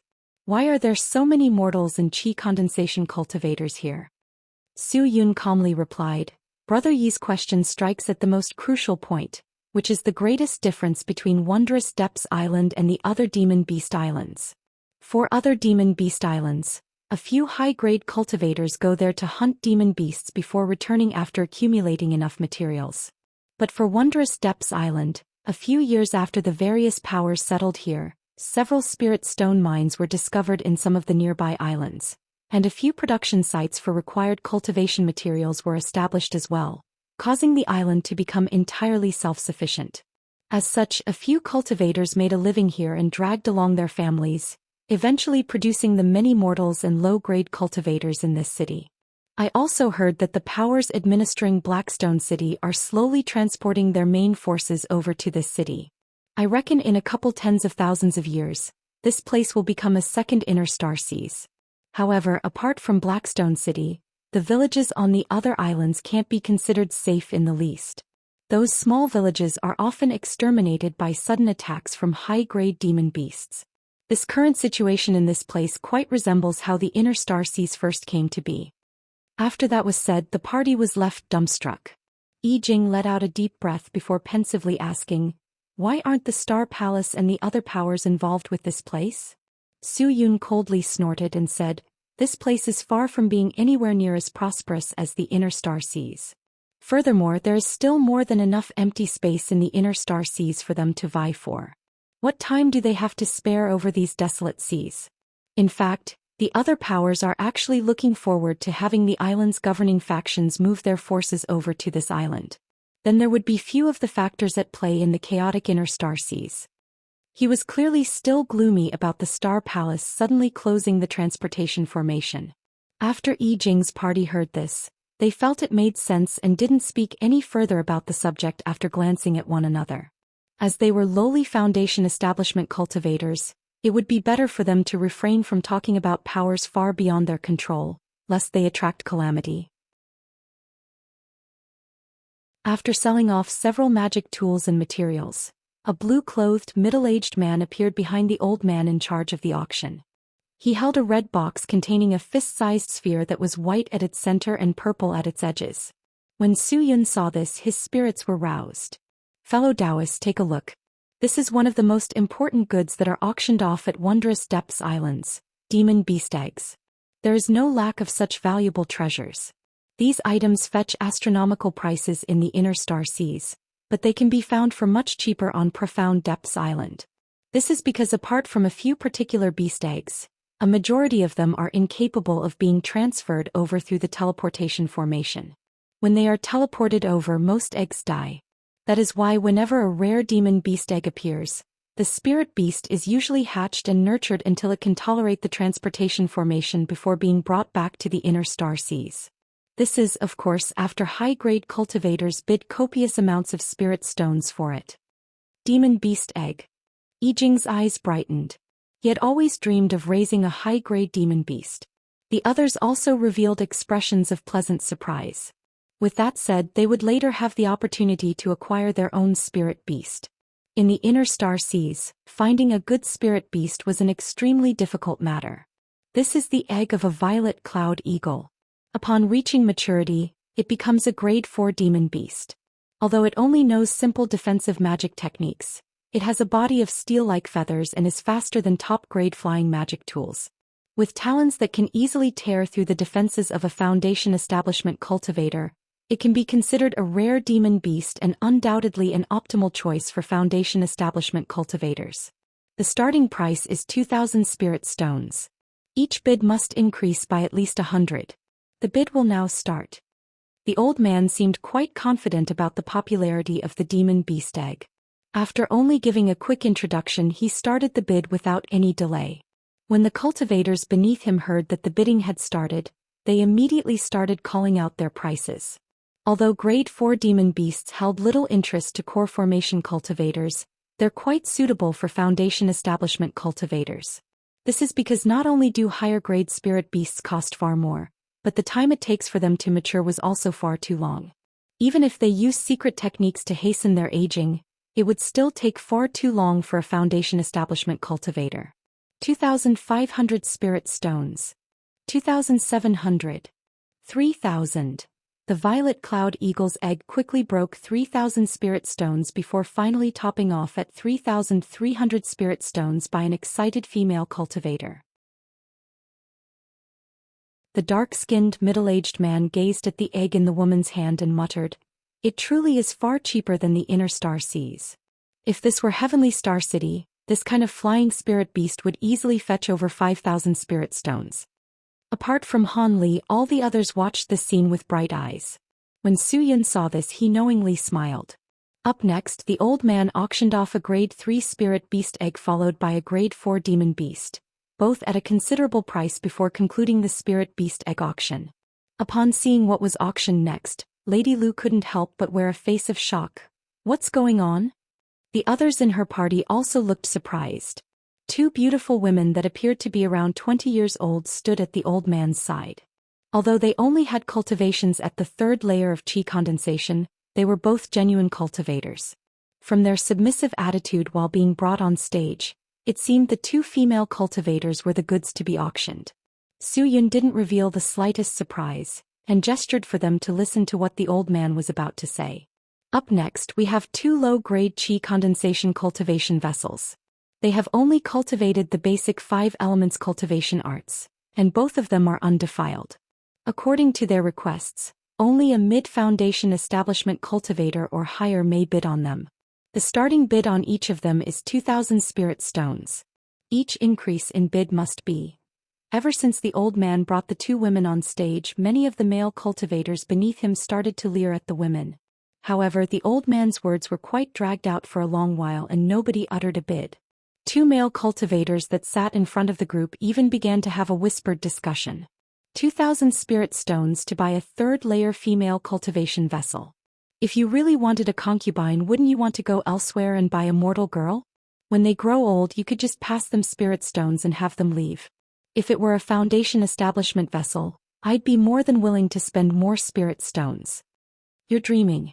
Do you think you're a core formation cultivator? Don't forget the customs here. Foundation establishment vessels aren't something that the likes of us could ever afford. At that amount of spirit stones, it'd be more profitable to buy a spirit beast egg. When Han Li heard their chatter, although he felt amazed, any sign of it soon disappeared from his face. He had long ago heard rumors of a few powers secretly nurturing some young female cultivators for the sole purpose of being cultivation vessels. There were even a few high-grade cultivators that bestowed female cultivators as gifts. But regardless of how it was said, open auctions of female cultivation vessels never occurred in the inner star seas. It truly shocked him how openly it occurred here. Yi Jing and company managed to calm their expressions. After all, cultivation vessels were something that everyone knew about in the cultivation world. However, as they had two female cultivators in their party, the current situation was quite uncomfortable. There is no need for fellow Taoists to feel shocked. These women were willing to act as cultivation vessels without coercion. As their aptitudes are terrible as a whole, it would be quite difficult for them to cultivate to high layers of cultivation using ordinary methods. They have no elders to rely on, and no powers are willing to invest the spirit stones required to nurture them. Hence, this is their only method in the outer star seas, as they found it disdainful to do mortals' work and suicidal to go out and hunt demon beasts. As they have managed to somewhat cultivate, they will take the initiative to become a cultivation vessel for a higher-grade male cultivator. As such, they can give their homes a large amount of spirit stones and manage to acquire a pillar of support for themselves. If they are able to acquire the favor of a male cultivator, they will be able to become a concubine or have an opportunity to become something greater. Naturally, there are even high-grade female cultivators that take the initiative to become cultivation vessels for other reasons. But in that case, lower-grade male cultivators are forbidden from bidding. That is to be expected. Zhou Xian slowly explained this as if he were long accustomed to the sight.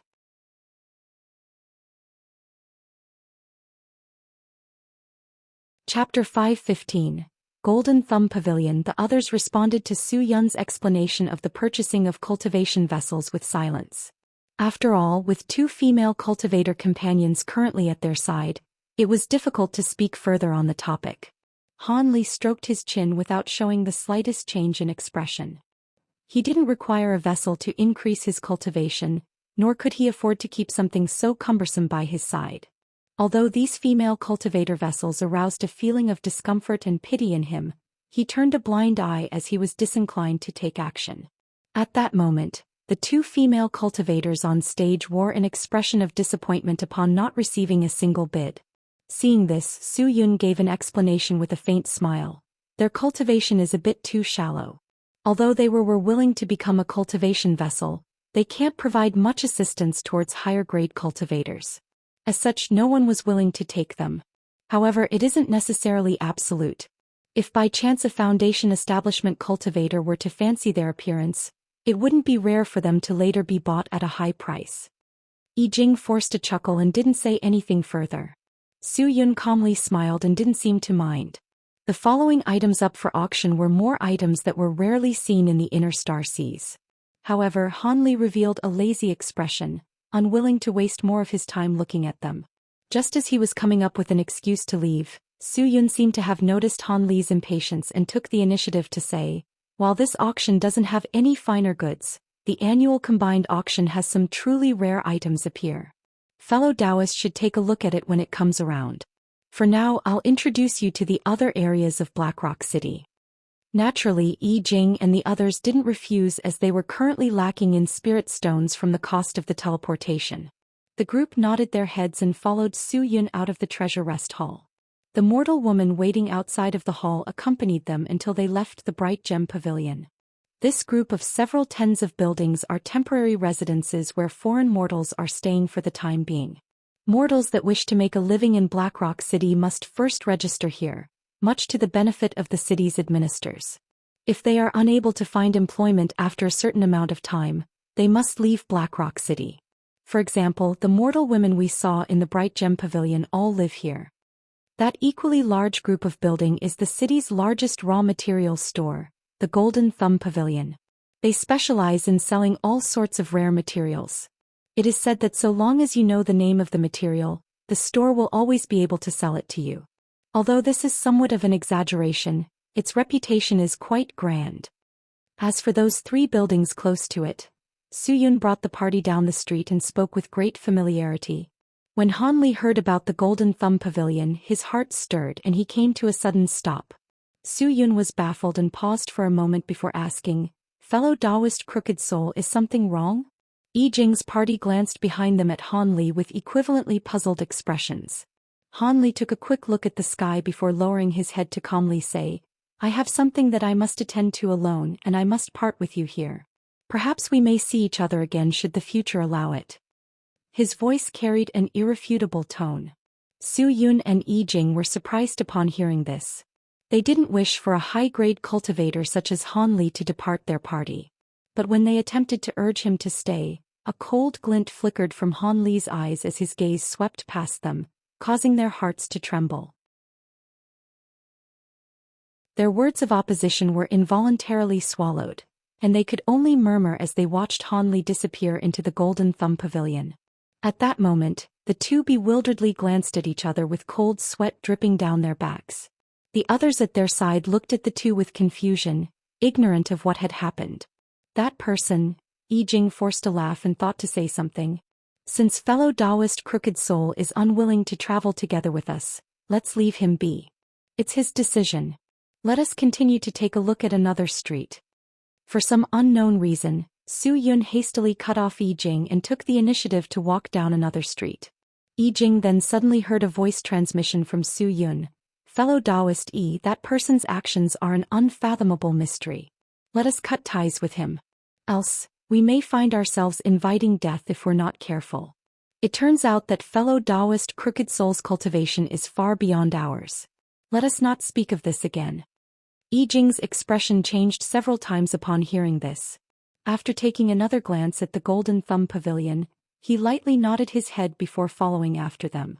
At that moment, Han Li was already being guided by a delicate youth into an elegantly decorated room.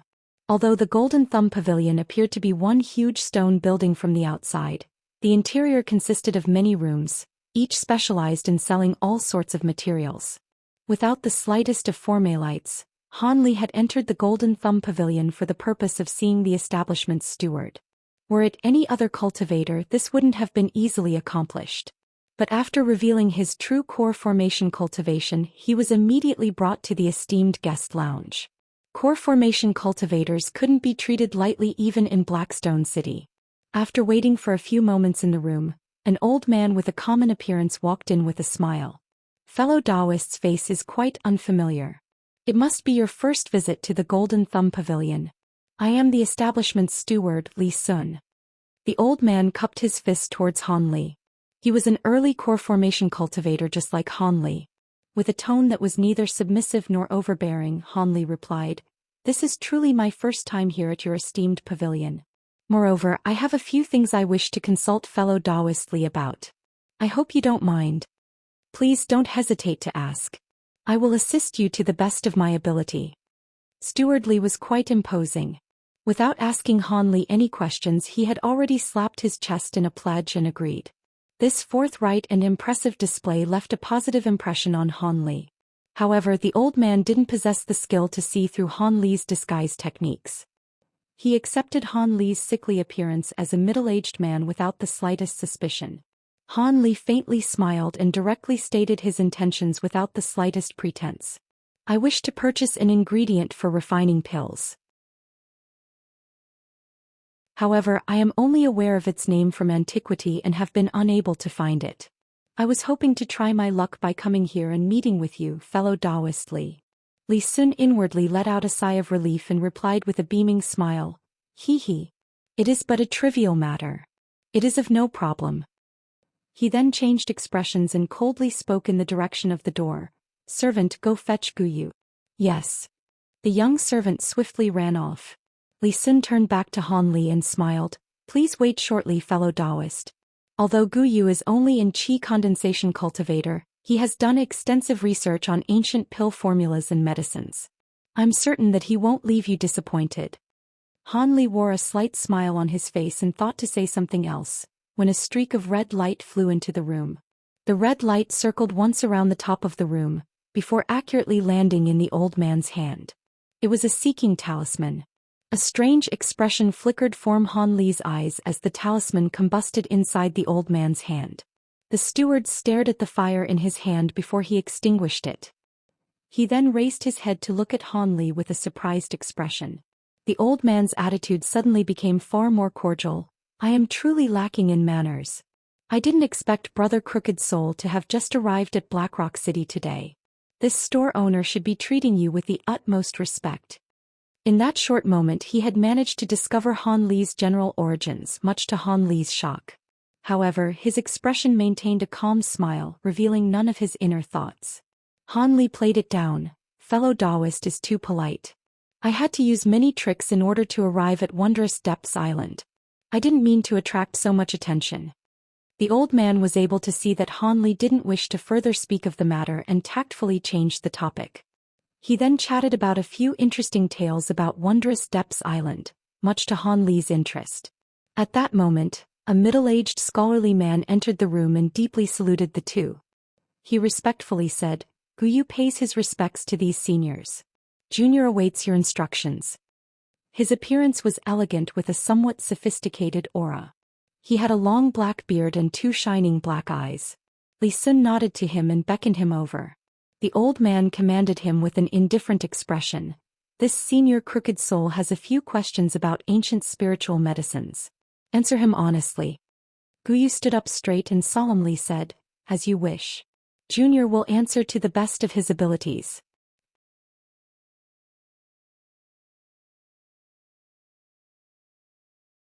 Chapter 516. Demon Echo Grass. Foregoing any needless pretensions, Han Li bluntly asked, "Does fellow Taoist Gu happen to know about Thousand Leaf Dew?" "Thousand Leaf Dew?" Guyu paused for a moment before quickly replying in a mutter, "This name has a bit of an impression on me. Had you asked me about it a few years ago, I would have had no idea. In the past 2 years, this junior obtained an ancient record that happened to mention it. This junior happens to have a duplication of it on a jade slip. Would senior like to take a look at it?" Having said that, Guyu revealed a somewhat cautious expression. Han Li rejoiced and couldn't help but reveal excitement in his eyes. Suppressing the excitement in his heart, Han Li smiled and said, "It is even better that you have the records. If I do find it, then I must truly thank you." Guyu was also quite pleased. Being able to receive the favor of a core formation cultivator was a truly fortunate matter. He quickly patted down his body before taking out a yellow jade slip and presenting to Han Li with both hands. Guyu respectfully said, "This is the jade slip. Please examine it, senior." Han Li bluntly accepted the jade slip and quickly immersed his spiritual sense into it. In a mere moment, Han Li's expression changed from excitement to doubt and then contemplation. Li Sun carefully watched Han Li's every movement. Upon seeing Han Li's expression change several times, an indescribable emotion flickered from his eyes. Guyu was particularly apprehensive, fearing that the 1,000 leaves dew that was mentioned in the jade slip wasn't the item Han Li was searching for. Han Li eventually recalled his spiritual sense from the jade slip and slowly said, "Yes, this is the item." However, the excitement in his eyes had greatly faded. After the old man's gaze flickered, he probed, "What is it? Is there something troublesome about the 1,000 leaves dew?" Han Li bitterly smiled. "I didn't expect that this item would be so troublesome to acquire. It's closely related to grade 8 demon beasts." Li Sun shockingly glanced at Han Li with an expression of disbelief. "Grade 8 demon beasts?" Han Li sighed and helplessly explained, "That's right. The 1,000 leaves dew is actually an extract of demon echo grass. To be more exact, from demon echo grass that grows close to grade 8 demon beasts." Li Sun was left speechless by Han Li's words. He naturally knew what demon echo grass was. It was something that often grew near demon beast nests as it required long years of exposure to demonic chi to grow and sustain itself. However, demon echo grass found near the den of a grade 8 demon beast was an entirely different matter altogether. Although it was rumored that grade 9 and even grade 10 demon beasts had been sighted in the outer star seas, at the end of the day, they had only appeared in rumors. As for the old man, the highest grade demon beast he had seen at Blackrock City was a grade 7 demon beast, let alone a grade 8 demon beast. Li Sun saw that Han Li's gaze held a trace of astonishment and discouragement. Just what kind of precious medicine pill did he plan on refining to actually require such an incredulous material? After toying with the jade slip in his hand, he revealed a trace of hesitation before saying something to Guyu that surprised him. "This jade slip has some records that I may need to further examine in the future. Would it be acceptable for fellow Taoist Gu to give this jade slip to me?"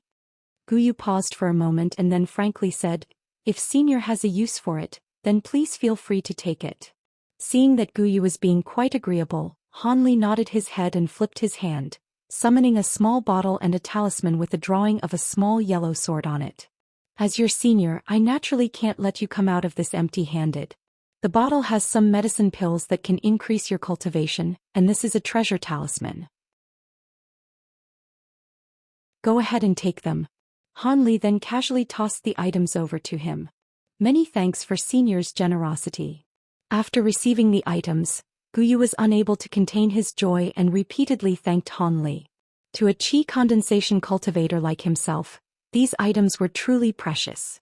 "Since Senior Crooked Soul has already bestowed treasures upon you, you may leave for the time being, Guyu." Li Su was quite shocked at Han Li's display of generosity, but he still remembered to dismiss Guyu with a calm expression. In the blink of an eye, they were once again the only two people in the room. "Is there anything else that I may assist you with apart from that matter? Please don't hesitate to ask." Li Sun spoke in an exceptionally forthright manner. "Since that's the case, there is one other thing that I wish to trouble you with. Might you be selling the horn of an agate beast?"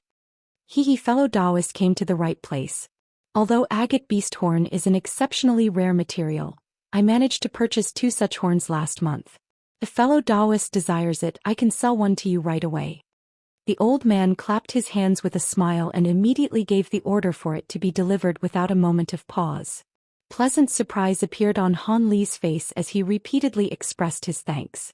Not long after, a young servant entered the room while carrying an exquisite wooden box on a silver plate. "Fellow Taoist, take a look. Does this agate horn fulfill your expectations?" Han Li solemnly nodded his head and reached out to the wooden box. As soon as he opened the box, blue light was released, revealing a half-foot-long spiral horn. The sharp horn shined with a strikingly brilliant blue light. Han Li then closed the wooden box with a satisfied expression. Not bad. This will be quite suitable. Could fellow Taoist tell me how many spirit stones this will cost?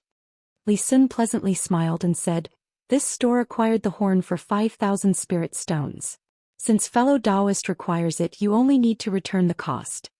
Naturally, Han Li wasn't going to haggle over the price. He immediately expressed his thanks and took out the equivalent in mid-grade spirit stones before handing it over to the old man. The old man received the spirit stones with a wave of his sleeve and then asked with a wide smile, does fellow Taoist Crooked Soul have any plans in mind following his arrival on the island? Although fellow Taoist's magic power is profound, the demon beasts here are truly hard to handle. No small number of core formation cultivators have been seriously injured by tackling the seas alone. How about I introduce you to a few similar grade cultivators? It would be considerably safer if you were to set out to sea together. Han Li smiled upon hearing this.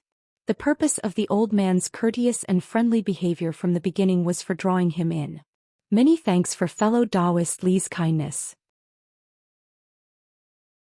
However, I must soon prepare to refine a few medicine pills. And after I consume the pills, I will have to enter seclusion for some time. I won't be heading out to hunt demon beasts in the near future. Han Li gave a smooth refusal with an embarrassed expression, but in truth he was absolutely unwilling to travel out to sea with unfamiliar cultivators. Although a trace of disappointment flickered across his face, he immediately continued without a care. That is fine too. It is considerably safer to first increase one's cultivation and one's familiarity with the region.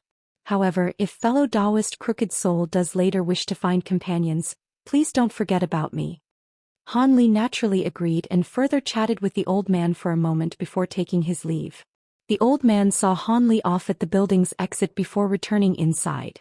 Just as the old man sat down, he suddenly heard a voice calmly say, how about it? Will this person be useful to us? A vague silhouette soon emerged from the landscape painting on the wall, bringing forth another person into the room. The white-clothed man remained in the air while covered in azure light, making for a rather mysterious display. The old man confidently said, there is no need to worry. Although we only chatted for a short moment from his strange appearance, that cultivator Crooked Soul should be a vagrant cultivator that travels alone. So long as he witnesses the dangers of traveling the depths alone, he will come to know the advantages of my offer. He will come back sooner or later. The white-clothed man coldly refuted, humph. That isn't guaranteed. Li Sun shook his head. What? An early core formation cultivator can roam the depths and hunt demon beasts alone? The white-clothed cultivator grew silent before solemnly saying, he isn't an ordinary core formation cultivator. When you were chatting in the room, I was able to feel someone watching me for some unknown reason. Although he didn't glance in the direction I was hidden, I suspect that he was aware of my existence and only chose not to disclose it. The old man was stunned. He then bewilderedly said, are you not mistaken? Your concealment technique is something that even higher-grade cultivators are incapable of uncovering. Don't tell me that this Crooked Soul fellow is actually a late core formation cultivator. The white-clothed man doubtfully said, that's hard to say. It is quite possible that he cultivates an unusual cultivation art or possesses some peculiar treasure. After circling the room several times, the old man eventually frowned and said, leave it be. Regardless of whether this cultivator is exceptional or ordinary, we've already tried our hardest to befriend him. It was the correct decision either way. The white-clothed cultivator nodded in approval and spoke no further.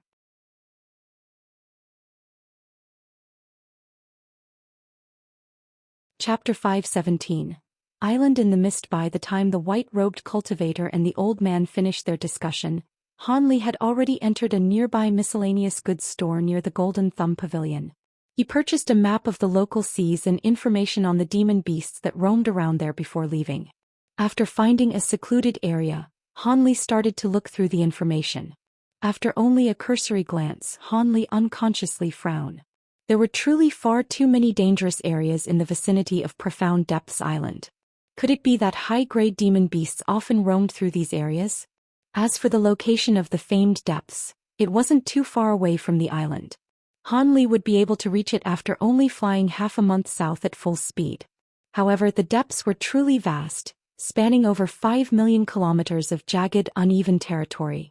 This was without even mentioning the territory's unfathomable depths, as no one had yet to truly explore its farthest reaches. After Han skimmed once through the jade slip, he quickly put it away. Standing in place with a solemn expression, he lowered his head and began to think deeply. After an unknown amount of time had passed, Han raised his head, wearing an indifferent expression. He then directly flew out of Blackrock City without any further deliberation. Upon leaving the city, Han immediately turned into a streak of azure light and soared through the skies. Profound Depths Island was a medium-sized island, but apart from Blackrock City, the island was completely barren. Not a single village or town could be seen. For some unknown reason, it seemed that both cultivators and mortals weren't setting up residence on the other parts of the island. Han quickly flew away from Wondrous Depths Island. After raising his head to the skies and determining his direction, he headed north. Currently, he wanted to find an island where cultivators scarcely appeared. He didn't want to be in a crowded area and attract attention. As a result, he deliberately chose to fly far away from the Wondrous Depths. There weren't many cultivators in the seas around Wondrous Depths Island. In addition, all those islands had cultivators and mortals residing on them. Han didn't bother to stop at any of them and shot past them without regard. It was clear that the northern seas had far fewer cultivators as he had expected. After flying for about 12 days, he sparsely saw any other cultivators. And when he did encounter them, the low-grade cultivators would immediately veer out of his way, and high-grade cultivators would watch him with vigilance. Like other demon beast islands, killing others for their treasures was a common occurrence. Han was particularly vigilant as well. After flying for another 2 days and finally seeing no trace of other cultivators, Han changed direction and started flying west. According to the map, there would be a few islands with small spirit veins in that direction. As the spirit veins on these islands were low-grade, and the distance from the Wondrous Depths was far, along with a complete lack of safety and other various reasons, very few cultivators resided there. In the case of mortals, they all took residence on the islands nearby Wondrous Depths Island, ensuring some degree of safety. Of course, Han didn't care about these conditions. He merely wanted to take a look and see if any of the islands were to his liking. About 30 kilometers ahead of him, Han spotted a small island. This would be the 4th uninhabited island with a spirit vein he had encountered so far. The island wasn't large, but its terrain was both uncommon and varied. There were barren landscapes, dense forests full of unknown trees, grasslands with beautiful flowers, and even a small mountain range. Han swept his spiritual sense over the island and found no traces of any other cultivators staying there. The spirit vein on this island wasn't low-grade. Despite its small size, it was actually a peak mid-grade spirit vein. While it couldn't be considered a top-grade spirit vein, it still released an abundance of spiritual qi. It seemed the reason why other cultivators had left this island alone wasn't due to the spirit vein, but rather the small island's exceptionally strange environment. However, there was something about the island that Han fancied in particular: the vast white mist that surrounded it. The mist wasn't natural, it was produced by a few nearby whirlpools. While the mist did cover the island's sides, it didn't surround it from above. Han was quite amazed by the sight, but when he dived into the nearby waters and saw the island from underwater, the source of the mist was made clear. At the bottom of the island, there were countless finger-sized holes along with thousands upon thousands of slender silver fish darting through them. While the fish appeared no different from common small fish, after catching one with his hands covered in spiritual power, Han discovered that it had no scales. Instead, it was covered in sharp spikes of silver bone. Had an ordinary person attempted to hold it, they would have been left with shredded hands. As Han looked at it, a thought suddenly came to mind: sea shredder fish. This small fish is a low-grade 1 demon beast that lives in large schools and spouts water out from the surface of the sea as a source of enjoyment. The source of its ridiculous name is likely due to the iron-like spikes protruding from its body. With so many sea shredder fish in the island's vicinity, they were able to spout out enough seawater to completely cover the entire island in mist. It made for a rare sight indeed. If Han Li hadn't encountered a silverwing bird on his way and chased after it through the fog, he never would have found the island. He undoubtedly would have just brushed past the fog. Seeing a bit of sea mist in the distance was extremely common. After circling around the island several times, he quickly came to the decision to establish his cave residence on this island. What other island could possibly be more secretive and to his liking than this one? The small spirit vein was located on the island's 5-kilometer-long mountain range with a few sparse peaks, the tallest peak reaching 120 meters high. Being so small, Han Li didn't have the option for an expansive cave residence. Hence, he merely looked for a small valley at the bottom of the mountain range and started to tunnel through the stone. With Han Li's current cultivation, it was practically effortless for him to carve out a cave residence similar to his previous one. After a few short days, he managed to finish carving out the general outline of his new residence. Han Li was disinterested in carving out the finer details of his cave residence. Instead, he first set down a few formation tools that he had personally refined, covering both his cave residence and the mountain range in a spell restriction. At a distance, the mountain range could no longer be seen, and was instead replaced by a verdant forest. The illusory forest seamlessly bordered a nearby forest without the slightest flaw. From above, Han Li carefully examined the mountain range with chin in hand and was left feeling somewhat uneasy. If a high-grade cultivator happened to pass through the mist like he had, this restriction wouldn't be enough to fool them. After muttering to himself, an idea suddenly came to mind. Han Li directly flew back to his new cave residence and quickly inspected the materials he had on hand before starting to refine some items in a secret room. 7 days later, Han Li emerged once more from his cave residence with a dozen sets of similar formation tools. These sets of formation flags and formation plates were extremely crude, and by no means impressive. But after Han Li placed them at various areas throughout the small island, streams of mist began to wildly emerge from each of the formations. Soon, the new expanse of mist merged together with the existing mist of seawater to completely envelop the island, hiding it entirely from view. In this manner, any cultivators passing by would find it difficult to spot the island unless they were flying at a low altitude. After examining it from every angle, Han Li finally felt at ease. Although he had spent no small number of spirit stones to activate so many formations, he didn't care in the least. He was more than willing to bankrupt himself to avoid any potential disasters. Han Li then returned to his cave residence with the utmost speed before hammering out some of the finer details of his cave residence, such as his insect room, herb garden, and so on. 2 days later, Han Li was sitting inside a stone room with a solemn expression. He was immersing his spiritual sense into the yellow jade slip that Guyu had given to him, carefully sifting through its content. With a twitch of his face, he extracted his spiritual sense from the jade slip and entered a state of deep contemplation. A moment later, he stood up and strolled around the stone room several times before wearing a heavier expression. He then clutched his storage pouch and took out a white jade box. Han Li gazed at it for a moment before slowly opening the box to reveal a few small rainbow-colored beads.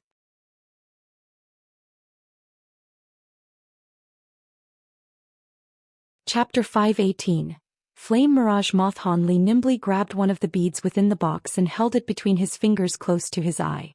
After staring at it for a moment, Han Li slowly closed his eyes and reviewed the image of what he had seen in the jade slip. The image was of a fist-sized pearl that emitted rainbow light and had over 10 smaller beads floating around it. Those smaller pearls appeared exactly the same as the one currently in his hand. As for the large rainbow pearl, it was the Heaven Mend pill that he had seen shooting out of the Heaven Void Cauldron. This strange image had appeared in the jade slip without the slightest description, provoking an air of mystery. When Han Li had swept his mind past the image in the jade slip he had acquired from Guyu, he had been astonished. It was for that reason he had decided to add on a treasure talisman as payment for the jade slip. Were it not for this, he would have only given Guyu the medicine pills at most. The jade slip possessed many bizarre images, but each of them lacked any kind of description. There were pictures of magic tools and treasures, as well as many demon beasts and ghostly monstrosities that Han Li had never seen before. After seeing the picture of the Heaven Mend pill among them, he felt that these images must be extremely significant. Han Li carefully committed these pictures to memory and would treat them with great importance should he see them in the future. However, Han Li glanced at the beads in the case with a trace of awkwardness. There was no doubt that these rainbow beads had a strong relationship with the Heaven Mend pill. Why else would they appear together in the image? After considering that the beads had been refined from Zenith Brilliance's skeleton, he suddenly recalled Zenith Brilliance's blood jade spiders. Could it be that the Bone Sage's traitorous disciple had entered Heaven Void Hall with the spiders and acquired a Heaven Mend pill? This was one possible explanation as to why Zenith Brilliance's bones had turned rainbow-colored and why they had formed into beads after being exposed to flames. From Han Li's experience with taking many medicine pills, the Heaven Mend pill must have either not yet been fully refined, or its medicinal nature was so fierce that it required one to continue strenuously refining it after consumption. From these conjectures and its prominent appearance in the jade slip, it appeared like these rainbow beads held a significant relation towards the Heaven Mend pearl. Although using a cultivator's body as a pill furnace to produce medicine pills was rarely seen in the cultivation world, Han Li had personally witnessed this once before. The Black Fiend School's blood-congealed 5-element cores was one particularly bloody and tyrannical example. But with all this being said, it was only Han Li's wishful thinking in the end. He wasn't about to rashly swallow them without further deliberation. With some further thought, he decided to leave this hidden room and head towards the insect rooms. His current insect rooms weren't as simple as they had been in Heavenly Star City. They were split into 5 stone rooms of differing sizes. Among 2 of these rooms were Han Li's 2 separate groups of gold-devouring beetles. One of the swarms had followed Han Li through Heaven Void Hall in a display of amazing strength, with the tens of thousands gold-devouring beetles having consumed no small number of iron fire ants. The other swarm was made up of the 1,000 elites he had left in his cave residence at Heavenly Star City. Perhaps due to eating a great number of iron fire ants, the tens of thousands of gold-devouring beetles appeared to be on the verge of reproducing. They'd already started to devour one another, much to Han Li's pleasant surprise. As for the other stone rooms, one housed Han Li's sole remaining blood jade spider while another room housed his perpetually sleeping weeping soul beast. The final room contained the gold-threaded silkworms he had acquired from Heaven Void Hall. Although Han Li had the weeping soul beast's control pearl in hand, he had always felt hesitant about refining it, and decided to put it away for the time being. Rather, his delay in refining it didn't seem to affect the spirit beast all that much. When Han Li's acquisition of the gold-threaded silkworms hadn't occurred on a whim, they had a position on the list of exotic insects despite being ranked quite low. Although they weren't a match for the blood jade spider, they had a seldomly known second evolution. Given enough time, they could possibly evolve into a flame mirage moth. While they would still be somewhat weaker than the gold-devouring beetles, ranking 17 on the list of exotic insects, they had an innate ability of transformation. While its power was formidable, its description was quite vague. It seems this insect had seldomly been seen even in ancient times. Even if the mirage flame moth's high ranking was somewhat inaccurate, it was by no means insignificant. As such, in spite of the old eccentric's flabbergasted gaze, he had chosen to gather up the gold-threaded silkworms that were on the verge of death. They had been discarded by Wan Tianming without the slightest hesitation, as the gold-threaded silkworms had nearly exhausted the entirety of their origin chi at the time. After acquiring them, Han Li continuously fed them soul-nurturing pills and other rare spiritual medicines. However, all this had seemingly accomplished at this point was prolonging the inevitable. With each passing day, they grew increasingly haggard, and Han Li could only helplessly watch as they continued to decline. At that moment, an idea suddenly came to him. He directly arrived at the gold-threaded silkworm's room and frowned at what he saw through the spell restriction barrier. At that moment, the huge dark green silkworms were motionlessly lying on the ground as if they had already died. Were it not for the faint spiritual chi emitted from their bodies, he would have believed them to be dead. Han Li entered the room without hesitation and circled around the exotic insects for a moment before picking out the male and female silkworms with the strongest spirit amongst them. Afterwards, he took out 2 rainbow beads from the jade box and fed one to each silkworm before leaving the room. Han Li's thoughts were quite simple. Since these insects couldn't be saved, he may as well test the medicinal effects of the rainbow beads. With the grand reputation of the Heaven Mend pill, their medicinal powers should be beyond miraculous. If these beads were as he had imagined and were truly Heaven Mend pills, then he would stand to benefit even if the gold-threaded silkworms couldn't be saved. Naturally, if the gold-threaded silkworms responded negatively to the beads, he would no longer pay any heed to the beads. The following days were spent looking after the 9-curl spirit ginseng with the utmost care.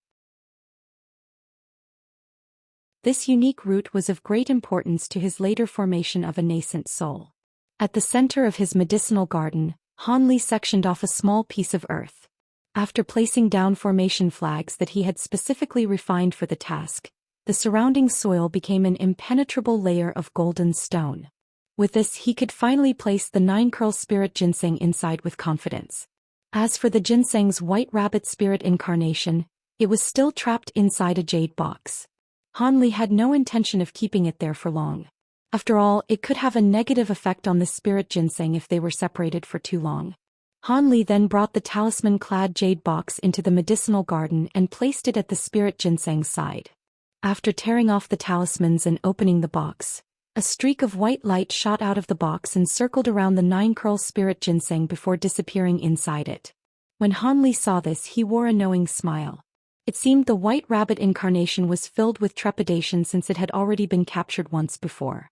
It was quite timid. But when Han Li glanced at the 9-curl spirit ginseng's body, he began to ponder whether or not the green liquid would have any miraculous effects on it. He then put the thought aside for the time being. The spirit ginseng wasn't going anywhere and the green liquid was required elsewhere. These tests would have to be saved for later. Furthermore, the green liquid might greatly increase the abilities of the 9-curl spirit ginseng, allowing it to possibly escape from the formation spell and leave him overcome with grief.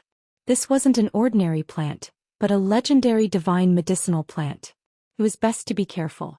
With that thought, Han Li no longer paid any attention to the 9-curl spirit ginseng after successfully containing it. As for the green liquid, Han Li was currently using all of it to mature the soul-nurturing tree, one of the renowned 3 divine woods. Although it was only a small root, Han Li was confident that within several years, it would regrow back into a 10,000-year tree. Originally, Han Li intended to study the Heaven Void Cauldron and see if he could find a way to open it. But in the process he accidentally stumbled across the bone sage's small rib bone, diverting his interest for the time being. Since it was able to withstand the fearsome sacred Azura flames, it should prove to be quite unordinary. Laying down on his bed, he toyed with the sparkling white item in his hand as he curiously glanced at it.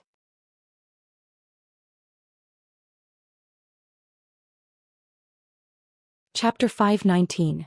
Profound Yin Arts. The first thing Han Li realized about the rib bone was that it was obviously not the sage bone's true rib bone.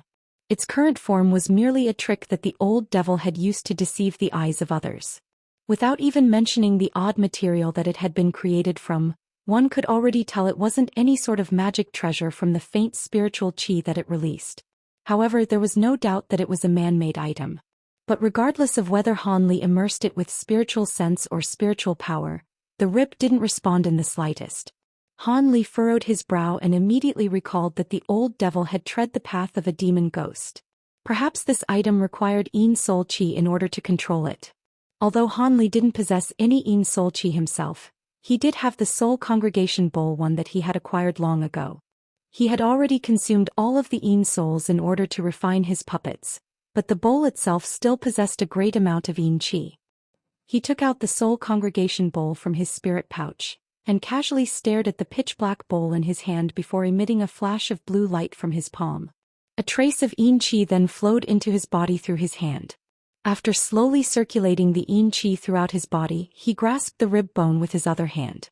Han Li rigidly started at the rib bone as it quickly became enveloped in a ball of icy black Yin Qi. The rib bone finally responded. The originally flawless white exterior of the rib bone started to turn black, absorbing the Yin Qi surrounding it, turning half white and half black. Han Li wasn't particularly surprised by this transformation. He merely raised his eyebrow at the sight. After closing his eyes in thought, Han Li sat up in his bed, suddenly emitting a blinding azure light from the hand holding the Soul Congregation Bowl. At the same time, ghostly wails could be faintly heard from his other hand, gathering an even darker cloud of Yin Qi around the rib bone. The rib bone wildly devoured the Yin Qi without the slightest restraint. After the time it took to finish a cup of tea, the rib bone eventually turned completely black. The bone suddenly began to release a low-pitched hum and emitted rays of pitch-black light, filling the room with a freakish, eerie aura. Han Li hesitantly put away the soul congregation bowl and relaxed his grip on the bone, allowing it to float from his hand.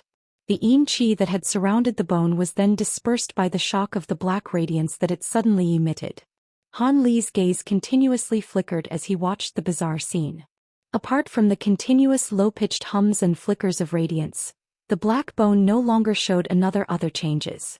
After a moment, Han Li's expression stirred, and he suddenly beckoned towards it. Whoosh! The bone flew into his grasp. After taking another look at it, he immersed his spiritual sense into it. This time, his spiritual sense was no longer obstructed, allowing him to easily enter the rib bone.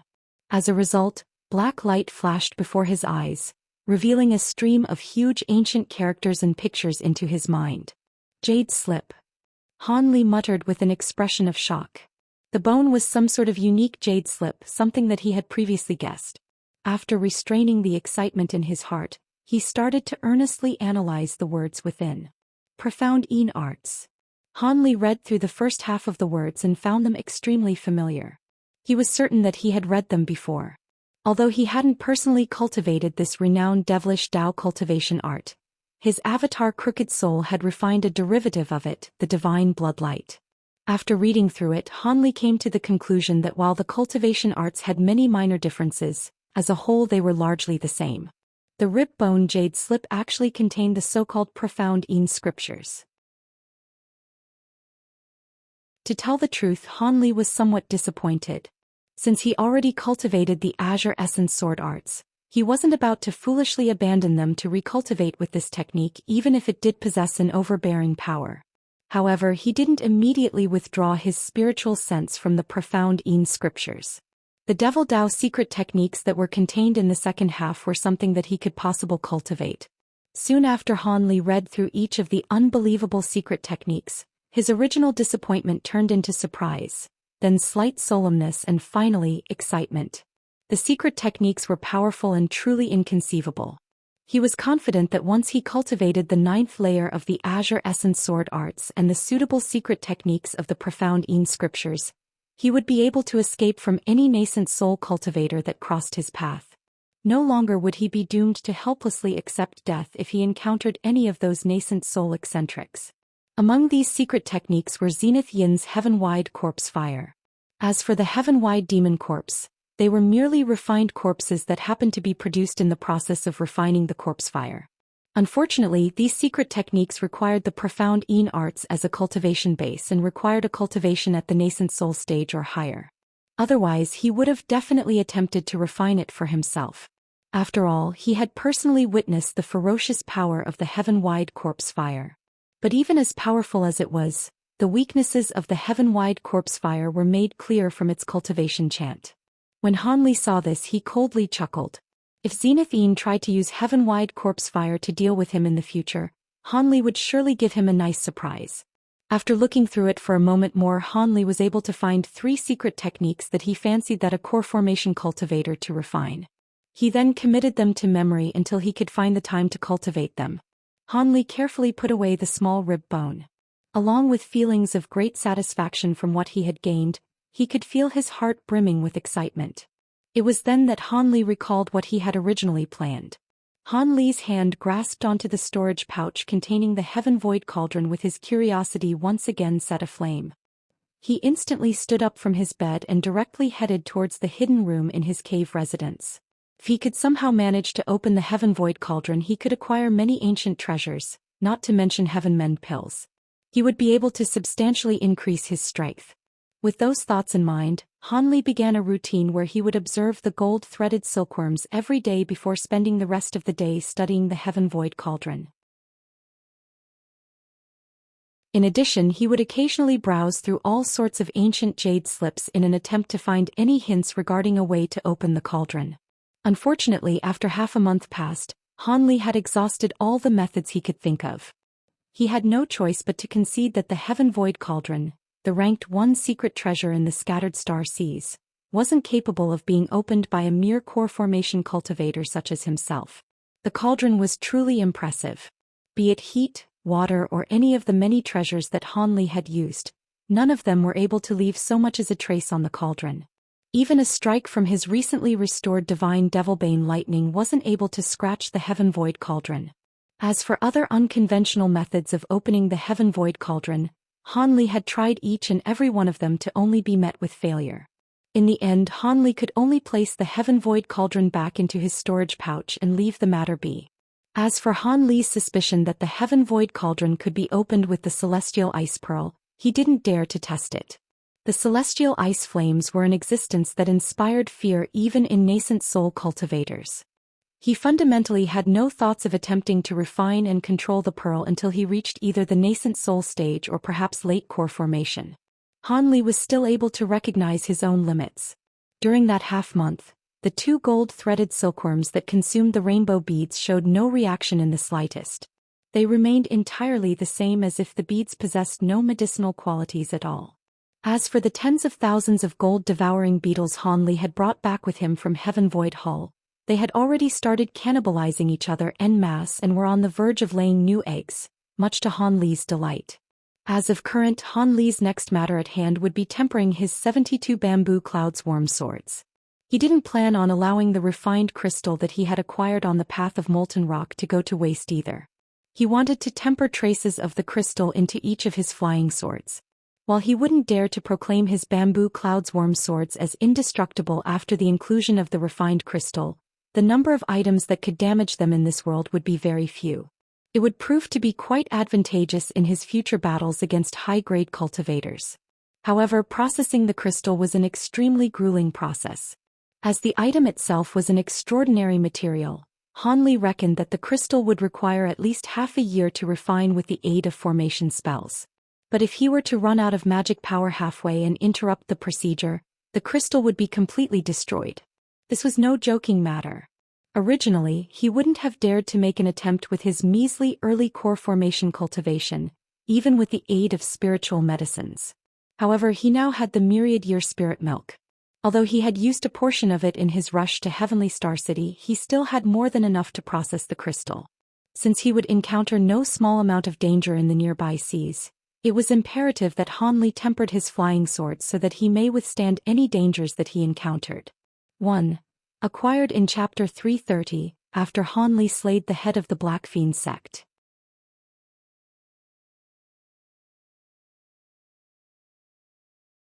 Chapter 520. Metamorphosis Tribulation. Naturally, Han Li had already constructed a tool refining room in his new cave residence.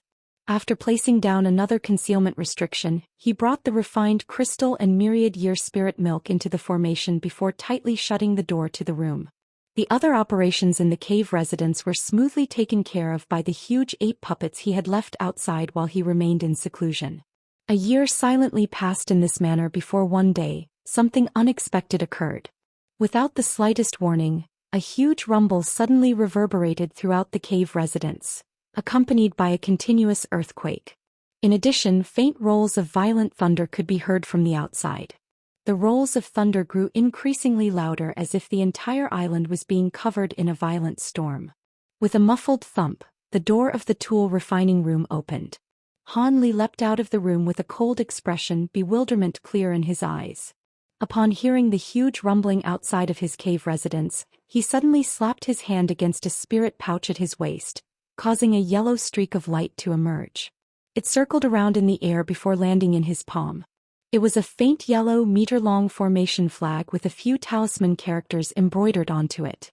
Without much thought, Han Li spat out a cloud of azure chi onto the flag, causing it to shine with yellow light. As a cold glint flickered from Han Li's eyes, the flag shot into the earth with a flick of his wrist. The formation flag dug into the earth in the blink of an eye and disappeared from sight. With a muffled incantation of varying tones leaving Han Li's mouth, yet another astonishing scene occurred. As Han Li continued his incantation, the ground and walls began to shine with golden light as if they consisted of raw gold. At the same time, the trembling and frightening rolls of thunder suddenly came to a halt, restoring everything back to normal. When Han Li saw this, his expression relaxed. However, the confusion in his eyes had yet to disappear.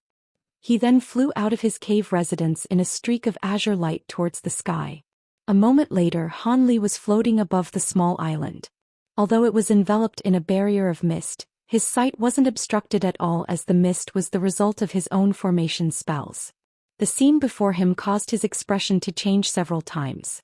Thanks to the formation spells that he had placed on the mountain range and his cave residence, they were left mostly unharmed. However, the areas outside the formation spell were still groaning from ongoing tremors. Not only were the hills and other tall masses of earth breaking into dust with huge cracks starting to appear throughout the island, but the vegetation had folded into the earth from the violent quaking as well. But that alone wasn't enough to cause Han Li to be at a loss. There were also stormy waves that suddenly surged around the island. 400-meter-tall waves continuously thrashed against the island and washed away the earth, turning nearly half the island into lakes and marshes. Out past the vast ocean mists in the direction of the huge waves, there were monstrous snarls that were inserted among the rolls of thunder, as if a mad beast was furiously thrashing about. Each of its roars was soon followed by thunder and a huge wave. Looking in the direction of the huge waves, Han Li thought, could it be that a high-grade demon beast is stirring up havoc nearby? From the earth-shattering scene, it was certain to be a demon beast that possessed a huge body. With that thought, Han Li's curiosity was on the rise. After muttering to himself for a short moment, he enveloped himself in azure radiance and flew straight into the fog towards the directions of the roars. For fear of being seen, Han Li restrained his chi and dimmed the radiance of his aura until it was no longer visible. In an instant there was no longer any trace of him. After flying into the sea mist, Han Li managed to find his goal with a single glance. Nearby there was an enormous demon beast wildly thrashing about. Although he had already anticipated this, Han Li took in a cold breath of fright at its size. This giant was the first tortoise-type demon beast he had ever seen. Its body spanned about 3 kilometers in area, and it seemed as if there was a huge mountain floating in the ocean. Its shell was pitch black and it had huge pillar-like legs. It also had a 300-meter-long silver tail that continuously swept at the nearby sea. With the head of an azure flood dragon, the tortoise roared towards the sky. With each of its roars, huge waves and demonic white winds spread outward from its body, thoroughly enveloping the sea in its ongoing outbursts. But what shocked Han Li the most wasn't this but the dense black clouds that the tortoise was roaring at tens of thousands of miles in the sky. Dense overlapping bolts of lightning struck down from the black skies to form fearsome webs of lightning around the demon tortoise, continuously striking at it. The tortoise relied on the huge waves and demonic winds to forcibly block the strikes of the heavenly lightning. Although it managed to remain unharmed, it became increasingly violent as the barrage continued, gradually turning its originally emerald green eyes to red. Metamorphosis tribulation. Han Li muttered to himself with a bewildered expression. He blinked in shock. The metamorphosis tribulation is a tribulation of heavenly lightning that all demon beasts experience when they ascend from grade 7 to grade 8. After experiencing this tribulation, the demon beast will be able to shed off its bestial form and change into a more human-like form. And as their cultivation grows deeper, so will the intensity of their transformation as well. It was said that when a demon beast reached grade 10, they were completely indistinguishable from a human. Although Han Li had encountered this information many times in jade slips, he was now witnessing the scene with his own eyes. He didn't know whether he should consider himself fortunate or unlucky. Its appearance could be considered fortunate as it answered Han Li's doubts about whether or not grade 8 demon beasts resided near Wondrous Depths Island. This gave him hope of finding Thousand Leaves Due later on. Unfortunately, after its tribulation, the demon beast would likely set up its nest in the nearby water. Han Li had no interest in becoming neighbors with a grade 8 demon beast. It may be a grade 8 demon beast that had just ascended, but it would still be quite difficult for Han Li to evade its notice. It was still unable to find his cave residence while it was a grade 7 demon beast. But after it reached grade 8, its strengthened spiritual sense would pose a problem. Perhaps one day the demon tortoise would arrive at his cave residence. When it came to enforcing their own territory, high-grade demon beasts weren't exactly known to be lenient. Could it be that I will have to discard my cave residence after having only just established it? Han Li flusteredly thought. The flying swords contained in his body began to shake with excitement. By the time he was forced out of seclusion, He had already finished tempering his 72 bamboo cloudsworm swords with the refined crystal. It had been significantly more difficult to process the refined crystal than he had anticipated. His original estimate of half a year had actually stretched into nearly an entire year. With that done, Han Li decided to take advantage of the continued seclusion to specially temper his flying swords. Were it not for the disturbance of the demon beast, he would have likely spent several more months in seclusion. I should take this opportunity to launch a surprise attack while its origin chi is still greatly damaged after it finishes its tribulation. If I am able to kill it, it would be a cause for joy, but if I fail, I will have to leave the island. With that thought, Han Li's heart grew tense. But a moment later he shook his head in rejection of the idea. Even when greatly weakened, he still wouldn't prove to be an opponent of a grade 8 demon beast. Han Li didn't know just how powerful grade 8 demon beasts are, but he had personally witnessed the strength of the divine abilities of nascent soul cultivators. With such great danger, it would be better to just pack up and leave. Unfortunately, his gold-devouring beetles were laying eggs. He wasn't sure what would happen if he were to bring them along in his storage pouch, but he didn't have much choice. Han Li watched the lightning flicker against the body of the huge tortoise and sighed before returning to his cave residence. Han Li didn't want to wait for the demon beast to finish its tribulation and discover him hiding away. That would be utterly disastrous. But just as Han Li turned around, a series of sharp whistles came from across the horizon, accompanied by flickers of golden light. Then from the opposite horizon, a melodious sigh of wind spread throughout the sky, making way for a red streak of radiance that flew over. When Han Li saw this, he unconsciously frowned. But before he could respond, a huge disturbance in the sea rose from near the huge turtle. Several tens of thick pillars of fire shot out of the sea, and the sea water began to quickly rise as if something gigantic was emerging from the sea.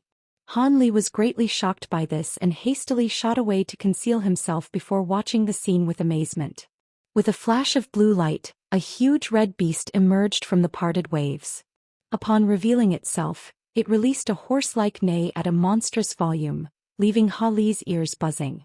Alarmed, Han Li nearly fell from the sky. He hastily released magic power to steady himself. As he quickly circulated his great development arts throughout his body, Han Li stared at the strange demon beast with a pale face full of awe.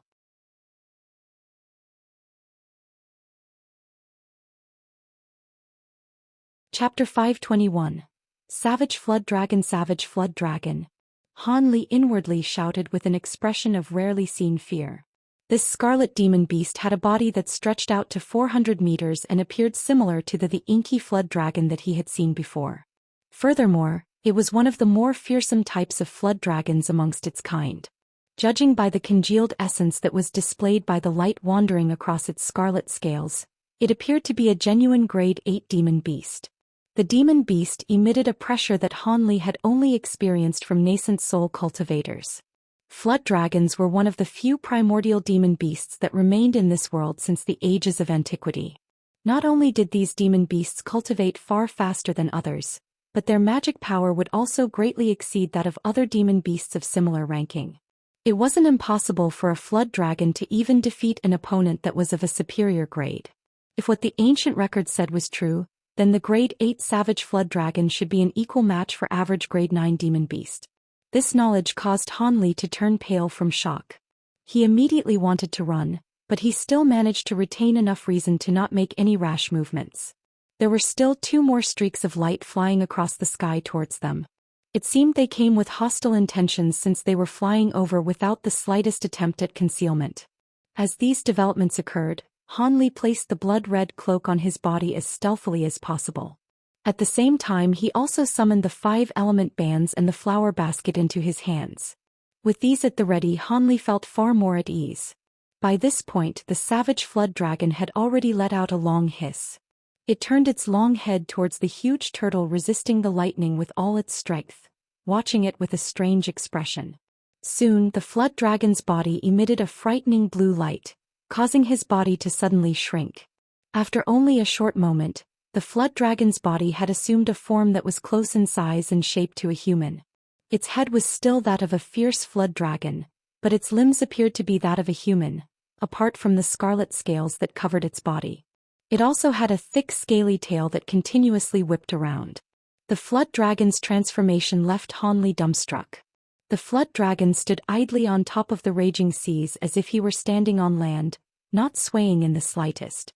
However, after he transformed, his eyes unconsciously swept towards Hanli's direction, and its gaze became icy. Hanli suddenly felt his body break out into a chill as he tightly grabbed onto his ancient treasures with sweaty palms. Fortunately, the golden light and red brilliance had just arrived during that time. The savage flood dragon immediately lost interest in Hanli as its cold gaze swept past the three people that had appeared before it. The golden light was revealed to be an old Taoist with the appearance of a sage. He carried a saber on his back and a horsetail whisk in his hand and wore a brilliant gold Taoist's robe containing the 8 trigrams. He twirled his beard as he examined the human form of the flood dragon. While his face showed shock, his eyes surprisingly contained a trace of greed. Not far away from the old Taoist stood 2 middle-aged men with identical appearances. Their skin appeared as ashen as corpses and they wore brilliant fire-red robes. The only difference between them that Hanli could distinguish was that one of them held a 3-meter-long ghost head staff, while the other wore a massive red gourd on their back. They first glanced at the huge turtle beneath them before turning their eyes to the savage flood dragon and the old Taoist. They were both silent and expressionless. The old man appeared to only possess an early nascent soul cultivation, and the 2 middle-aged men appeared to only be late core formation cultivators. But Hanli was baffled to see that the 2 red-robed middle-aged men were able to face the immense pressure from both the flood dragon and the old nascent soul Taoist without showing the slightest fear. After the old man's eyes wandered several times around the two, he suddenly smiled at them and said, "Hee hee. I didn't think that I'd encounter the Huo brothers. This humble Taoist apologizes for not recognizing you sooner." The face of the red-robed man with the gourd on his back twitched. He then expressionlessly said, "We also didn't expect to find Senior Xianxia here. If Senior wishes to exterminate the 2 demon beasts beneath us, we would be glad to work together." When the old Taoist heard this, he felt gloomy. The flood dragon was an existence that was equivalent to a grade 9 demon beast. He wasn't so arrogant to believe that he could handle it alone. Were it not for the confidence he held in his incisive magic treasures, he wouldn't even consider fighting it. After the old Taoist frowned, he dryly coughed several times before bluntly saying, "You fellow Taoists must be joking. This humble Taoist wouldn't be able to deal with the savage flood dragon by himself. Likewise, neither could the 2 of you restrain it. But together we might have a chance at success. Perhaps you fellow Taoists would be interested in giving it a try? It's been quite a while since a grade 8 demon beast has been seen. If we were to join hands, we might be able to luckily succeed. In that case, I will only require the flood dragon's soul. I have no need of its demon core." Taoist Xianxia stared at the 2 red-robed men as he spoke. The old Taoist's words seemed to run contrary to the 2 red-robed men's expectations. But after they glanced at each other, clearly communicating through some unknown method, the middle-aged man holding the ghost head staff briefly nodded and replied, "Fine. We'll agree to Senior's conditions. Us juniors don't wish to relinquish this opportunity and will strive our hardest." When that was said, his companion had already taken the fire-red gourd into his hand. When the old Taoist heard this, he rejoiced. He raised his arm and flung out an azure jade ring from his sleeve. It flew downwards, leaving a strange cry in its wake. The savage flood dragon stared coldly at the 3 as if it understood their words. A fierce expression flickered from his face as he opened his mouth, shooting a beam of scarlet light towards the old Taoist. Its silhouette then flickered and disappeared from sight. In the following moment, the savage flood dragon reappeared behind the 2 red-robed men in a flash. With fingers wrapped in blue light, it fiercely swiped its claws down to be met with a clang. The ghost head staff in one of their hands had automatically taken the shape of a 3-meter-tall malevolent spirit, and blocked the strike, saving their lives. When this occurred, the brothers surnamed Huo were greatly frightened. Their stiff, corpse-like faces were now overwhelmed with shock. At that same moment, the large red gourd lightly shook. With a howl of wind, countless grains of red crystal rushed out of the gourd, enveloping an area of over 300 meters, turning it into a realm of blazing fire and trapping the savage flood dragon within it. As for the scarlet ray of light that the flood dragon had released, It was currently tangling with the old Taoist's jade ring as if it were alive. The old Taoist's expression was quite solemn, and he did his utmost to prevent the scarlet light from nearing his body. He knew that the scarlet light was not to be underestimated. The savage flood dragon was suppressing the two late core formation cultivators in a clear attempt to allow the demon tortoise to finish its tribulation. Conversely, the old Taoist and the red-robed man feared the escape of the savage flood dragon and rejoiced at every bit of magic power that the demon beast wasted. It would save them quite a bit of trouble later on. As for the huge tortoise, even if its tribulation was completed, its origin chi would be greatly damaged and it wouldn't pose much of a threat. As such, the three cultivators continued their fight with the demon beast in the sky as the huge tortoise beneath them reached the key moment of its tribulation. The bolts of lightning falling from the sky began to form silver spheres of lightning. Each strike caused the huge tortoise to tremble and was met with wild roars. Han Li rejoiced at the sight. Naturally, he had no thoughts to take advantage of the situation.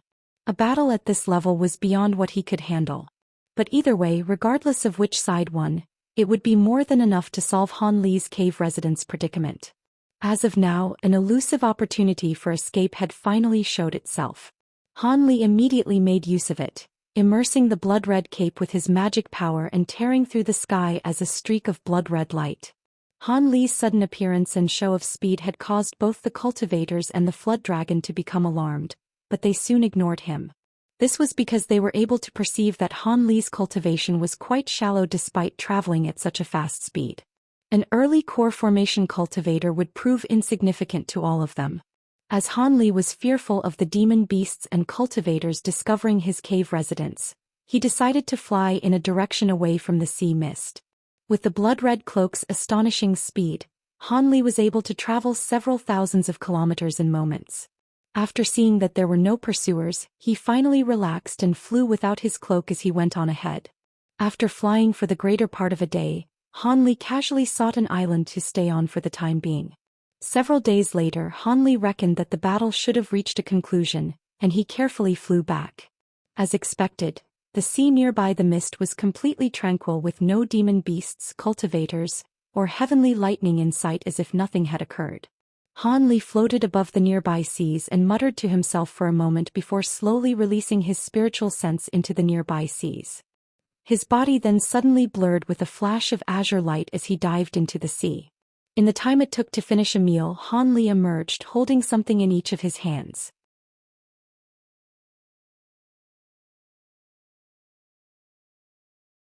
Chapter 522. Rainbow beads and new gold devouring beetles. One of the items Han Li found in the sea below where the previous battle occurred was about 10 meters long and sparkled with silver light. It appeared to be a portion of the huge tortoise's tail. The other item was half of the ghost head staff. It still contained a significant amount of spiritual chi. It was quite difficult to make out who had won the battle based on these two items. After the tribulation had concluded, it was even possible that the battle had moved to a different section of the sea. After all, battles at the nascent soul and grade 8 demon beast stage weren't matters that could be easily concluded, regardless of whether it were a cultivator wanting to slay a demon beast for their core, or a demon beast wishing to devour a cultivator's nascent soul. Either way, it would prove quite easy for the weaker party to escape. Han Li looked at the two items in his hands with narrowed eyes. After some further thought, he tossed the two items back into the sea. Although it wasn't likely that someone would pursue these two items, Han Li was unwilling to invite any disaster to his doorstep. After carefully examining his surroundings for a moment and making certain that there were no concealed cultivators or demon beasts in the vicinity, he flew into the sea mist without any further hesitation. When Han Li saw that the restrictions outside his cave residence were untouched, he finally felt his worries dissipate as he hurriedly entered. Before the battle had erupted, Han Li had originally planned to abandon the island. But afterwards he changed his mind.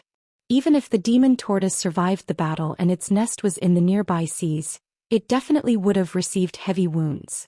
On the other hand, after going through such a grave experience, it most likely would have left. Moreover, finding another hidden island wasn't going to be an easy matter. And even if he did find another, who knew if there would be yet another high-grade demon beast lurking nearby. Hence it was much safer to stay. However, Han Li didn't dare to let down his guard. and immediately prioritized putting down many more illusion formations on the small island. He also carved out 2 false cave residences on other parts of the island, and placed separate concealment restrictions on them. With this, if any powerful enemies were to attack, he would be given an opportunity to escape. With all of that done, Hanli finally felt at ease. However, Hanli was unaware that the battle that had occurred that day was actually the spark that would lead to a huge battle between cultivators and demon beasts a few days later. The enraged flood dragons of the outer star seas had all joined together to form a man-hunting party, sowing calamity amongst human cultivators. Hanli, who had spent several days in peace in his cave residence, had already thrown the recent battle to the back of his head. He was currently refining a few sets of enemy entrapment formation tools for his future demon beast hunts. As he was planning to hunt down grade 6 and 7 demon beasts, he couldn't afford to be careless. During this time, the gold-devouring beetles finally finished laying their eggs. As Hanli was joyously observing the beetle eggs, his face suddenly revealed amazement. Although the eggs were shiny silver as expected, the eggs also had rather eye-catching specks of black on them as well. After looking at this, Hanli's first thought was that the gold-devouring beetles had somehow ascended in grade. But Hanli soon rejected this idea. Although the gold-devouring beetles were quite powerful, they were nowhere near as indestructible as the legends had described their matured form to be. There was no way they could have matured so quickly. Hence, after some further thought, Hanli recalled the countless iron fire ants that they had devoured. Could it be that the gold-devouring beetles had consumed so many iron fire ants that they underwent an unexpected mutation? Hanli's curiosity was piqued.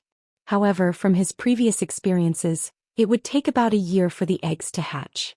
As such, he forcefully suppressed his anticipation as he placed down a soul control formation around the eggs, placing a drop of blood into it so that they would recognize him as their master. Afterwards, Hanli took a look at the gold-threaded silkworms while he was at the insect rooms. As of current, apart from the 2 gold-threaded silkworms that had taken the rainbow beads, the rest of gold-threaded silkworms had slowly deteriorated before inevitably perishing, even with the support of spirit medicines. Likewise, the 2 survivors showed no signs of improving despite having already survived for so long and being given so much medicine. At that moment, Hanli had entirely given up on preserving them and had specially prepared some rainbow skirt grass for the 2 gold-threaded silkworms. He wanted to see whether or not it had a similar effect like on his beetles and would cause them to lay eggs. With these results, Hanli was certain that while the rainbow beads weren't on par with the Heaven Mend pills, they only possessed positive effects and weren't harmful to the user. After half a month, Hanli had finished constructing his sets of formation spell setup tools and had fed the rainbow skirt grass to the gold-threaded silkworms. He was now planning to head into seclusion and consume the rainbow beads. Minusing the 2 beads he had given to the silkworms, Hanli still had 6 on hand. Hanli sat cross-legged at the center of the room and stared at the box containing the beads with an appearance of great tranquility. Since he already came to a decision, he wasn't going to cowardly back down now. He swiftly picked up a bead and placed it in his mouth. Soon, Hanli wore an expression of astonishment. The originally solid bead turned incredibly soft upon entering his mouth. It was somewhat bitter, but it was easily swallowed. After entering his stomach, he began to feel a strange warmth from his dantian. Hanli frowned and immersed his spiritual sense within himself. The rainbow bead was completely intact within his stomach and emitted a faint glow. He muttered to himself for a moment after seeing this and soon clutched his hands in an incantation gesture. A thin thread of azure flames spouted out from his golden core and enveloped the bead before slowly refining it. In an instant, the warmth became scorching hot. Hanli then closed his eyes and began to meditate. 2 months later, Hanli had completely refined the bead with his core fire, but he didn't feel any immediate changes. After some hesitation, he began to refine the second one. Nearly a year passed by in the blink of an eye. Hanli emerged from seclusion with all 6 rainbow beads having been cleanly consumed. He could now feel a slight change and was now absorbing spiritual chi and producing spiritual power at a slightly faster rate. Although the effects weren't very obvious, Hanli was wild with joy. After all, the effects of the rainbow beads had yet to be fully displayed.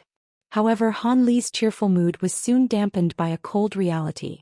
After the gold-threaded silkworms ate the rainbow skirt grass, they had laid eggs as expected, over 100 even. However, all of the eggs were dead. The gold-threaded silkworms had both died after laying the eggs as well. Han Li stood outside the insect room, staring at the dead eggs in silence. Although he had suffered quite a loss, he did manage to verify the medicinal effects of the rainbow skirt grass at the very least. Although he suspected that the mature rainbow skirt grass would have a similar effect to induce reproduction in higher-grade demon beasts, he hadn't had the chance to test it until now. From the gold-threaded silkworm's actions, it was proven almost certainly true. The rarer and higher grade the demon beast, the more difficult it would be to reproduce. It was no wonder that high-grade demon beasts so rapidly flocked to the rainbow skirt grass when it was in bloom. As the saying goes, disaster and fortune often came hand in hand. While Han Li was brooding over the gold-threaded silkworms, the gold-devouring beetle eggs hatched several days later.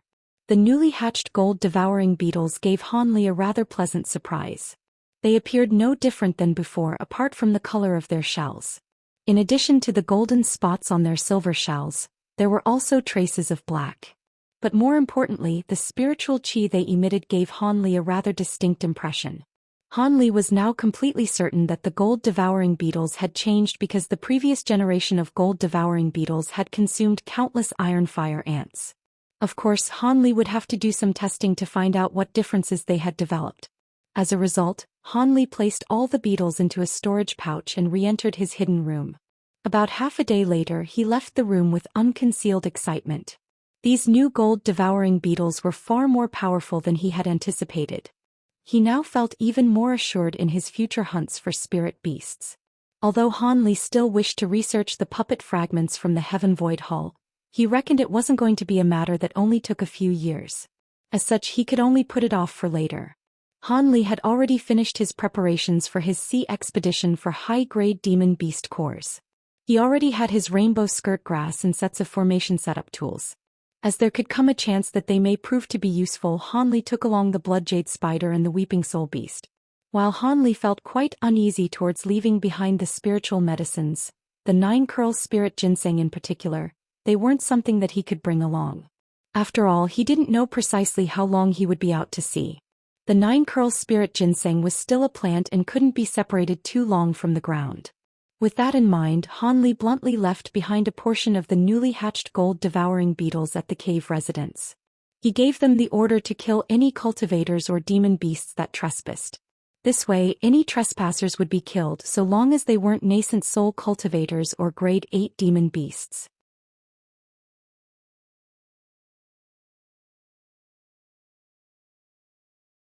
Chapter 523. Extracting souls and seizing cores. With the formations at the entrance of his cave residence completed, Han Li had completed his preparations for an extended absence. As for the soul nurturing tree, it had been continuously fed the green liquid over the span of 2 years and was now fully grown. The tree was just like the gold lightning bamboo had been. It ceased growing after it reached the age of 10,000 years. It was completely unaffected by the green liquid after reaching that point of maturation. Naturally, Han Li wasn't going to just leave the tree behind and let it gather dust. He carved the foot-long trunk into a dozen thumb-sized beads and strung them together on a golden thread before wearing them around his neck. This type of divine wood didn't need to be meticulously refined. One simply needed to wear it close to their body to receive its wondrous soul nurturing and recovery effects. After dealing with everything in his cave residence, Han Li left his cave residence and quietly flew out from the mist surrounding the small island. With the rainbow skirt grass in hand, Han Li had no plans of heading into the depths. Not only did demon beasts of grade 8 and higher wander there, but cultivators gathered too. Such a place would be completely unsuitable for him to place down a spell formation and lure demon beasts into. So long as he had the rainbow skirt grass, any part of the nearby seas were all the same to him. As such, it would be better for him to find a secluded coral island instead. With that thought in mind, Han Li got his bearings before shooting off into the west, disappearing in the blink of an eye. A month later, Han Li stopped above a fire-red coral reef. On his way here, he had already spotted many coral islands, but for fear of being too close to his cave residence and attracting trouble, he ignored them and continued flying. Although this reef was so small that it couldn't be called an island, It was more than enough for the purposes of planting rainbow skirt grass. Han Li decided that this would be the location of his first hunting grounds. Currently, he had already placed down 4 spell formations near the coral reef, tightly encasing the nearby surroundings. All that was left was to carefully place the rainbow skirt grass at the center of the magic formations. Since he wanted to attract grade 6 demon beasts, he needed to mature the rainbow skirt grass to 400 years old. It would require a month's worth of time to acquire enough green liquid to mature the rainbow skirt grass to that age. However, he wasn't going to be able to spend that time idly. The first 3 blooms of the rainbow skirt grass attracted a few low-grade demon beasts from him to practice on. Although pills made from the cores of grade 5 demon beasts would have little effect on Han Li's cultivation, he could exchange them for quite a few spirit stones. He wasn't about to just let them go. As expected, after the 4th time the rainbow skirt grass bloomed, 4 grade 5 demon beasts were pulled in. They were quickly and easily executed with a few of the bamboo cloud's worm swords. Gazing at the rainbow skirt grass with 3 uncurled leaves, Han Li let a long breath before carefully poured the green liquid on top of the plant. He then put the bottle away and sat down at its side before meditating. When the 3rd day had passed, the rainbow skirt grass uncurled its 4th leaf, releasing its demon-luring scent. Han Li had spent the past 2 days honing his strength in silent meditation. Although killing grade 5 and 6 demon beasts should pose no problem to him, at the end of the day he was still a lone person deep at sea. It was better to be safe than sorry. The effects of the rainbow skirt grass wasn't always consistent. In the past he had attracted a grade 7 black dragon, nearly bringing about his death. He was forced to sacrifice a rather valuable spell formation in order to make his escape. Han Li truly didn't wish to lose his life over a brief moment of carelessness. After most of the day had passed, Han Li's expression suddenly twitched. He opened his eyes and coldly stared into the distance. A short moment later, a storm of dense black clouds had in the horizon, accompanied by a 30-meter-wide whirlpool that suddenly appeared beneath it. A faint rumbling could be heard coming from within it. With a calm expression, Han Li shot into the air as a streak of azure light and gazed at the scene before him. With the muffled rumblings coming from the whirlpool, a demon beast clad in black chi leapt out from within. The demon beast wasn't large and was only about 10 meters long. As it gazed towards the rainbow skirt grass, it released a violent screech. Han Li let out a sigh of relief at the sight. He was unable to see the true form of the demon beast due to the black chi blocking it from his sight. But from intensity of black chi, it appeared to be a grade 6 demon beast. This was the most optimal result as it shouldn't prove to be dangerous in even the slightest. As a result, Han Li remained motionless in the air as he stared down at the demon beast. After only a short moment, the demon beast had been driven into a frenzy by the scent of the rainbow skirt grass. With a loud snarl, it fiercely pounced towards the coral reef, stirring up a 30-meter-tall wave following in its wake. After having experienced the huge tortoise's waves as it underwent tribulation, this mere level of display wasn't enough to impress Han Li. After seeing the demon beast draw close to the coral reef, a sneer appeared on Han Li's face. With a wave of his arm, a dark green formation plate appeared in his palm. After emitting a flash of azure light from his hand, Han Li struck the formation plate without hesitation, causing it to suddenly glow with a blinding yellow light. In the next moment, over 10 beams of yellow light shot out from the sea, forming a barrier of yellow fire that surrounded the demon beast. The demon beast was clearly startled. It immediately brandished 2 claws from within the black cloud of chi and fiercely struck against the yellow light barrier. With a huge bang, the yellow light barrier wavered on the verge of collapse. It appeared as if it wouldn't be able to withstand much more. However, it had already bought Han Li more than enough time. The 5 element bands he had prepared in his hand released a clear ring before disappearing in a blur. As a series of cries came from within the black cloud, rainbow light suddenly appeared and then disappeared into the black chi. A second later, a frightened roar was heard as the black chi scattered, revealing the demon beast within. The demon beast turned out to be a 12-meter-long gray prawn with 3 green eyes on each side of its head. It appeared panic-stricken. It was currently restricted by the 5 copper bands and was rendered completely incapable of escaping. At that moment, two streaks of bright azure light flew down and revolved around the huge prawn in coordination, chopping it into pieces. Green blood splattered onto the seas below. The 5 element bands trembled several times before disappearing in a glow of light and reappearing in Han Li's grasp a moment later. Han Li wore a slight smile on his face and shook the formation plate in his hand. The yellow radiance immediately faded away as the yellow barrier beneath him followed suit. Then with a wave of his hand, the 5 element bands had been replaced with a pitch-black alms bowl in a flicker of light. With both hands clasped on the bowl, Han Li floated down next to the pawn's corpse. A cold glint flickered from Han Li's eyes as he stared at the huge prawn's head.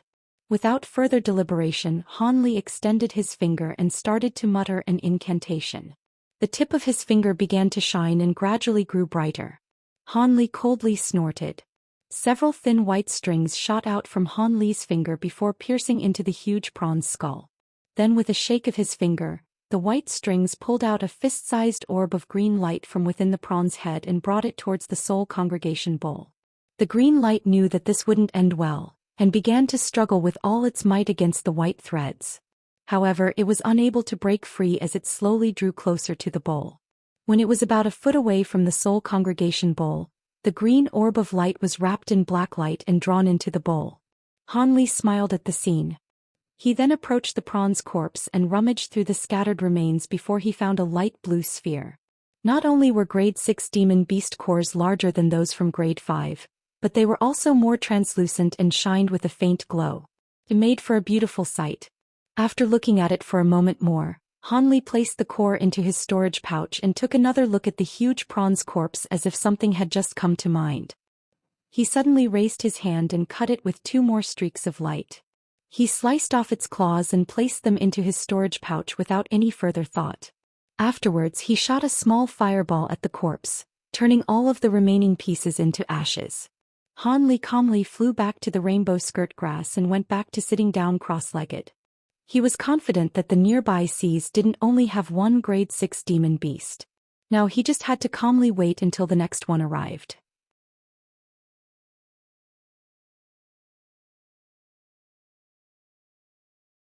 Chapter 524. Spying 7 years after Han Li began harvesting demon beasts, a group of cultivators with varying cultivations were slowly flying at a low altitude in a region of the outer star seas. They would occasionally glance around as if they were searching for something. The group of cultivators were at Foundation establishment, apart from their 3 leaders. One of their leaders was a mid-core formation while the other 2 were at early core formation. A middle-aged cultivator with a yellowish complexion impatiently asked, "Brother Chiu, is that grade 6 demon beast truly nearby? We've already searched for several days and we even expanded our search perimeter. Isn't it likely that the information is wrong?" It appeared he was talking to the gaunt old man that wore a solemn expression at his side.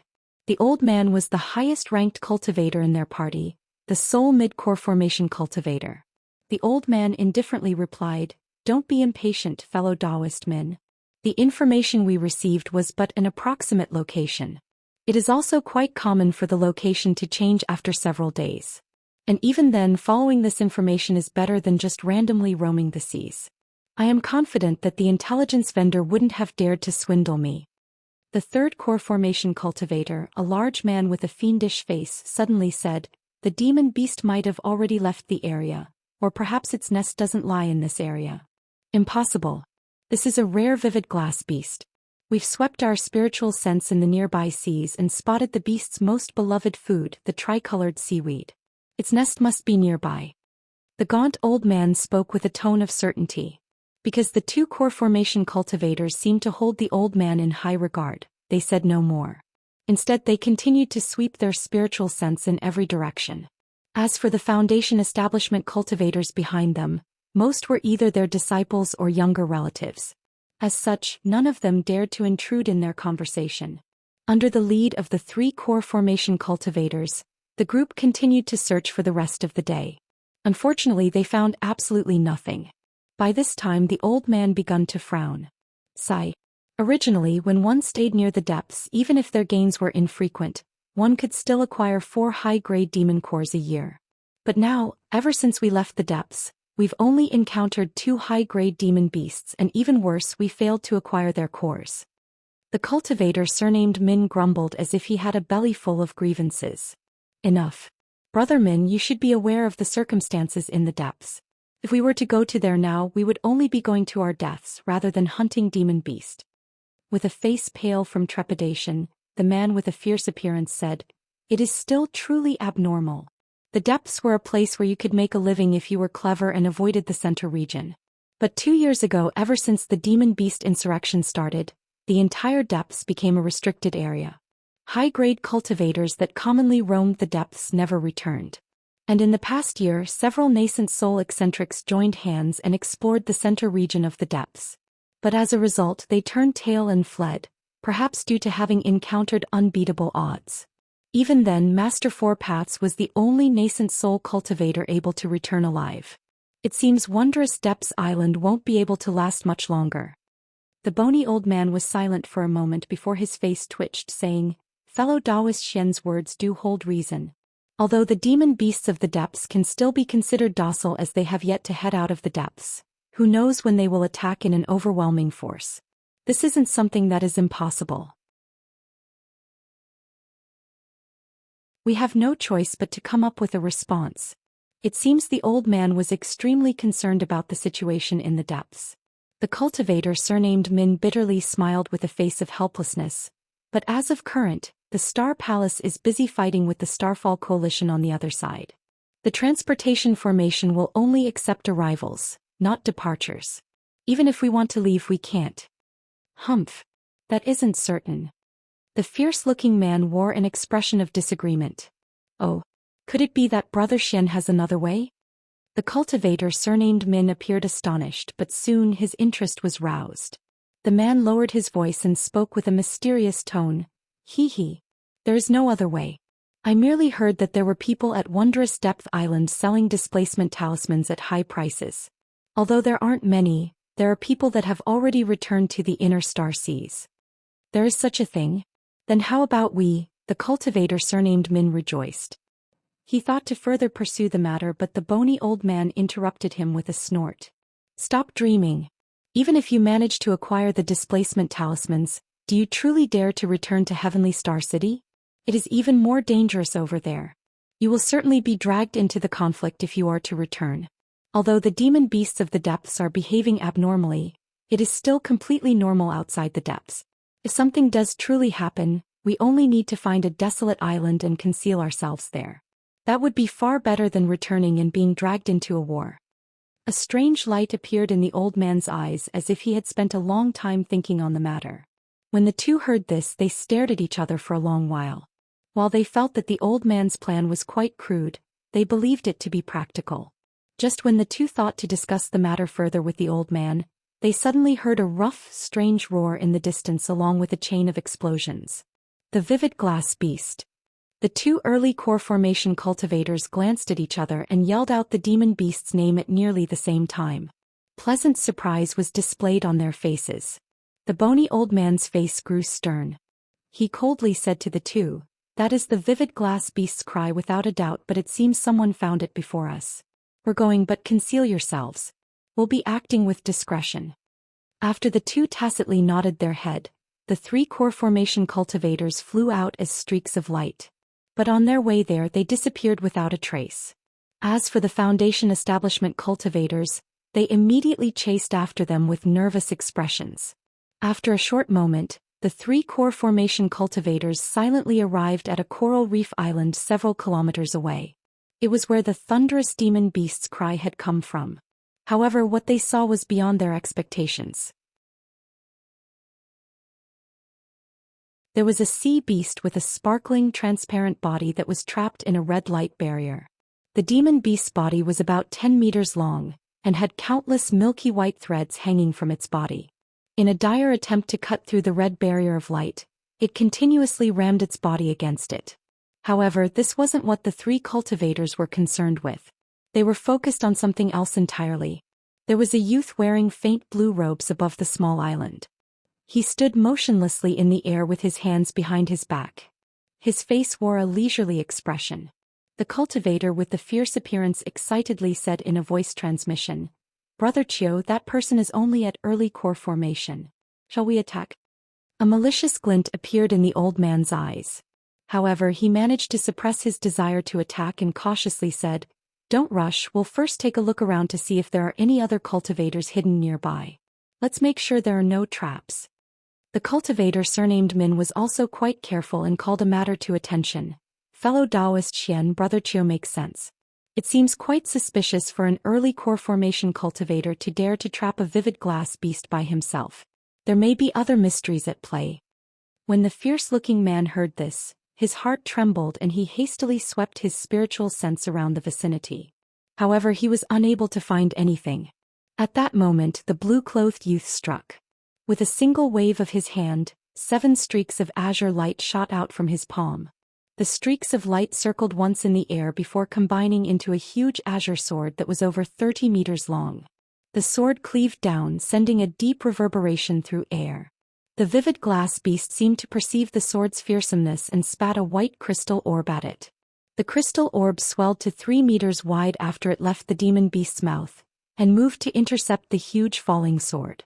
The sword didn't change speed in the slightest and emitted a faint roll of thunder as it continued down. It then met the crystal with a large bang. For a single instant the huge sword appeared indistinct. Whoosh! With a flash of azure light, the huge sword then disappeared without a trace and reappeared atop the vivid glass beast as it continued to cleave down. The demon beast then hoarsely shouted in fury as its countless white threads joined together to meet the strike in an attempt to preserve its life. Crunch! The huge sword chopped through the vivid glass beast's head without the slightest resistance, splattering green blood all around. The 3 core formation cultivators were left amazed at the sight of the youth slaying the beast in a mere instant. Was that really a vivid glass beast? It was well known to be extremely difficult to hunt even amongst grade 6 demon beasts. But it just fell to a single blow from this youth. Inconceivable. Could it be that he wasn't at the early core formation stage, but was rather at the late core formation stage? After repeatedly using their spiritual sense to sweep past the youth as he looted the beast corpse, they confirmed that he truly was but an early core formation cultivator. While victory against the grade 6 vivid glass beast would be certain with the 3 of them combined, it would be impossible for them to slay it with the ease displayed by this youth. Could it be that this youth was a tiger in disguise?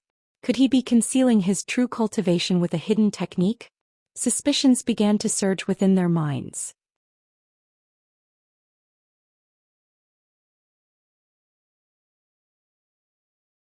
Chapter 525. A fearsome and resounding reputation. Brother Chiu, do we attack? It seems like he's really alone. The fierce-looking man's voice held a trace of nervousness. The gaunt old man stared at him with a doubtful expression but didn't reply. When the 3 saw the youth take out a black alms bowl and start to extract the vivid glass beast's soul, their expressions greatly changed with a trace of fear appearing within their eyes. The cultivator surnamed Min saw the old man's hesitation and couldn't help but frown. He probingly said, "This person is quite odd. How about we leave him be? There is no need to provoke any mysterious characters." As the 3 had managed to survive in the scattered star seas for such a long time, they were naturally very cautious people. The scene before them was, without a doubt, indescribably strange. It even caused cultivator Min to recoil. The old man's gaze wandered for a long while before he bitterly smiled and listlessly said, "Leave him be? This is no longer a matter of choosing to attack him but rather how we will leave here alive."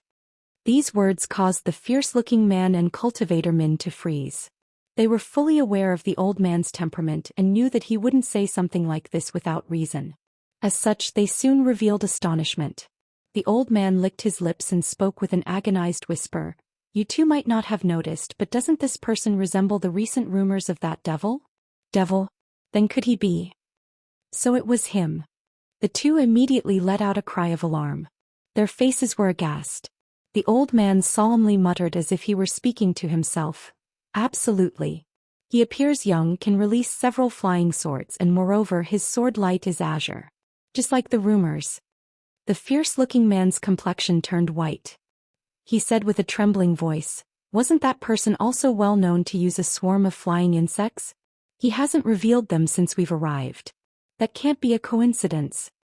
It appeared he had been shaken stiff by the old man's words. Cultivator Min turned slightly green and sent out a voice transmission in a whisper. Brother Chio's words are correct. This devil ordinarily reveals himself to be at early core formation and is fond of extracting the souls of demon beasts. The reason why he hasn't released his flying insects should be that he didn't feel the need to. You're saying that this guy is the rumored insect devil? Then why are we still here? If we face him, we're certain to perish. The fierce-looking man appeared to be panic-stricken. The old man managed to regain his calm and said, "Don't lose your head. Even if it truly is the insect devil, his attention was occupied with the vivid glass beast when we arrived. As a result, we had remained undiscovered.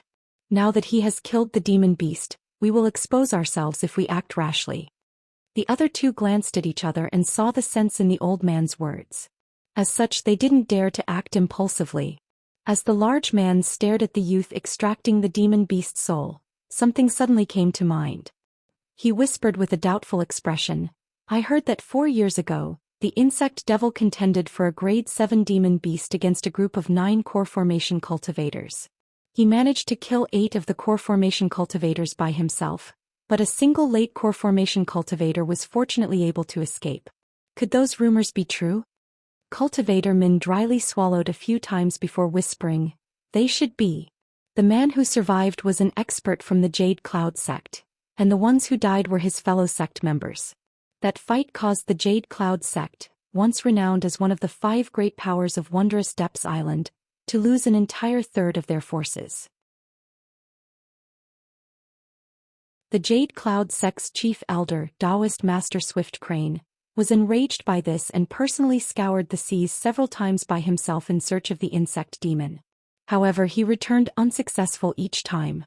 Many people believed even if he found the insect devil, nothing would come of it. After all, from the abilities he displayed, it is quite possible that he is actually a newly ascended nascent soul expert. It is said that the other factions of Wondrous Depths Island have already taken note of the insect devil and wish to recruit him. After a moment of silence, the old man shook his head and said, "Nascent soul stage? Not necessarily. I've heard that there is nothing exceptional about the insect demon's cultivation. All of his fearsomeness comes completely from his strange insects. It was said that on the day of that battle he hadn't used any magic treasures and merely released countless flying insects, devouring the many core formation cultivators alive without even lifting a finger. That was how he received the name of Insect Devil." Cultivator Min persisted.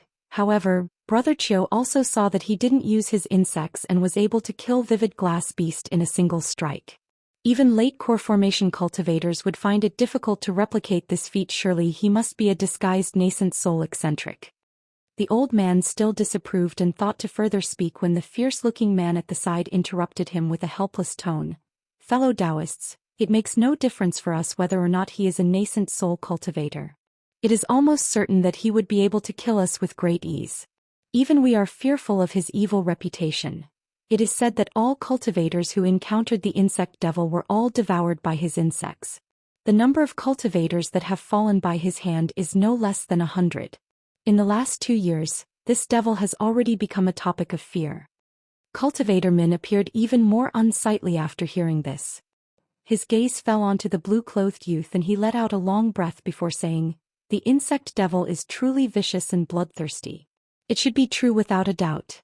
There were no small number of cultivators that had been killed for their treasures, and all claim it to be the work of this devil. And to think we came knocking on his door." His voice was filled with regret. When the old man heard this, his face also became unsightly, but he spoke no more. He was also greatly fearful toward the evil reputation of the insect devil. In the following moments, the 3 ceased to use voice transmissions and silently watched the youth's every movement. They wished for him to quickly finish dealing with the demon beast so they could get away as soon as possible.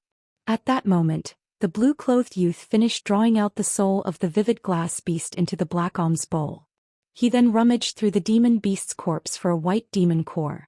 At that moment, the youth suddenly raised his head and glanced around. When the 3 saw this, they all held their breaths and kept their bodies perfectly still. However, the situation developed contrary to their wishes. The youth's gaze suddenly turned to the direction that the 3 were hiding in. With a slight sneer on his face, he coldly said, You three fellow Taoists have been watching me for quite some time. Have you had enough to look at? How about you come out and show yourselves?" Having heard this, the three suddenly felt a chill run down their spines. "Run!" It was unknown which of the three shouted this, but they immediately flew off as streaks of light and split off in three different directions in a panic-stricken manner. The blue-clothed youth frowned and muttered, "I haven't even finished speaking yet. Why did they flee with such fear? Did they fear that I would eat them?" A trace of confusion appeared on his face. But soon after, the youth waved his arms with a sullen expression, and sent 3 spirit beast pouches into the air, filling the sky with a torrent of tricolored beetles. This youth was obviously Han Li, who had just returned from the far seas. The old man stealthily peeked his head around only to find a scene that left him aghast, causing him to unconsciously speed up. At that moment, a series of soft sounds leisurely left Han Li's mouth. When the tricolored beetles heard him, they gathered towards the sky and instantly condensed into 3 huge lances spanning about 3 meters each. Then with a sharp and loud whistle, the 3 lances blurred with brilliant light and separately shot out with miraculous speed. In an instant the lances tore through the sky, disappearing into the horizon and chasing down the 3 cultivators that had fled. Han Li stood in place without any intention of chasing after them. Instead he started to leisurely skin the translucent vivid glass beast with a streak of azure light.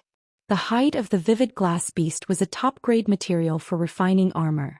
He naturally wasn't about to give it up. Then after turning the rest of the remains to ashes, Han Li retrieved the rainbow skirt grass and his spell formation setup tools from the coral island. Just as he finished this, 3 flashes of light appeared on the horizon and flew in Han Li's direction. After they grew closer to him, he was able to clearly see that they were the 3 cultivators that previously fled. These 3 cultivators all had tricolored collars around their necks. Their pale faces wore expressions of crestfallen resignation. Han Li grasped his chin as he saw this, but he secretly smiled in his heart. After the 3 meekly fell before Han Li, he smiled and asked them with an exceptionally friendly tone, "May I ask you 3 fellow Taoists, why you so flusteredly ran away from me? Could it be that you 3 recognize me?"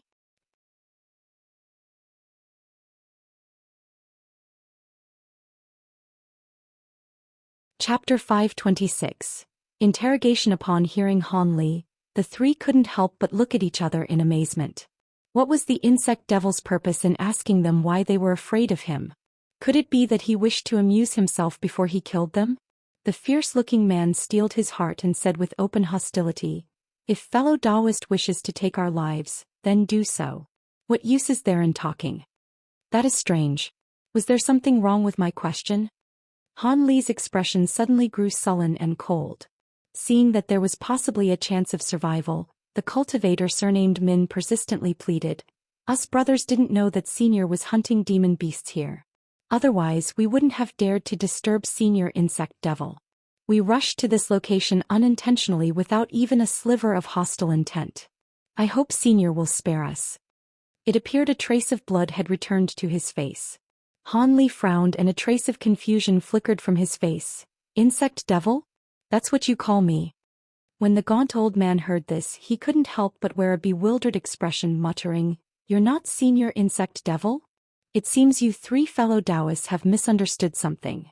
Han Li chuckled and after some hesitation he waved his arm and 3 azure lights flew towards their collars. With a low-pitched hum, the collars scattered, returning them back into a swarm of countless beetles. The beetles then returned back to the spirit beast pouches at Han Li's waist. The 3 rejoiced at being spared from death. Although they were confused, they felt somewhat convinced they had mistakenly identified him. There would be no way the insect devil would do something so unfathomable, given his notorious reputation. But after seeing Han Li's astonishing display of ability, they didn't dare to take any rash actions and respectfully addressed him. The old man wore a smile and promptly said, "Hee hee.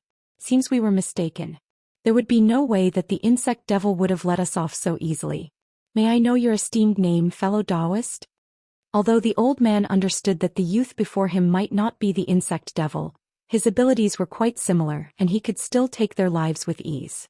He naturally didn't dare to slight him. When Han Li heard this, he thought to say something, but he soon turned his head to the skies. Han Li leisurely spoke as he stared at the sky. "Oh, It seems you three had companions and they've just arrived. The old man paused for a moment before turning his head in a certain direction. But since he didn't catch sight of anything, a trace of confusion appeared on his face. Doubtful, the old man honestly replied, "Us brothers did bring along a few of our disciples. I reckon this is about the time that they should arrive." Just as he finished saying this, a string of lights suddenly appeared off in the horizon.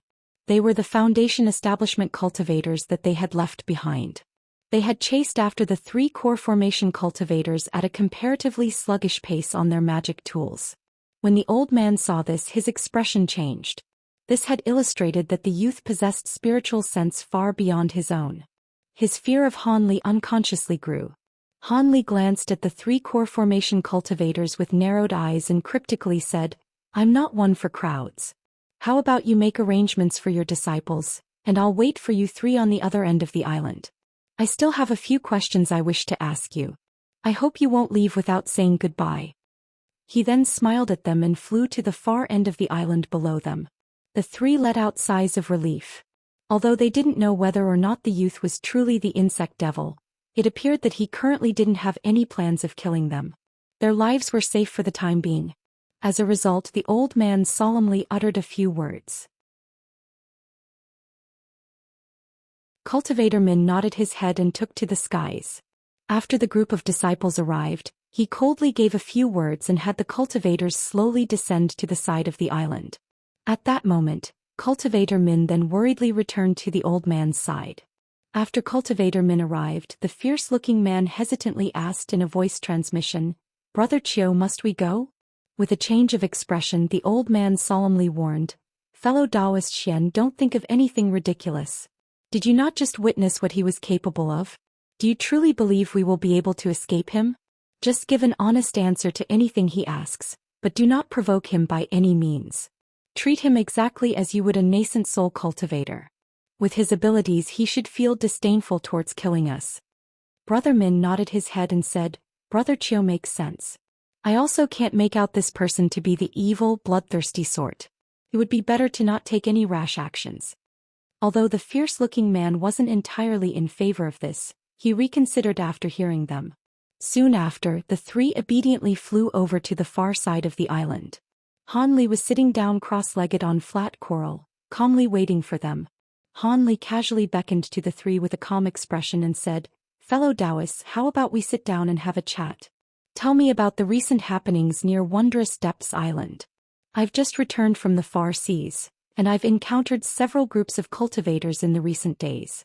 From what I remember, cultivators should rarely tread in these seas. Why aren't cultivators hunting demon beasts in the depths? Naturally, I'd also like a detailed explanation on the matter of this insect devil." The 3 became increasingly uneasy upon seeing Han Li's calm appearance. They respectfully agreed and carefully sat down nearby. The old man bitterly smiled and slowly said, "It's been 2 years since we've been to Wondrous Depths Island. At that time, the Wondrous Depths had already become a restricted area. One can no longer hunt demon beasts in the depths. In fact, whenever it is discussed, everyone turns pale." With an unchanged expression, Han Li softly said, "Oh? Please explain, fellow Taoist." The old man felt relaxed upon seeing that Han Li was intent on listening. Then after some thought, he gave an honest collection of what had happened. "This matter is actually quite a long story. 2 years ago, the demon beasts violently emerged." Han Li quietly listened until the old man had finished. He then unconsciously frowned and muttered to himself, "According to what you've said, the insurrection of demon beasts in the depths killed no small number of high-grade cultivators. Even nascent soul cultivators are unable to withstand the depths. It is not wonder that the other regions of the seas have so many cultivators." Although Han Li didn't show it on his face, the old man's recollection had truly shocked him. The demon beasts of the depths went berserk. Even nascent soul cultivators are unable to return after entering. Everything that he heard seemed to point to disaster.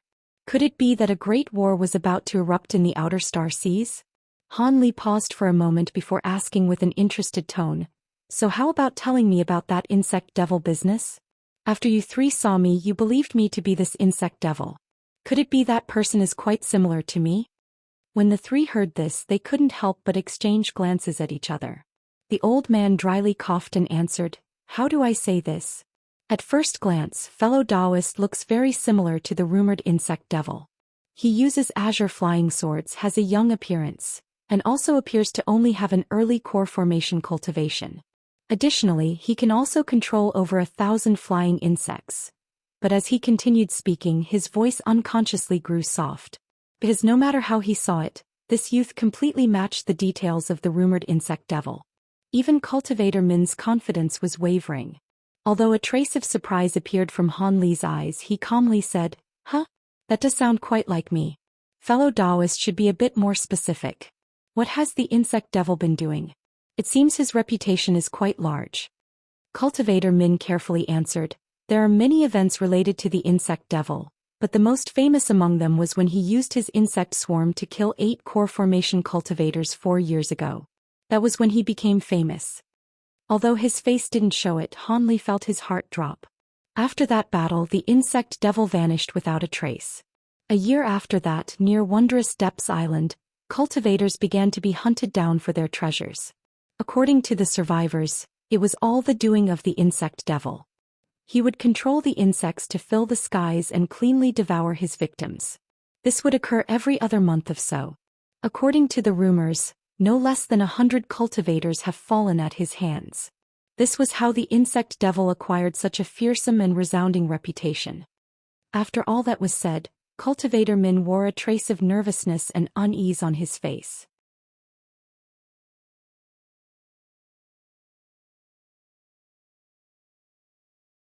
Chapter 527. The True Insect Devil. Not only did the cultivator surnamed Min appear fearful, but the gaunt old man and the fierce-looking man were also filled with trepidation, not knowing whether or not those words would anger the youth before them. They were completely unsure about whether or not this person was the insect devil. Interesting, it seems this insect devil is quite notorious. Do you fellow Taoists know the appearance of the insect devil or the type of insects that he uses? Not only was Han Li not angry, but he smiled instead. Cultivator Min started to mumble, "What he looks like? I've never heard of that before. It seems his appearance is quite ordinary. As for the insects he controls, they should be both gold and silver." When he said this, Cultivator Min couldn't help but shout out, Fellow Taoist controls tricolored beetles. It seems Senior truly isn't the insect devil." The other two suddenly recalled this and felt their spirits rise. If this person truly wasn't the insect devil, then they would be far more likely to survive. Han Li then looked up to the sky as if deep in thought. A short moment later, he lowered his head and said, "Many thanks to fellow Taoists for telling me the truth.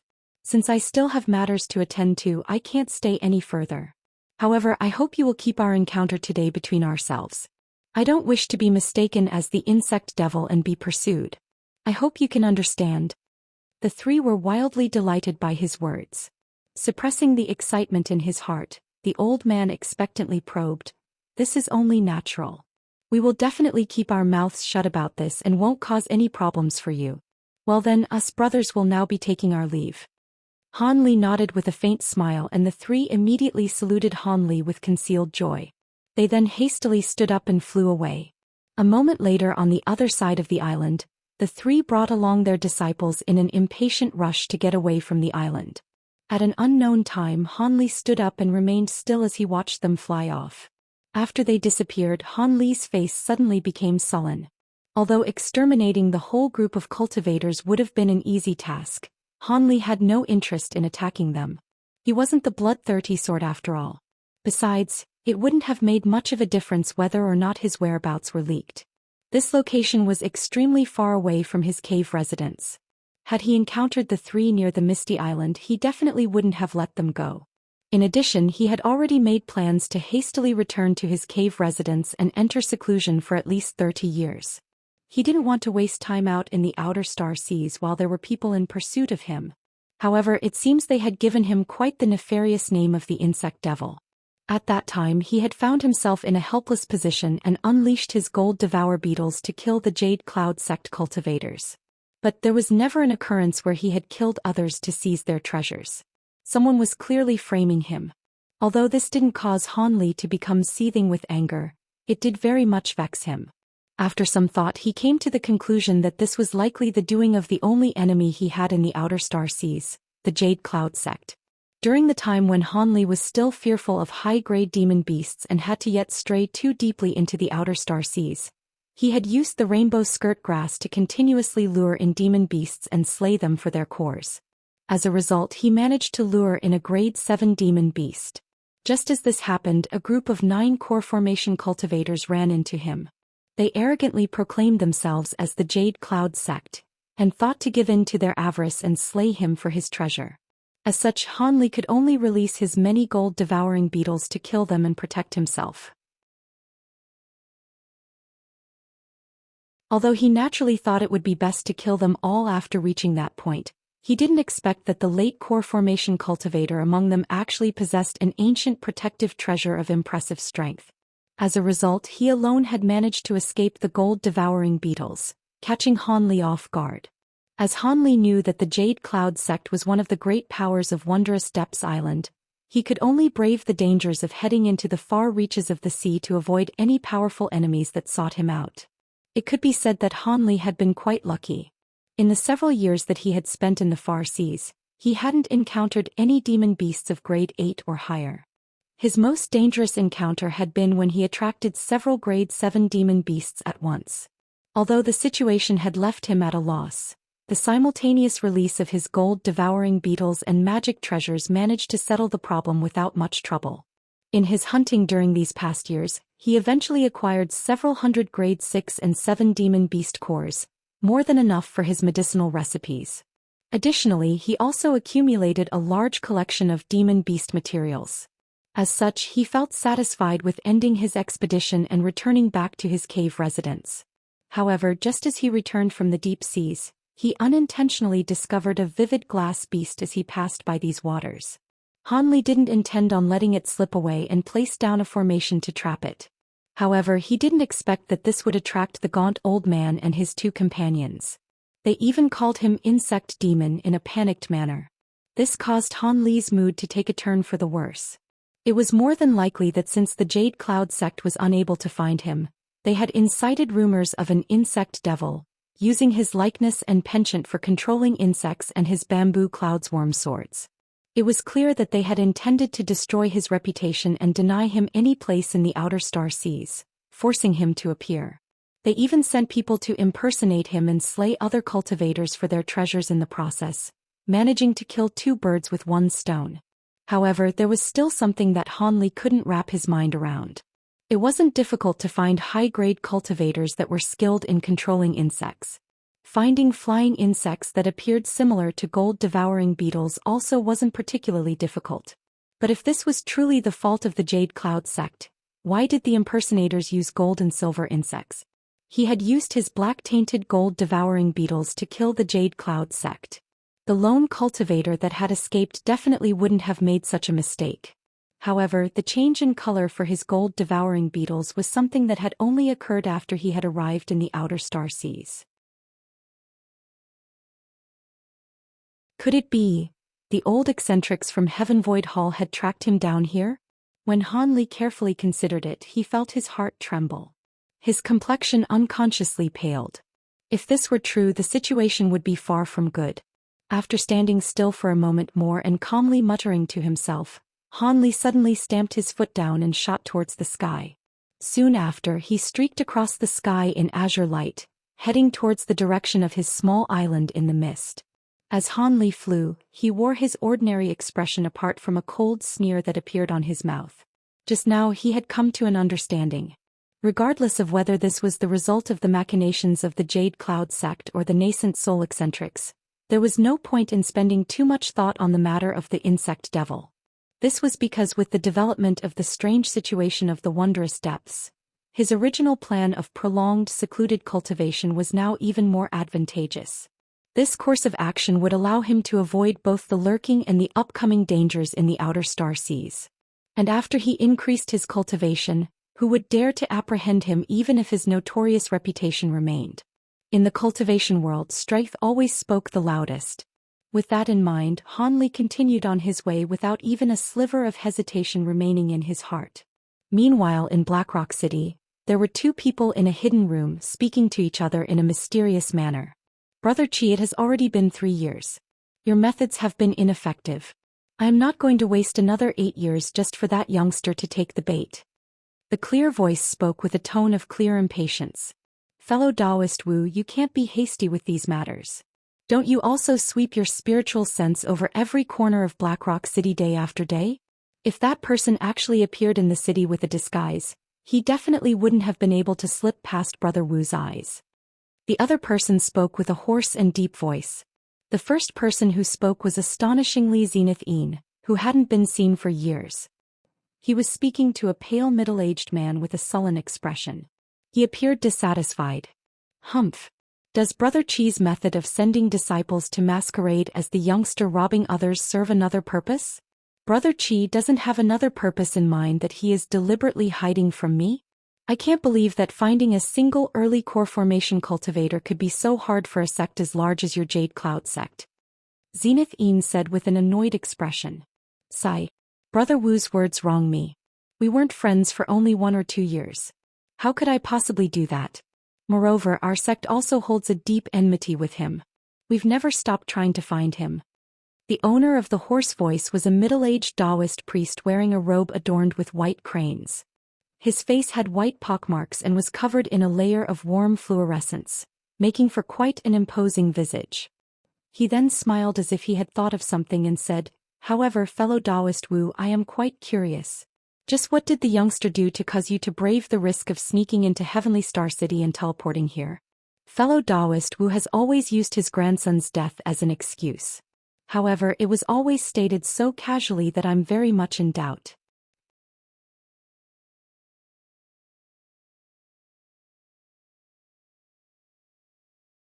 Chapter 528. Flowing undercurrents. When Zenith Yin heard Taoist priest Qi accuse him of hiding something, he inwardly frowned and cursed, cunning old fox. However, none of this was betrayed on his face. Zenith Yin's expression grew stern and he coldly said, Brother Qi, you've asked this more than once before. And each time I've answered that this youngster Han treacherously killed my grandson in Heaven Void Hall.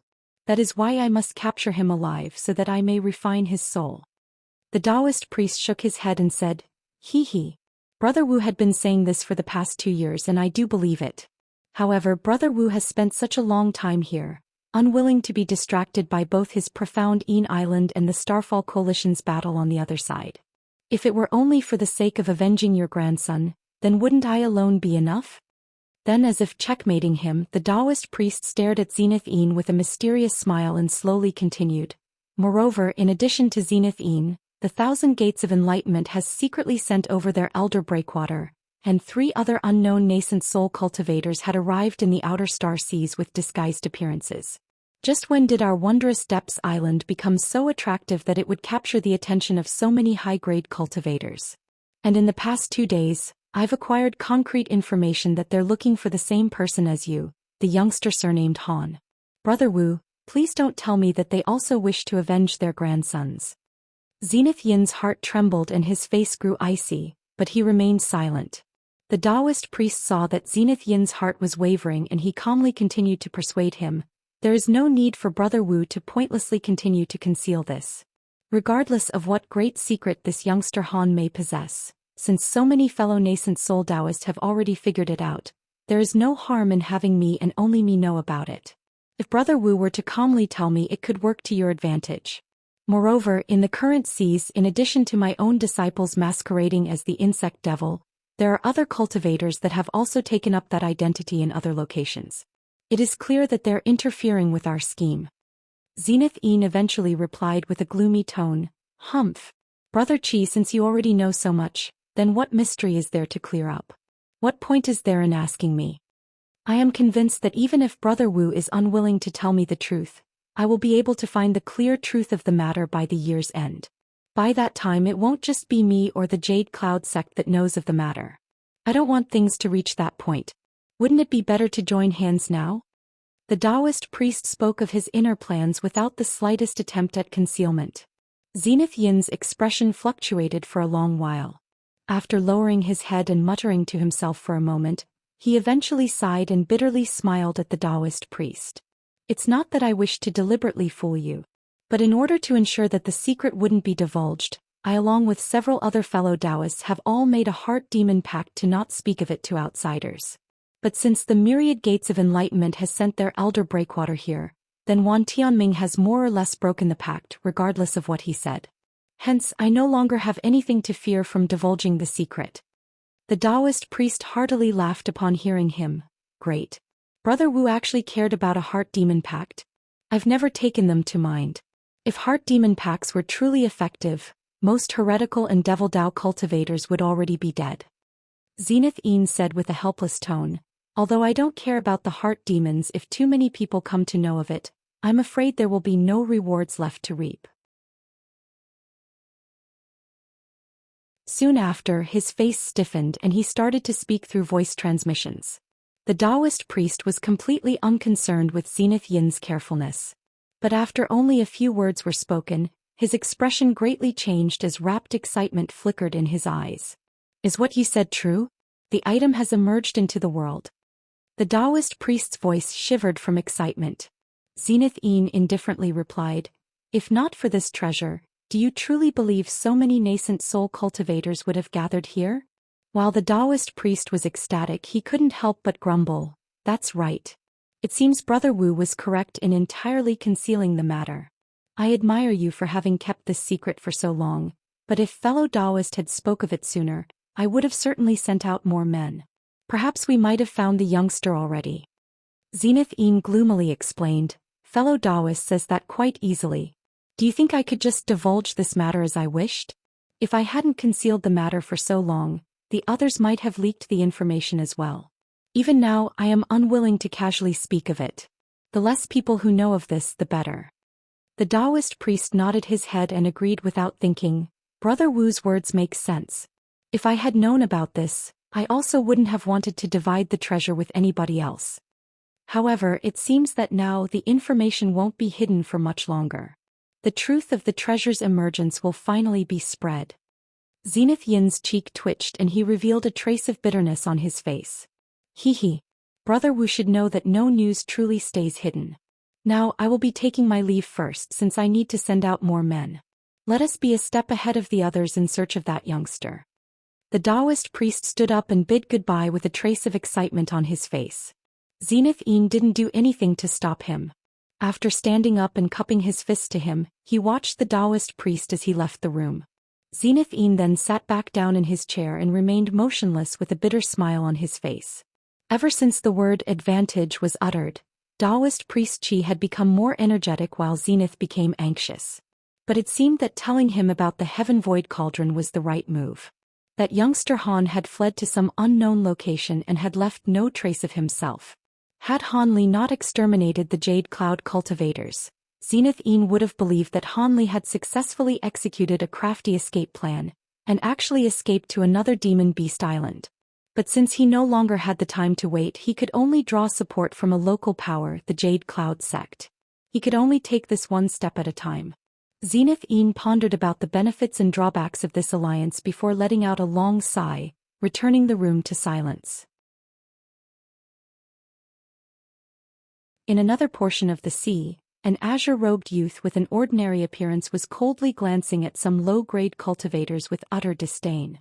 There was a swarm of gold-silver insects buzzing above his head. Insect Devil. A middle-aged cultivator among the group shouted out the name in fright. When the youth heard this, he coldly chuckled and wordlessly pointed at them, causing the insect cloud to immediately spread across the skies. Although these low-grade cultivators did their utmost to protect themselves with magic treasures, they were completely covered by the flying insects in an instant. After only a moment of time, the cultivators completely disappeared without a trace. The youth picked up the storage pouches that were left behind and disapprovingly said, "You dare to struggle for your lives with your meager cultivation? You overestimate yourselves." He then casually picked a direction and flew off into the distance as a streak of azure light. A short moment later, white light suddenly flashed from somewhere in the air to reveal an early core formation cultivator with a pale face. He glanced in the direction that the youth had disappeared with an unsightly expression. Then with gritted teeth he flew in the opposite direction. Half a month later, Hanli eventually returned to the small island in this mist. Although he hadn't returned in many years, everything was how he had left it. This finally relieved the worry that he had always carried in the back of his mind. Hanli first took a few days to rest in his cave residence before arranging the many rare materials and demon cores he had acquired during his recent excursion. After organizing all of them, he then started to prepare for refining pills. 10 days later, when Hanli felt completely refreshed, he brought all the materials into his pill refining room. Years ago, when he had last refined medicine pills in his cave residence in Heavenly Star City, Hanli felt he had reached a bottleneck in his pill refinement techniques. It seemed he would have to put quite a bit more effort into it if he were to break through into a higher realm of pill refinement. As such, Hanli didn't immediately start refining grade 6 and 7 demon beast cores. Instead, he lined up the grade 5 demon cores he had acquired by his side. In Hanli's mind, although his talents in pill refinement were quite ordinary, his pill refinement techniques weren't too far away from that of a pill refinement grandmaster. After all, who else aside from him had the opportunity to practice refining pills with such a luxurious amount of materials? As the Tao of pill refinement mostly relied on experience and skill, Hanli decided to first use the grade 5 demon cores to see whether or not he could break through his bottleneck in pill refinement techniques. With these thoughts in mind, Hanli gazed at the furnace before him and waved his arm, causing a grade 5 demon core to fly into the cauldron. At the same time, the cauldron distanced itself from him.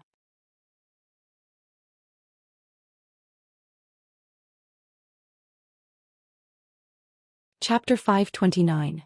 Uninvited guests. The door to the pill refinement room had been sealed for an entire 3 years when one day, the room finally opened with Hanli quietly emerging from within. All of his valuable demon cores had been turned into demon core pills. For the first 2 years, Hanli had used all of his time to refine grade 5 demon core pills.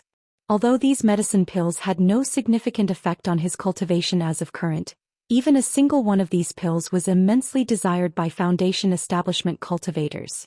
Even a single pill would leave them in ecstasy. After refining these medicine pills, Hanli's pill refinement techniques had finally ascended to a higher level. After all, even genuine pill refinement grandmasters wouldn't have the opportunity to squander as many demon cores for practice as he did. Ordinary pill refinement masters were only able to use about 40 demon cores as practice in their lifetime. Even then, it was an infrequent occurrence. While all the medicine pill refinement methods had their differences, they all shared a few similarities that Hanli was able to recognize. After refining so many of these precious medicine pills, Hanli was able to forcefully raise his pill refinement technique to the rumored level that existed slightly above that of a pill refinement grandmaster.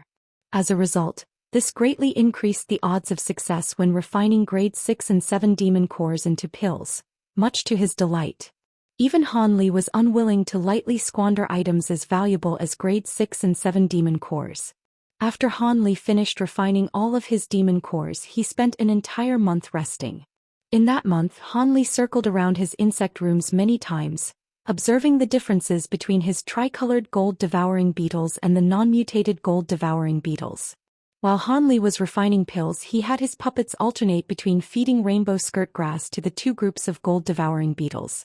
However, this had resulted in Hanli discovering something terrible. While the tricolored gold-devouring beetles excitedly consumed rainbow skirt grass as expected, it no longer induced a violent excitement in the tricolored gold-devouring beetles, nor did it produce any other strange effects.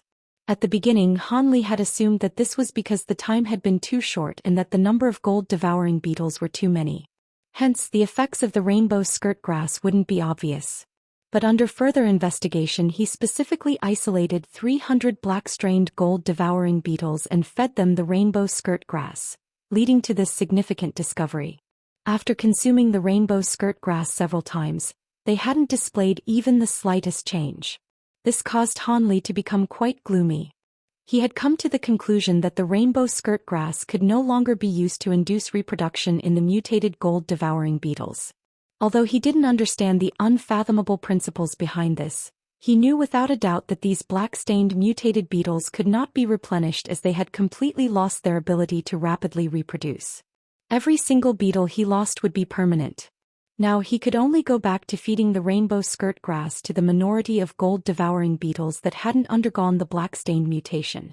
After feeding rainbow skirt grass to the unmutated gold-devouring beetles repeatedly, they had become increasingly violent, appearing as if they would soon reproduce. With that taken care of, Han Li then entered seclusion once more with renewed clarity of mind. With the prepared assistance of all kinds of medicine pills, Han Li planned on first reaching the 8th layer of the Azure Essence Sword Arts before tackling the mid-core formation stage.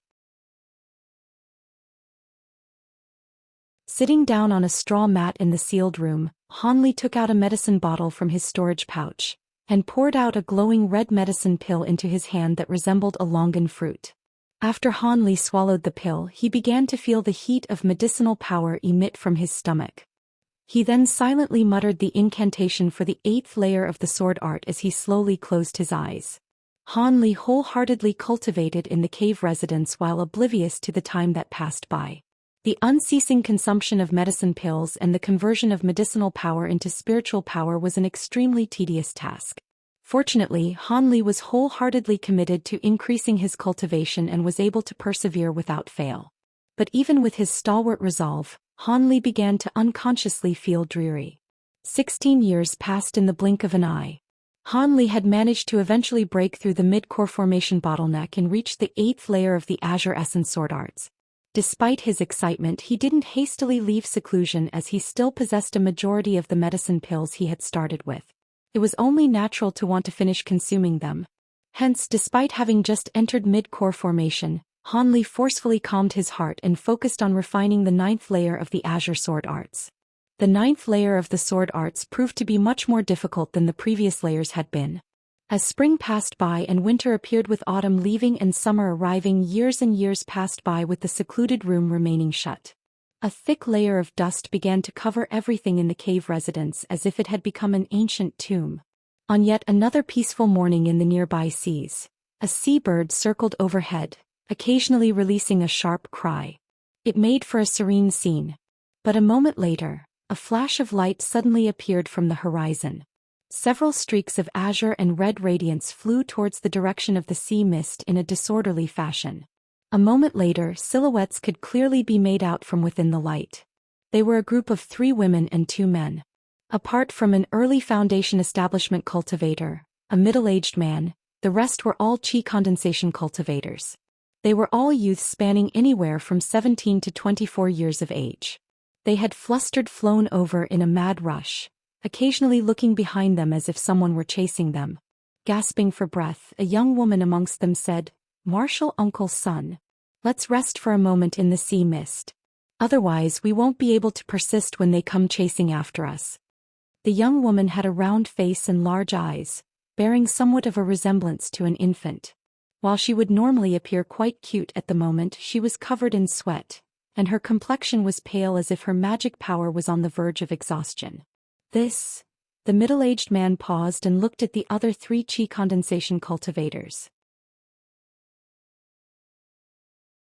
Although they appeared to be in a slightly better condition, they didn't look like they could last for much longer. After hesitantly looking behind them, he reluctantly agreed, "All right, we'll go into the mist and recover our magic power. Then we will leave immediately after.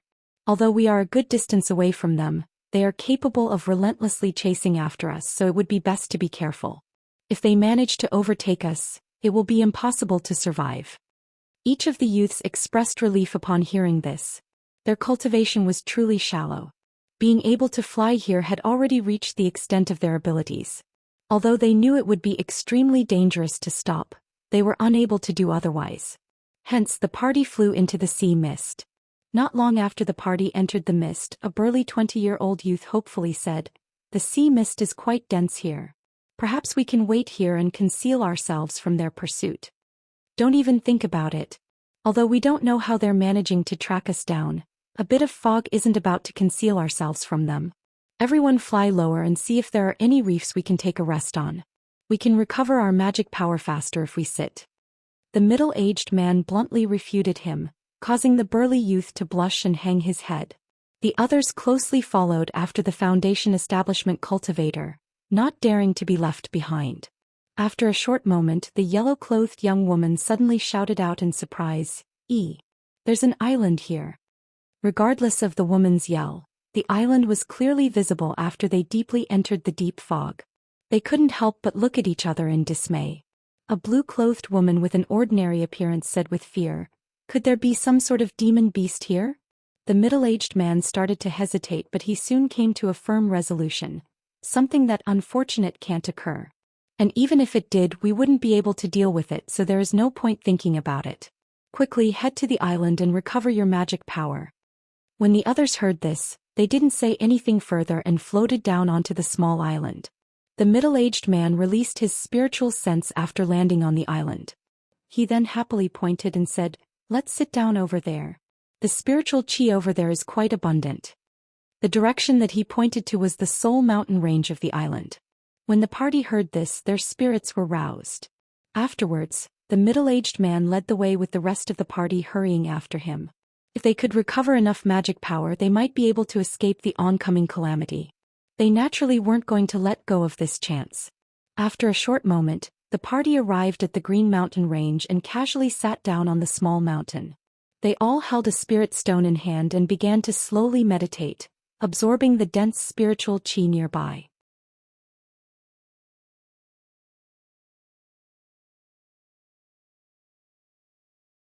Chapter 530. Azure Spirit Sect. Apart from the wind that carried the scent of the sea, it was completely silent where the group of cultivators were recuperating. The party of cultivators became increasingly relaxed, gathering the courage to close their eyes. Time quickly passed by. After 2 hours, the party had recovered most of their magic power and their complexions had mostly returned to normal. The middle-aged man opened his eyes. After examining how the other four were doing, he immediately commanded, "We're going. We can't stay here longer. Those things are already in quick pursuit of us." With that said, he stood up and led the way. Although the chi condensation cultivators were somewhat reluctant, they didn't dare to tarry and stood up, quickly flying off on their magic tools. But at that moment, loud cries could suddenly be heard from around the island. They seemed to be coming from within the dense mist. "Not good." The middle-aged cultivator yelled with a ghastly expression. The other four's complexions paled in an instant. A flock of over a dozen huge gray birds emerged from the dense fog above them. These monstrous birds were 3 meters long, had red combs on their head, sharp claws and beaks, and emitted a faint azure light from their body. They made for a vicious and ugly sight. After they appeared, they didn't immediately descend down to the island. Instead, they quickly circled around the island before dispersing, blocking the cultivators' paths of escape. The birds appeared quite familiar with the maneuver. When the middle-aged cultivator saw this, his heart dropped. "Run. Quickly go into the forest. Wait until there is a chance to escape."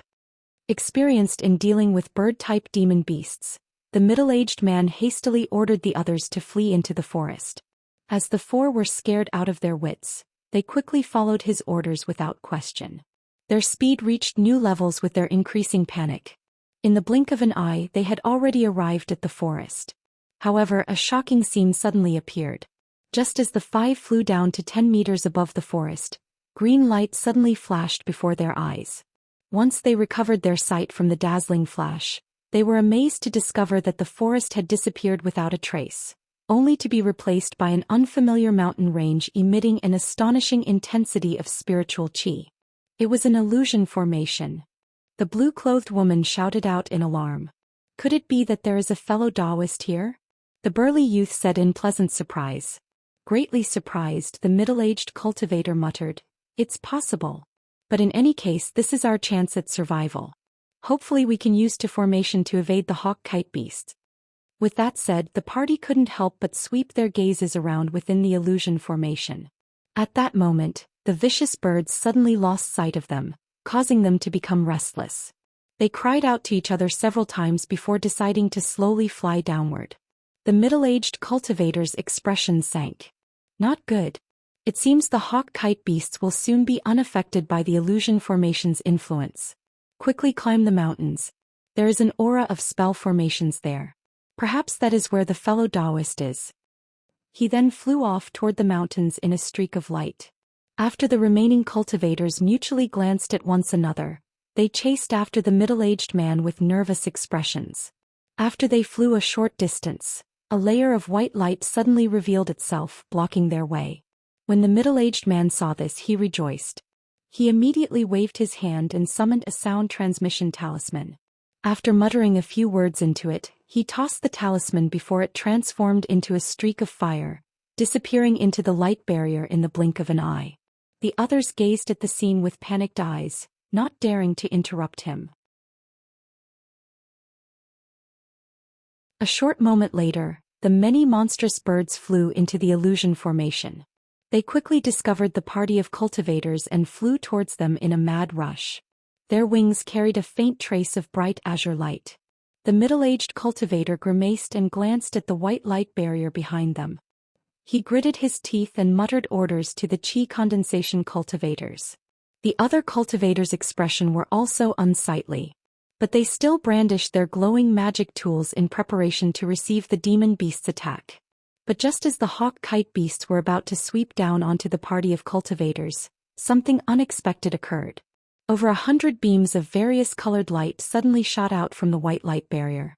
Although the beams were as thick as a finger, each of them were incomparably sharp. In the next instant, the descending hawk-kite beasts were left filled with countless holes, accompanied by the sounds of their flesh being ripped apart. The demon beasts breathed their last as they fell to the ground without even a scream. The group of cultivators were elated by the developments and couldn't help but turn around towards the light barrier. They were left shocked for a long while when they saw over 10 huge apes on the other side of the light barrier. At first glance, they had mistaken them to be demon beasts and were left frightened, but they soon noticed something odd about them.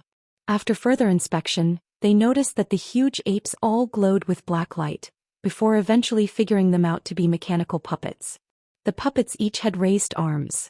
It appeared the beam of lights from a moment ago should have all came from their hands. These realizations left the party completely relieved. Soon after, the huge apes silently lowered their arms and flickered with white light before disappearing from sight. As their expressions continued to change in surprise, the white barrier flashed several times before parting to create a 3-meter-wide path. When the 5 saw this, they looked at each other in dismay. A man's voice unhurriedly said, "I am currently in seclusion, and it is inconvenient for me to meet with you. You fellow Taoists may rest for a moment within the barrier before leaving." From his words, it seemed the formation spellmaster didn't possess the slightest intention to meet them. "Many thanks for Senior's kindness. But since the demon beasts have died, it will be fine if we rested outside. We don't dare to further interrupt Senior's cultivation." Although the middle-aged cultivator felt no malice from the voice, he didn't dare to enter the formation of a stranger. As such, he could only summon his courage to refuse the offer and risk upsetting the other party. "It seems you're quite careful. But since this is the case, how about you tell me about your situation? Why was there a group of Grade 2 demon beasts in pursuit of you?" The voice spoke without the slightest care, but his later words carried a trace of curiosity. The middle-aged man's face finally relaxed. He hastily replied with a respectful tone, "I am a disciple of the Azure Spirit sect. We went out to sea in order to pick a few spiritual herbs. During a moment of carelessness, we caught the eye of those demon beasts and they have pursued us ever since. Were it not for Senior's rescue, us juniors would have faced calamity." The voice merely grunted in response before turning silent. This left the cultivators uneasy. The middle-aged cultivator grew apprehensive. However, he didn't dare to leave yet and managed to keep his calm. After a moment of silence, the man's voice indifferently said, "Your Azure Spirit sect only sent out you 5? Why aren't there any sect elders leading you? Don't you know you'd only be seeking death by going out to sea with your meager cultivations? Even if a sect has no core formation cultivators, Grade 2 demon beasts shouldn't pose much of a threat against a group of Foundation establishment cultivators." After that was said, the middle-aged cultivator paused for a moment. With some hesitation, he then bitterly smiled. "Seniors? Our Azure Spirit sect is but a small sect. Although we once had a core formation elder, he perished in the beast torrent over 20 years ago. There are only Foundation establishment cultivators in our sect now, and their numbers aren't many." As the middle-aged man thought about his response, he was worried whether or not this senior would form evil intentions after hearing about their sect's details. But after some further thought, he realized that if this person wanted to kill them, he could have done so easily with his puppets. After all, his cultivation was vastly superior to their own. There would be no need for him to waste the effort with such long ploys. And if he were to conceal any information from this senior, he would risk him, damning all of them to death. As such, the middle-aged cultivator came to a resolution and took the risk of honestly answering. He didn't believe that anybody would harbor any designs towards a ruined sect such as his own. Beast torrent? How long ago did this occur? Does it have something to do with those demon beasts? The man's voice seemed to carry a trace of alarm. When the middle-aged man heard this, he grew shocked. The youths in his party also revealed amazement.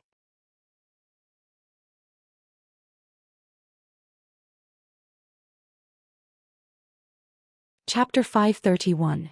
In deference to a pleading request, the middle-aged man let out a long breath and muttered, "Senior doesn't know about the beast torrent?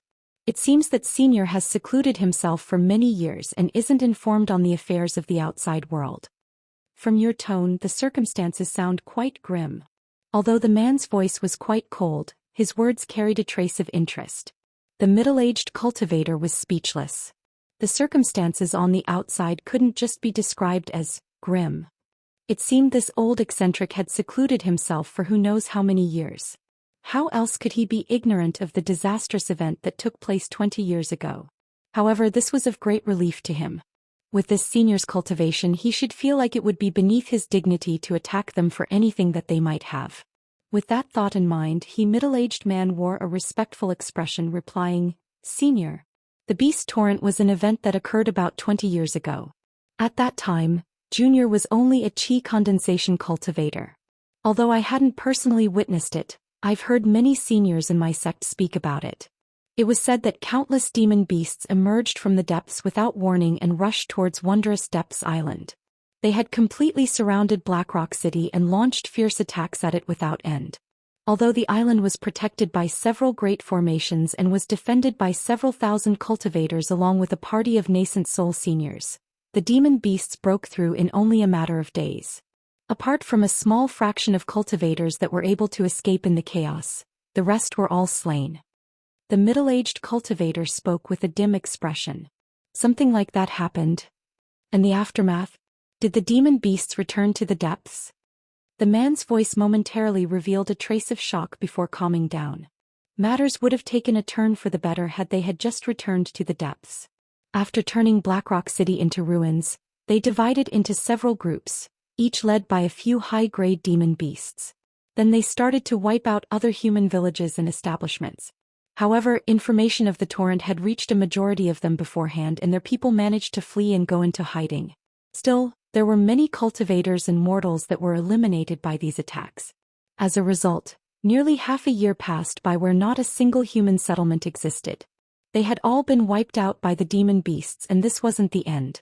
Although most of the demon beasts returned to the depths, there were a few intelligent high-grade demon beasts that had started to search for humans in hiding, devouring them one by one. It was said that after a short time, mortals in the outer seas had been nearly wiped out, and a majority of the cultivators had fallen as well. Fortunately, there were a few islands far from Wondrous Depths Island that the cultivators were able to settle on and hide away. Currently, Wondrous Depths Island has become an outpost for high-grade demon beasts. So long as they catch wind of any cultivators, they will immediately launch an attack to eliminate us." The middle-aged man's expression became sorrowful. After that, the man's voice grew silent for a long while, as if he had been heavily shaken and needed some time to digest the information. The voice then coldly laughed and slowly said, "Hee hee. It is quite funny. We've swapped roles with the demon beasts. Humans are now taking the role of prey." His words carried a trace of mockery, leaving the cultivators stunned. As if trying to save his breath, the voice then directly asked several questions. Wondrous Depths Island had many nascent soul eccentrics on guard. They can't have all perished in the beast torrent. Why haven't they appeared and taken charge of the situation? And with such huge disaster having struck Profound Depths Island, why haven't the Inner Star Seas responded and sent over reinforcements? Or have the forces of the Inner Star Seas completely given up on Wondrous Depths Island? Each following question became sharper and struck closer to the heart of the matter. As for the middle-aged man, his knowledge only covered a few of the questions. After some consideration, he carefully answered, During the year of the beast torrent, I heard that while 2 nascent soul cultivators perished in the assault, most of them managed to flee. Although there has been no news of those seniors, word has it that they are planning something great. It is quite possibly an attack to reclaim Wondrous Depths Island. However, this junior is unaware of the concrete details. As for the inner star seas, all contact with them has been lost ever since the day of the beast torrent. Nobody knows what is happening on the other side. With regards to reinforcements, not a single one has been seen. It is likely, as Senior said, Wondrous Depths Island has already been given up by the inner star seas. After that was said, his face wore a gloomy expression. It seemed the cultivators fortunate enough to survive the beast torrent had grown apathetic towards the inner star seas and unconsciously harbored resentment towards them. The voice grew silent for a moment more before leisurely asking, "Since there is such danger, why is it that you juniors dared to brave these dangerous seas instead of staying safely put? Are you seeking death?" The middle-aged cultivator revealed a miserable expression, but before he could answer, the yellow-robed young woman's expression fluctuated as she suddenly shot forward from behind the old man. "Senior, because my father cultivated an unsuitable cultivation art, his true essence suffered backlash and his meridians are in disarray, rendering him paralyzed. With Senior's great power he must have a method to save him. If Senior saves my father, this junior is willing to toil ceaselessly in order to repay your kindness." The young woman bitterly pled with eyes overflowing with tears, invoking a feeling of tender pity. When the others heard this, they were greatly shocked and couldn't help but look at each other in dismay. But when the middle-aged cultivator heard this, his heart trembled and he instantly rebuked her. "Xinga, what nonsense are you speaking? Senior Martial Brother has been bedridden for years. He is no longer treatable by ordinary means. We've only come on this journey to find medicine to alleviate his pain. Senior's magic power may be profound, but that alone cannot treat your father." Although the middle-aged cultivator's words were harsh, he wore an odd expression as he spoke. The voice coldly laughed and lazily said, "His true essence suffered backlash and his meridians are in disarray? He seems to have vainly overreached himself. These are symptoms of attempting to forcefully cultivate a high-level technique while his cultivation was lacking." This expert was able to diagnose the cause of the illness without having personally seen the man.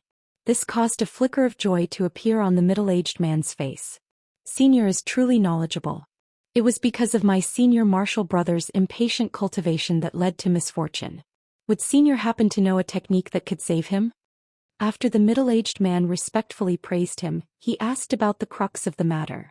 "It seems he has a good relationship with this Senior Martial Brother of his. This illness won't take much to cure, but why would I tell you? Did you believe that I could provide my assistance without any benefit?" The voice seemed to perceive the man's thoughts and bluntly mocked him. The middle-aged man paused for a moment before his complexion fluctuated between red and white. Despite his moving lips, he couldn't bring himself to say anything. The yellow-clothed young woman gained hope from those words and a trace of color returned to her face.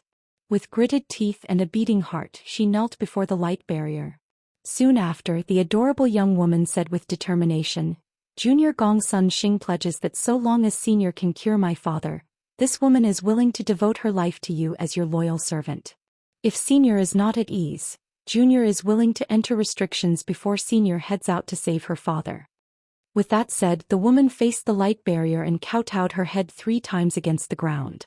A resolute expression remained on her face. Despite appearing so young, the yellow-robed woman was staunch. With furious surprise, the middle-aged man rebuked, "Stupid girl, do you know what folly you are committing? Senior is a man of great status. What use does he see in a disgraceful girl like you?" The others in the party managed to recover from their shock and each said their own words to try and dissuade her. However, the yellow-clothed woman ignored them and continued to kneel in place. It seemed like she decided to stay kneeling until she heard his reply. The young woman shook her pale face and calmly said, "Everyone please stop. My talent is unclear. My mother went through much difficulty to deliver me, and my father forcefully cultivated the 6th layer of the Azure Spirit Profound Arts in order to cleanse my essence and transform my meridians, leaving himself crippled and bedridden. Now is the time that I can fulfill my filial duties. So long as my father can be cured, I am willing to devote my life to Senior without complaint. Girl, could it be that you wish to pressure me? If I don't act, then will you stay forever kneeling? The man's voice coldly laughed without the slightest sympathy. Junior doesn't dare. Gongsun Xing is already immensely grateful towards Senior for saving our lives. However, my father is bedridden. We've tried our hardest to find someone to cure him, but all attempts have failed. From Senior's tone, Xinger believes that this will take but a trivial effort from him. Junior's only intention is to bitterly plead with Senior so that she may fulfill her filial duties, nothing else. The woman's voice was on the verge of sobbing by the time she finished. She kowtowed once more as she held back her sobs. The light barrier remained silent.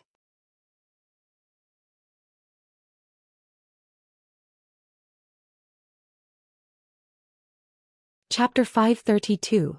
Cultivation Vessel Whoosh. A huge ape emerged from the light barrier and walked several steps towards the kneeling young woman before halting. The expressions of the others changed upon seeing this, watching the puppet with worry. The yellow-robed woman opened her bright reddish eyes and vacantly stared at the huge ape. Regardless of the truth of what you said, you still are quite pitiful. However, I have never done anything without profit. I sense that you are still a virgin and I have cultivated to a bottleneck. Perhaps I could break through it with the assistance of pair cultivation. If you are willing to become my cultivation vessel, enter the spell formation and I will give your companions a bottle of 3 vital essence pills. It should be more than enough to save your father. I will not force you nor will I take advantage of the weak. If you are unwilling, then you may leave. Just act as if you never met me. The man's voice was ice cold, containing not the slightest emotion. At that moment, the huge ape puppet extended its arms, revealing a small bottle of sparkling white jade. It presented the bottle to the kneeling woman before it. The young woman's mind grew blank after hearing this. Although she was young, she still knew about the meaning of pair cultivation and cultivation vessels. Her originally pale white face unconsciously blushed. Still, she unhesitatingly replied, "Good. So long as my father can recover, Junior is willing to become Senior's cultivation vessel." With that said, the young woman reached out and took the bottle into her hands before slowly standing up. The middle-aged man was greatly shocked by the young woman's words and panically shouted, "Xianxia, how could you do this? What will I tell your father?" The others' expressions also greatly changed upon hearing her, and they each attempted to dissuade her. The young woman didn't respond to the old man's outburst. Instead, she offered the jade bottle to him and calmly asked, "Martial uncle, can you please check the medicine pills in the bottle and see whether or not they will be of use towards my father?" "You." Sigh. The middle-aged cultivator took an jade bottle and glanced at the young woman's tender, expressionless face before letting out a long sigh. Knowing that he couldn't change her mind, he could only sullenly take the jade bottle and examine the faint blue medicine pills within. A peculiar scent slowly spread throughout the air surrounding. All those who smelled it would feel their minds and bodies become free of burden. The middle-aged cultivator lost focus after smelling the pill's medicinal scent. After taking another whiff, he shouted out in surprise, "These are medicine pills refined from demon cores." The young woman remained calm and thoroughly asked, "They were refined with demon cores? Will these vital essence pills heal my father?" The middle-aged cultivator's expression grew complicated. After hesitating for a moment, he truthfully said, "Although I don't know the specific effects of this pill, it is an exceptionally rare item. It is unlikely to be fake." Many thanks for Martial Uncle's answer. Xianxia now feels relieved, but I'm afraid I must trouble Martial Uncle to bring it back and tell my father what happened. If only this unfilial daughter had never been born. The young woman sighed. With reddened eyes, she turned around and headed into the light barrier. The middle-aged man's expression changed several times. He opened his mouth but couldn't bring himself to say anything. All he could do was take the jade bottle into his hands. At that moment, the huge ape puppet soon returned into the light barrier. The opening had begun to slowly close. With an anxious expression, the burly youth couldn't help but loudly ask, "Martial Uncle, will you truly allow junior martial sister Gongsun to become a cultivation vessel?" The expressions of the other two women had also darkened. Wearing a gloomy expression, the middle-aged man softly said, "Didn't you see it? Your junior martial sister had already came to a decision. I am no longer able to stop her. Moreover, these medicine pills can truly cure the sect mater. I cannot block her in consideration of the Azure Spirit sect's well-being as well. Blood flushed the youth's face. He contended with all his might, but you still can't allow Junior Martial Sister to become a cultivation vessel. Will this not damn Junior Martial Sister to ruin? The middle-aged man's cheek twitched and he wore a resigned expression. Marital nephew Li, you've grown up with Xinger and are as close as true siblings. However, it is too late to change anything. The blue-clothed woman suddenly shouted out, Martial Uncle, Junior Martial Sister Gong's son is about to disappear. When the middle-aged man and the burly youth heard this, they hastily turned around to see the light barrier brightly shine. The young woman then gradually faded away in a pulse of brilliance. After a short moment, the light disappeared along with any trace of the young woman. Only layers of withered leaves remained. Like a ball of deflated air, the burly youth fell onto his knees and held his head in his hands without uttering a single word. The middle-aged man patted the youth's shoulder and consoled him. An hour later, the remaining four left the small island and flew out of the mist. After the yellow-clothed woman was wrapped up by the radiance, she was dizzyingly teleported away. By the time she recovered her bearings, she found herself standing inside an unfamiliar valley with steep walls. There was a 10-meter-tall gate of gray stone in front of her. The young woman glanced around with hesitation lingering in her heart. While she was uncertain of what she should do, an ape puppet appeared behind her with a flash of light. The puppet ignored the young woman and walked towards the stone gate with large strides. After placing its arms on the gate, it was able to push it open with ease. Your name is Gongsun Xing? Follow my puppet into the cave residence. I will be leaving seclusion in 2 days. The man's voice momentarily appeared before disappearing once more. When the yellow-clothed young woman heard him, she entered the stone gates as she bit on her lip. After following the huge ape for several turns, the young woman was brought into a stone room that was about 10 meters wide. Apart from a stone bed covered in unknown fur, a stone table and 2 stone chairs, there was nothing else in the room. After leading her here, the puppet left the room without a care, leaving the young woman in a complete daze. She was at a loss of what to do. She examined the room and looked outside to see that the door wasn't shut, as if she was free to move around. But after some thought, she slowly sat down on top of the bed and began to blankly ponder as she held her cheeks. Although she had already made preparations to surrender herself, she naturally held some fear towards living the rest of her days as a rumored cultivation vessel. Furthermore, she had found herself in an unfamiliar environment completely alone, causing her heart to swell with further misery. 2 hours later, she ceased her wild wandering thoughts and looked to the hallway outside the room with some hesitation. After a short moment, she stood up and quietly walked out of the stone room. She followed the hallway for a short distance and turned several corners before finding herself inside a large hall with many arched doors. This was one of the places she had passed through when she had entered.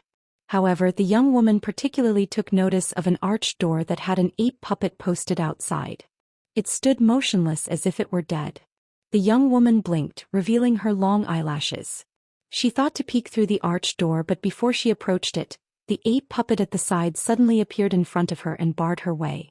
The young woman recoiled in fear and the ape puppet indifferently returned to its original position. Its jet-black eyes were wandering around as if wanting to stop anyone from approaching. At that moment, Gongsun Xing clearly understood that the room in front of her wasn't somewhere she could go. Instead, she headed in the direction of another door. This time, the ape puppet didn't stop her, much to her relief. She directly walked through the doors and entered a rather peculiar medicine garden. There was a sealed stone room on the other side of the garden. The youth woman approached the door and curiously pushed it open with her slim hand. The door was easily opened, allowing Xinger to clearly see what was within. There was a stone table with piles of various colored jade slips arranged at the center of the room. To the side, there was a circular short stone block that had several pots filled with strange green plants on top of it. It made for a peaceful scene. The young woman pursed her adorable small lips and entered the room without further thought. She arrived in front of the stone table and casually picked up a red jade slip, immersing her spiritual sense into it. It was a jade slip that provided an introduction towards formation spells, something the young woman was completely uninterested with. She withdrew her spiritual sense and placed the jade slip back onto the table. She then casually picked up a white jade slip and looked through it with her spiritual sense. This time, the jade sod slip provided an introduction towards tool refinement. The young woman was once again disinterested and withdrew her spiritual sense.